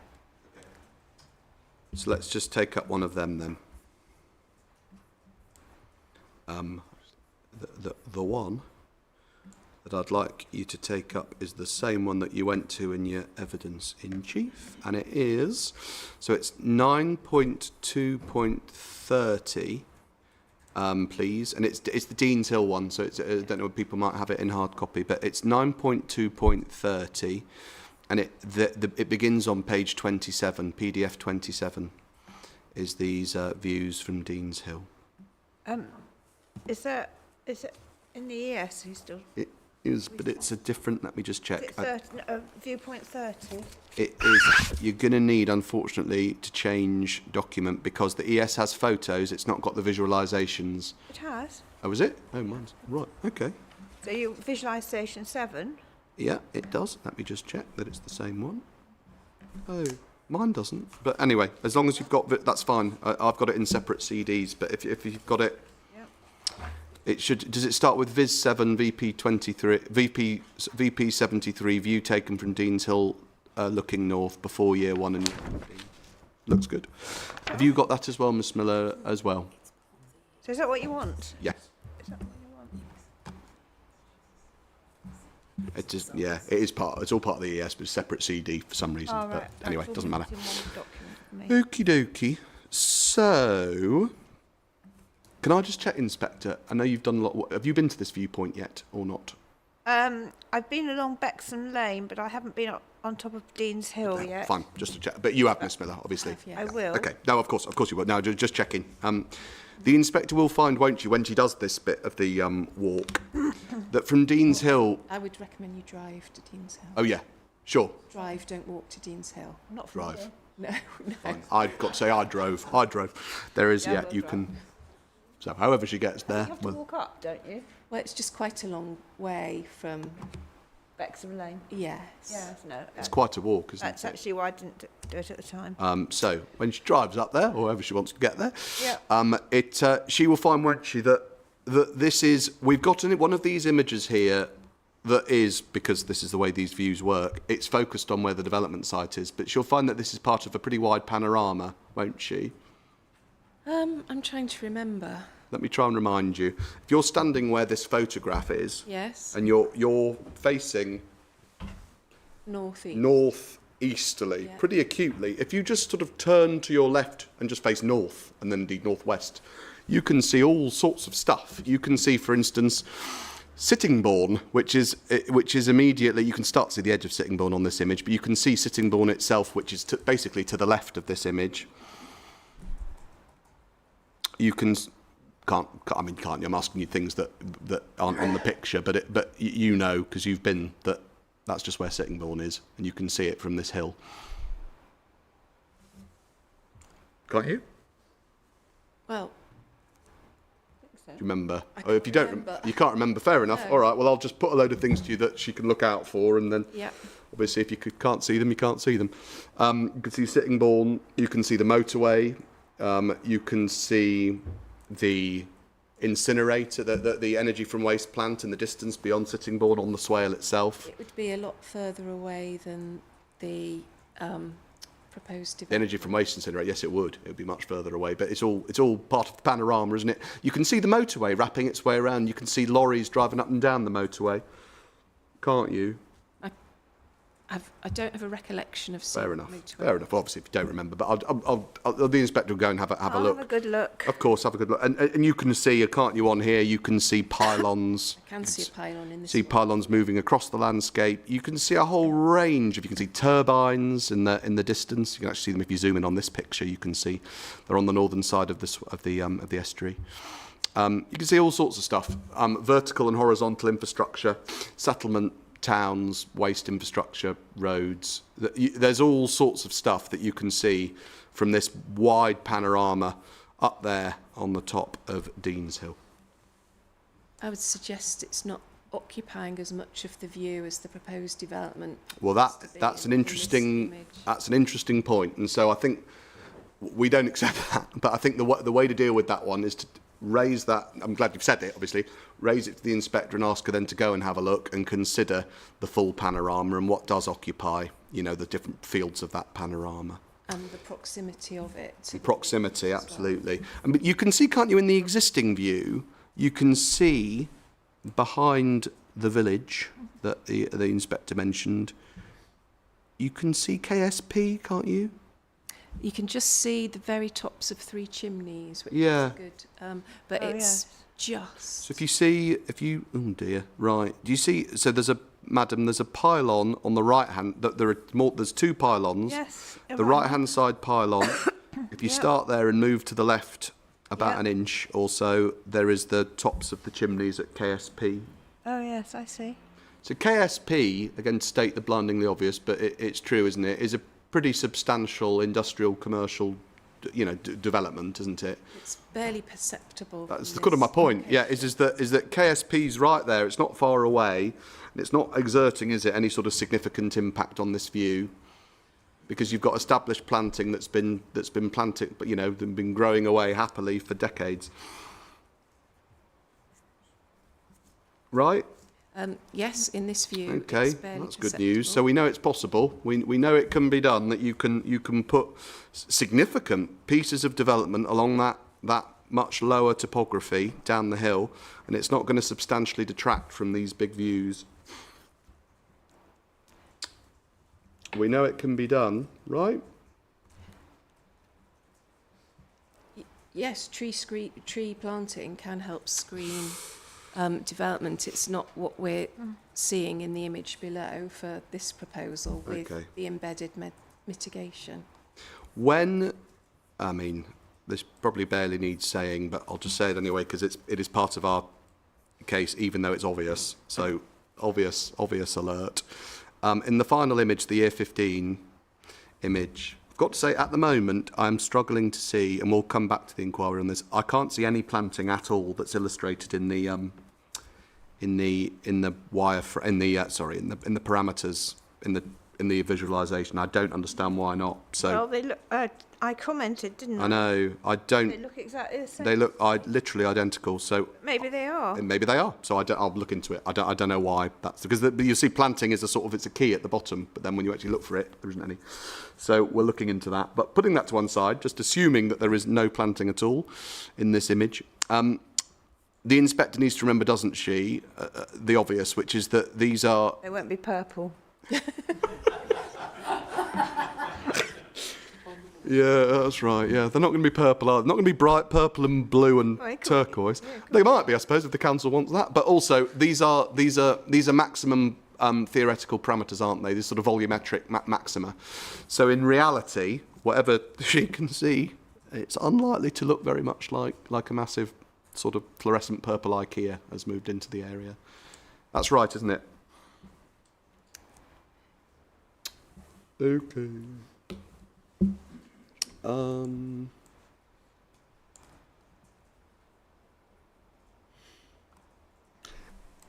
From the top of Dean's Hill, not the top actually, I don't think it is the top, but anyway, from Dean's Hill, from this viewpoint, Yeah. you can hear the motorway too, can't you? But maybe a bit surprising, but because you're obviously much further away, much further up the hill, but you can hear it. I have no recollection Fair of hearing enough. it, but Okay. maybe we visited it on different days. With I'm sure we would have different done. wind Would it be direction. amazing if we'd visited on the same day? Yes, but the wind direction might have been different. Of course. Or even if it's windy, that can produce other noise, so you don't hear. But Fine. I don't remember it being audible during Fair my enough. site visit. Okay, I think that's very helpful in the sense of identifying what you say about this image, about this viewpoint, and I think the key thing now is obviously to send our inspector up the hill. So I'll leave it there on the views, but that is when our inspector thinks about the views. And the views part of the special qualities. She knows, obviously these are only viewpoints in time, that we can walk along footpaths and that kind of thing. But the two viewpoints to consider in particular are from the close quarters, we've seen viewpoint 30, and from the long panoramas we can take as a proxy for that stuff, we can take Dean's Hill. Yeah, I think if we may, if I Oh, could also certainly, yeah. If there are others, take the inspector, just while we're talking about views, please do. to the image. Sorry, I'll just try and find it.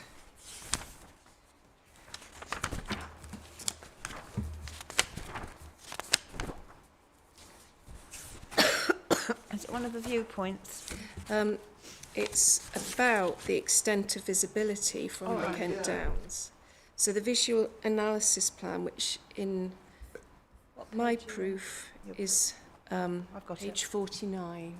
Oh, Yeah. sorry, you're ahead of me. Sorry. This was from the ES, isn't So it? this is from the ES, so it's not, it doesn't matter, but it's not the best reproduction. I'm so sorry. Where were you? I'm so sorry. I'm going to It's catch all right. up. So, sorry, we're in my proof, and we're on page 49. 40. Yes. Sorry. Looking Far at away. The visual analysis plan Yes, at yes, year yes. 15. So Mhm. that's from the extent of the Kent Downs from which the development will potentially Yes. be visible from. So although there were 11 viewpoints, I think, assessed within the ES from the Kent Downs, Yes. there is, well, our point is that it's potentially going to be visible from a fairly large extent Yes. of the Kent Downs. Could I ask you on that topic of visibility about your take on the visibility of the motorway junction, which is the bit of the site which is actually within the landscape? If you could turn to Mrs. Brockhurst's proof of evidence. Sorry. Turn to Mrs. Brockhurst's plans, her appendices to her proof of evidence. And those are, we've turned to them already, but the core document 37.3.3, and it's plan LP12, which is actually on page 26.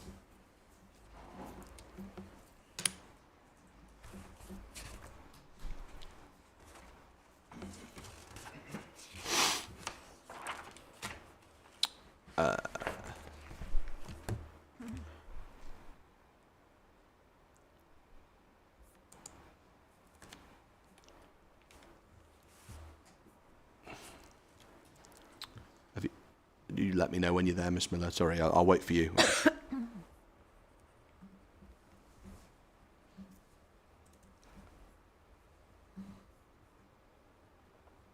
You-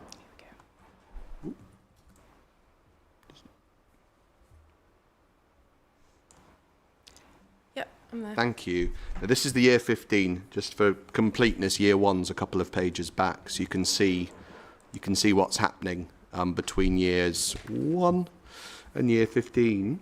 And by year 15, the junction, which is to say the only bit of the development that's actually in the national landscape at all,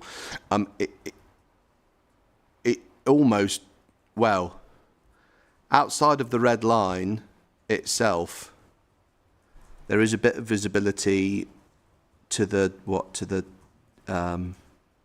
east. There's a area of theoretical visibility there. In the bottom of the valley. Yeah, but it'd be fair to say it's a very narrow. I mean, it's really not going to be much visible at all. Outside, I mean, obviously there's visibility within the scheme itself to the north. I have seen this plan. You have? Yes. Good. All right. I'm not sure on what basis it's being produced. Right. Because that information isn't provided. The information on which it was produced? Yes, because, right. For example, we don't know whether or not it includes lighting columns included in it. And also, I have some reservations about its accuracy. About its accuracy? Well, sorry, no, I take that back. About it, how much we can rely on it would be a better way of taking it. Because when you look at the planting, the vision splays that are required for the new junction, which are set out in the transport assessment. Yeah. It indicates areas which obviously couldn't be planted with woodland planting. Yeah. Because of the required visibility splays, but that doesn't appear to have been taken into account in this diagram. I must say, well, I'm very glad I asked now, but it is a little bit unfortunate that the first that I'm hearing about your reservations about the technical, not accuracy, but the sort of robustness of this plan is in the middle of me cross-examining you. I mean, it's the lucky thing, I suppose Miss Brockhurst can think about it a bit over the weekend, but you've had this plan for quite a while now. There's been no rebuttal on any of this stuff from you, and you didn't mention any of it in your chief at all. I'd assume this was all completely, the technical robustness of the plan was just all agreed, and we were arguing about the implications of it. Alas. But all right, well, thank you. Shall I explain why I don't think where the issues arise? You can do, certainly, yeah. I'll ask Mrs. Brockhurst to do the best she can next week, accepting that might be a bit tricky, given that we've not had an opportunity to hear or deal with any of this stuff until now. But please do. Would it be helpful to... Yeah, I'd say. Please do. Yeah. Thank you. So we probably need to go to the plan I just referred to, which was the updated figure for the junction design in the transport assessment, which I will try and find a reference for. Here we are. So it's CD 11.18 and it's on page 38. 11. CD 11.8. Sorry, 11.8 or 18? So I do beg your pardon, it's 11.8. 38. And page 38.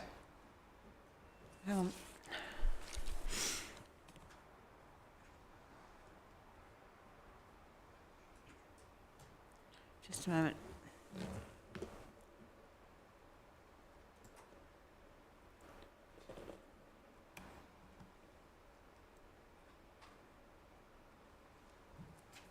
Thanks. So on that updated technical drawing of the junction, you can see the hatched visibility splays. Oh, It's sort of a teardrop on the inner side of the curved loop radii. on page 38. Ooh, let me double check. Yes? The sort of green lines. Yeah, the green lines, which in the key, I see. it indicates it as a required visibility splay. So I understand that planting wouldn't be permissible within that vision splay, and I also don't think that planting would be appropriate in the attenuation pond either. But that doesn't seem to be reflected in Miss Brockhurst's zone of theoretical visibility. Okay. All right. Thank you for that. And it would also be Oh, helpful sorry, go on. to know if lighting columns are included within that, because that's not explained, as I said, in the evidence on what basis Yeah. that is. Okay. Thank you. Well, that's all very, very clear. As I say, well, anyway, I've said it. Leave it. Thank you. Can I actually, sorry, I mean, just having look and having walked it, there's a bit of visibility, it says, down right by where the motorway crosses over in the bottom of the valley, isn't there? Yeah. Bottom Pond Road. Now, I recall that's quite a steep slope going down there. Yeah. So how could you see? I don't really understand how you could see if you're looking up, and there's also. Well, as obviously it's well, we'll have to look into we'll look into it. I can't say it's a technical exercise that's been undertaken by a computer, so we'll look into both of those, all three of those issues. Because does it take into account vegetation? I don't think it does it? Or does it? Yeah. Well, we can't. Yes. Yeah, I mean, it does. It takes into account of all the LiDAR mapped existing vegetation and then Yeah. we map in Right. and model the entire structure. Yeah. So It's an interesting question, though, how you can see it from the bottom of the hill. But anyway. Because I seem to remember there is a bit of woodland as you walk on that foot, as you I'm going to have to enter that do a footpath. technical note that I can then share If you wouldn't mind. because rather than just simply me talk it through, because Yeah.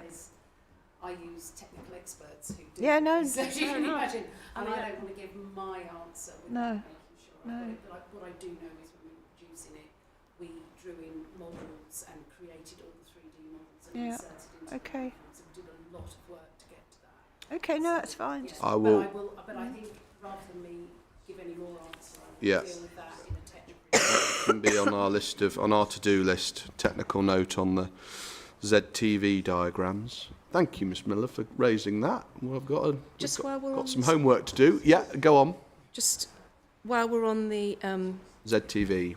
no, not sorry. ZTV, the technical drawing plan. Oh, the highway one. Yeah, the highway design. Just to draw the inspector's attention to the proximity of the Yes. junction to Bexon Lane, and also the requirement for the footpath to also pass in between Bexon Lane and the junction, and what I consider to be relatively limited space available for planting to help screen it from that location. Okie dokie. Thank you.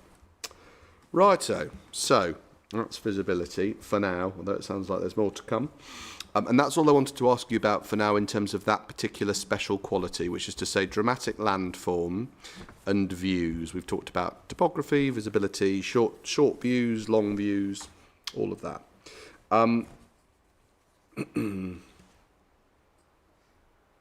The next special quality that I want to ask you about is tranquility.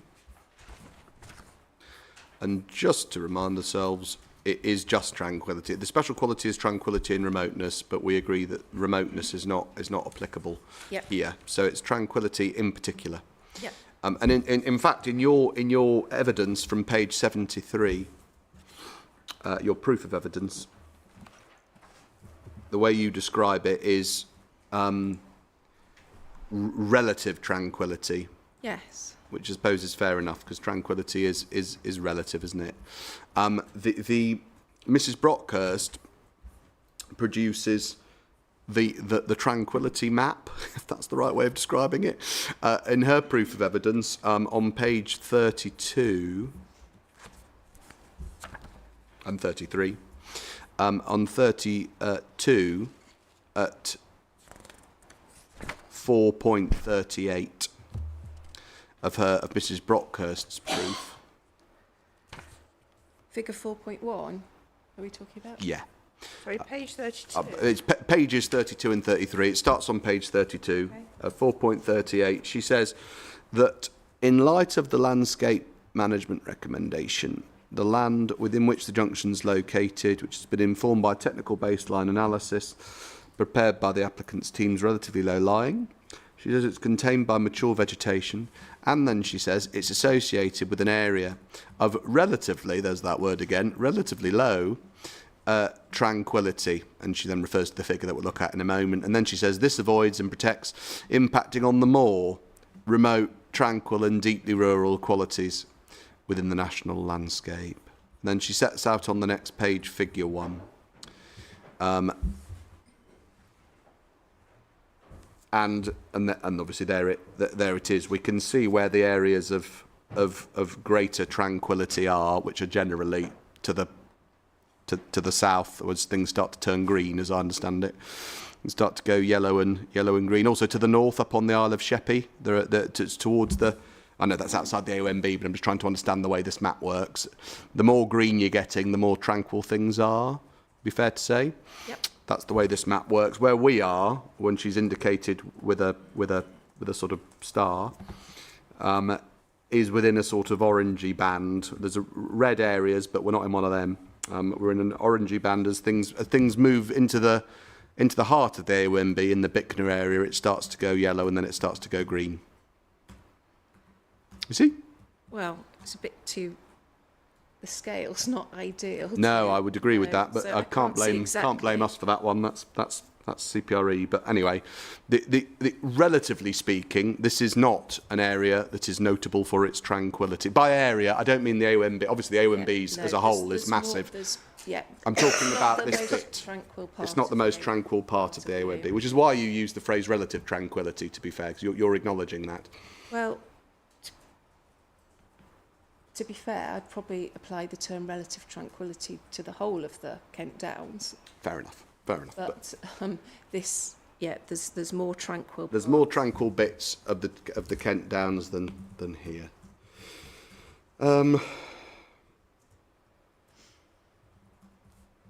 Okay, I'm just having a look at my other questions.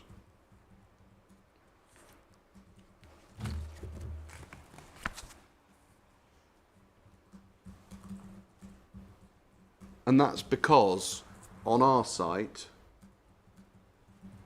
but by that I mean on the bit of our site that's within the AOMB, you can see and hear the motorway. You've obviously got roads on two sides of you in terms of Ruins Barn Lane and also Bexon Road also immediately to your south. You've got the Kent Science Park, and you've got the kinetic experience, if you like, of cars and lorries moving across your field of view on the motorway. It may be many things, obviously, but one thing it's not is particularly tranquil. There's some visual tranquility associated with it from the rural surroundings, but I accept that there are. You're not starting from a baseline of absolute tranquility. No. So sorry, you talk about visual tranquility. Yes. So we're not just talking about whether you can hear things or not. No. What do you mean by that? Yeah. So tranquility is a concept. It's not just about noise. There are other factors that contribute to tranquility, and that's set out in a Landscape Institute note. So it can be about sights and sounds as well. It's not just about noise. I can probably refer you to the tranquility notes. I think the tranquility note, just for what it's worth, is 18.8. Okay, thank you. Okay.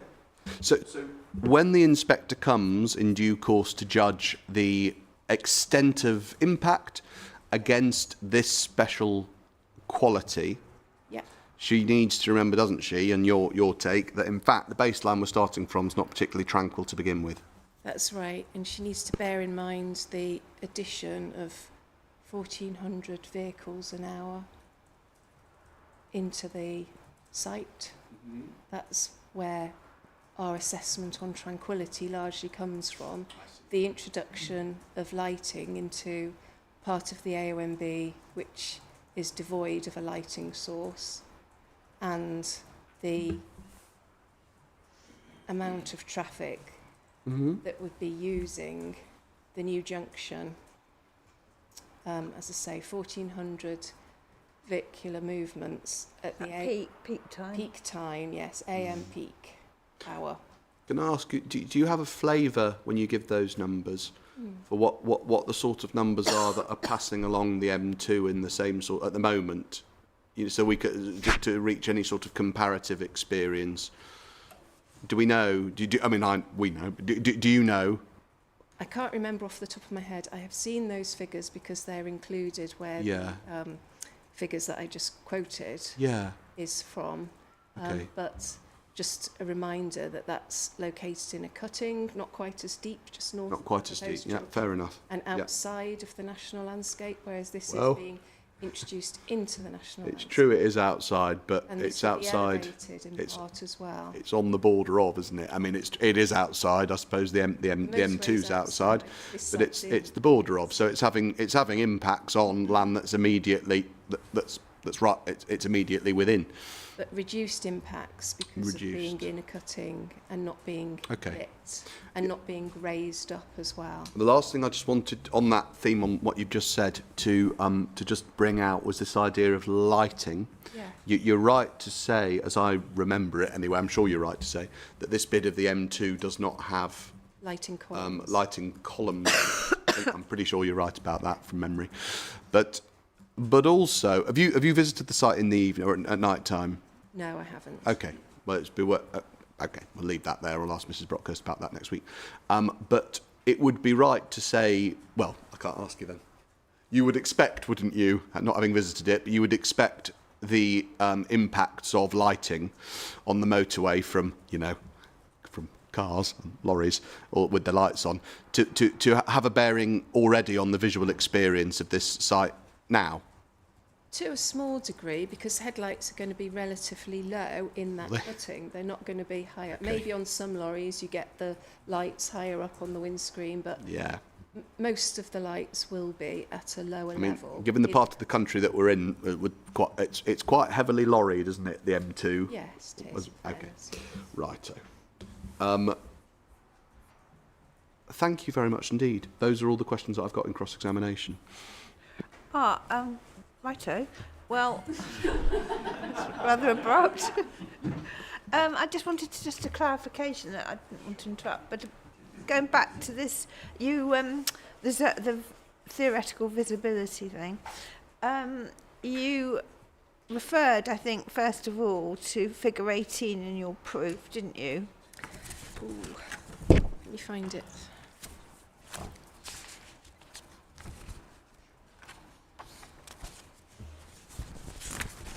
Yes, I'm there. Yeah. So could you just explain what that's depicting, please? Yes. So visibility of what? It's from where the proposed development is likely to be visible at year 15. The whole development? Well, no. The different shading on the plan indicates the relative extent of the development that would be visible. So the blue areas, there would be visibility of more of the development, and the green, there would be visibility of a proportion of the development, a lesser proportion of the development. And the dark dots, the most? The dark dots, they are the points that the analysis was based on, taken from readings from those points.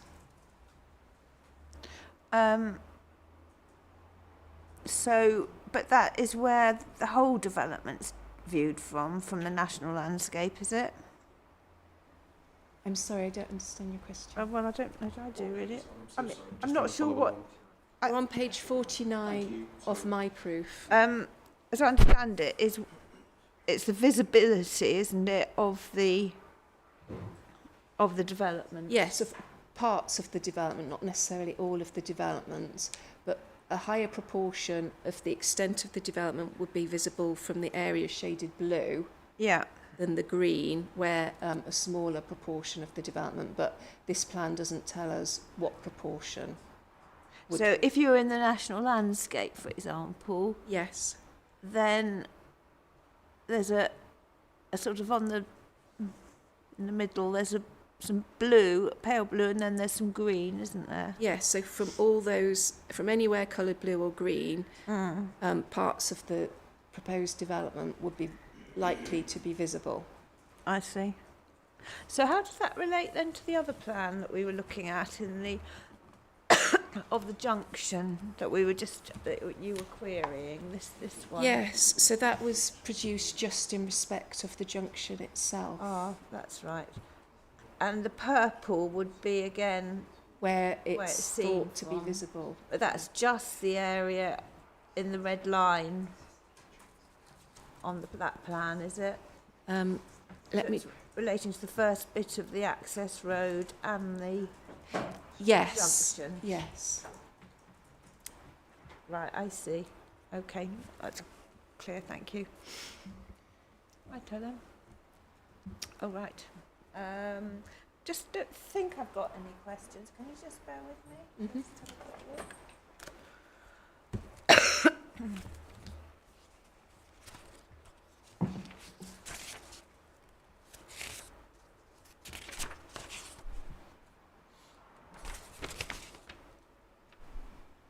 No, I haven't got anything to ask. Thank you very much. How long do you reckon? Probably got one question, I think. There we go. There we go. There we are then. It's really a question of clarification. Okay. You were asked if there were any particular views for the inspector to... Sorry. You were asked early on in the cross-examination, were there any particular views for the inspector to assess? And you've been taken to various views, but you said, and you gave this answer, the easiest is viewpoint 7 because there's a visualisation. I meant, yes, in terms of Go on. looking at it Yeah. within the proof, Yes. not And in terms of physically going out on site. so to I visit. just wondered if there are others to look at going out on the site. I'm not going to ask you to give evidence on your view, your opinion on them, but just to identify other views if there are other views. I mean,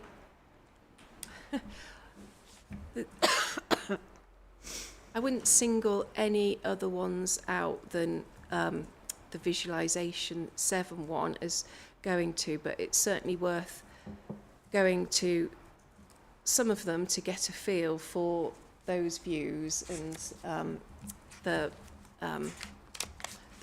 value they have from the Kent Downs. I don't have a list in front of me. There are... Possibly Bashford Lane at Yeah, 55.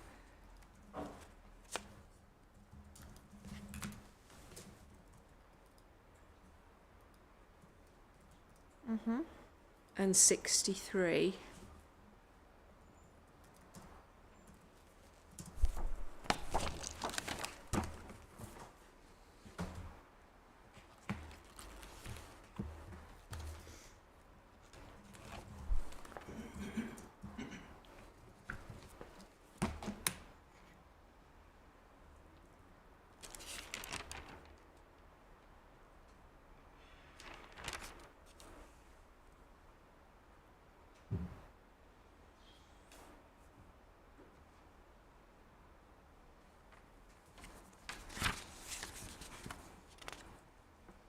Okay. Yep. Good. That's all. Thank you. Okay, thank you very much. See? But someone all said right. barristers weren't good at timekeeping, No, but well, I can't understand why. Right, well, I think we'll stop. Well, the next witness is gone anyway, so Yeah. we'll stop there. We've got to obviously just clear everything into your rooms, please.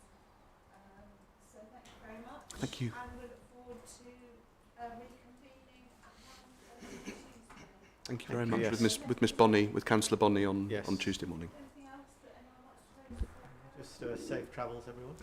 Quite right. Quite right. Yeah. Thank you very much. Mum, just one thing. I think we were promised a book of plans. the same as... yeah, hopefully I want one as well. We're looking into getting everyone books of plans. Yeah. It's being worked on. I saw one. It's being worked on. I had some feedback, but but we're doing one. I want to make it really easy to read.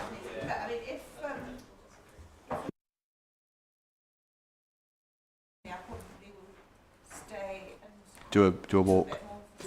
If you obviously want, just to say, I'm assuming most of this you're going to want to do on an unaccompanied basis. But, yeah, I was going to say, but obviously you can let us know. But yeah. If you want me to see it after dark, then I will be accompanied. Absolutely, yeah. We'll come back to you on that on that question after the weekend, as to whether or not it'd be worth seeing after dark. That's true. Yeah, so it'd be worth doing sooner. But yeah, we'll come back to you on that. Thank you. Ma'am, on the subject of site visits, the 5 parishes have produced obviously a public rights of way proof of evidence, and in that there are some kind of routes that are suggested that are kind of slightly more bite-sized routes to the overall plan. So, Madam, you might want to have a look at that if you're going to be going on another site visit and maybe do some of those.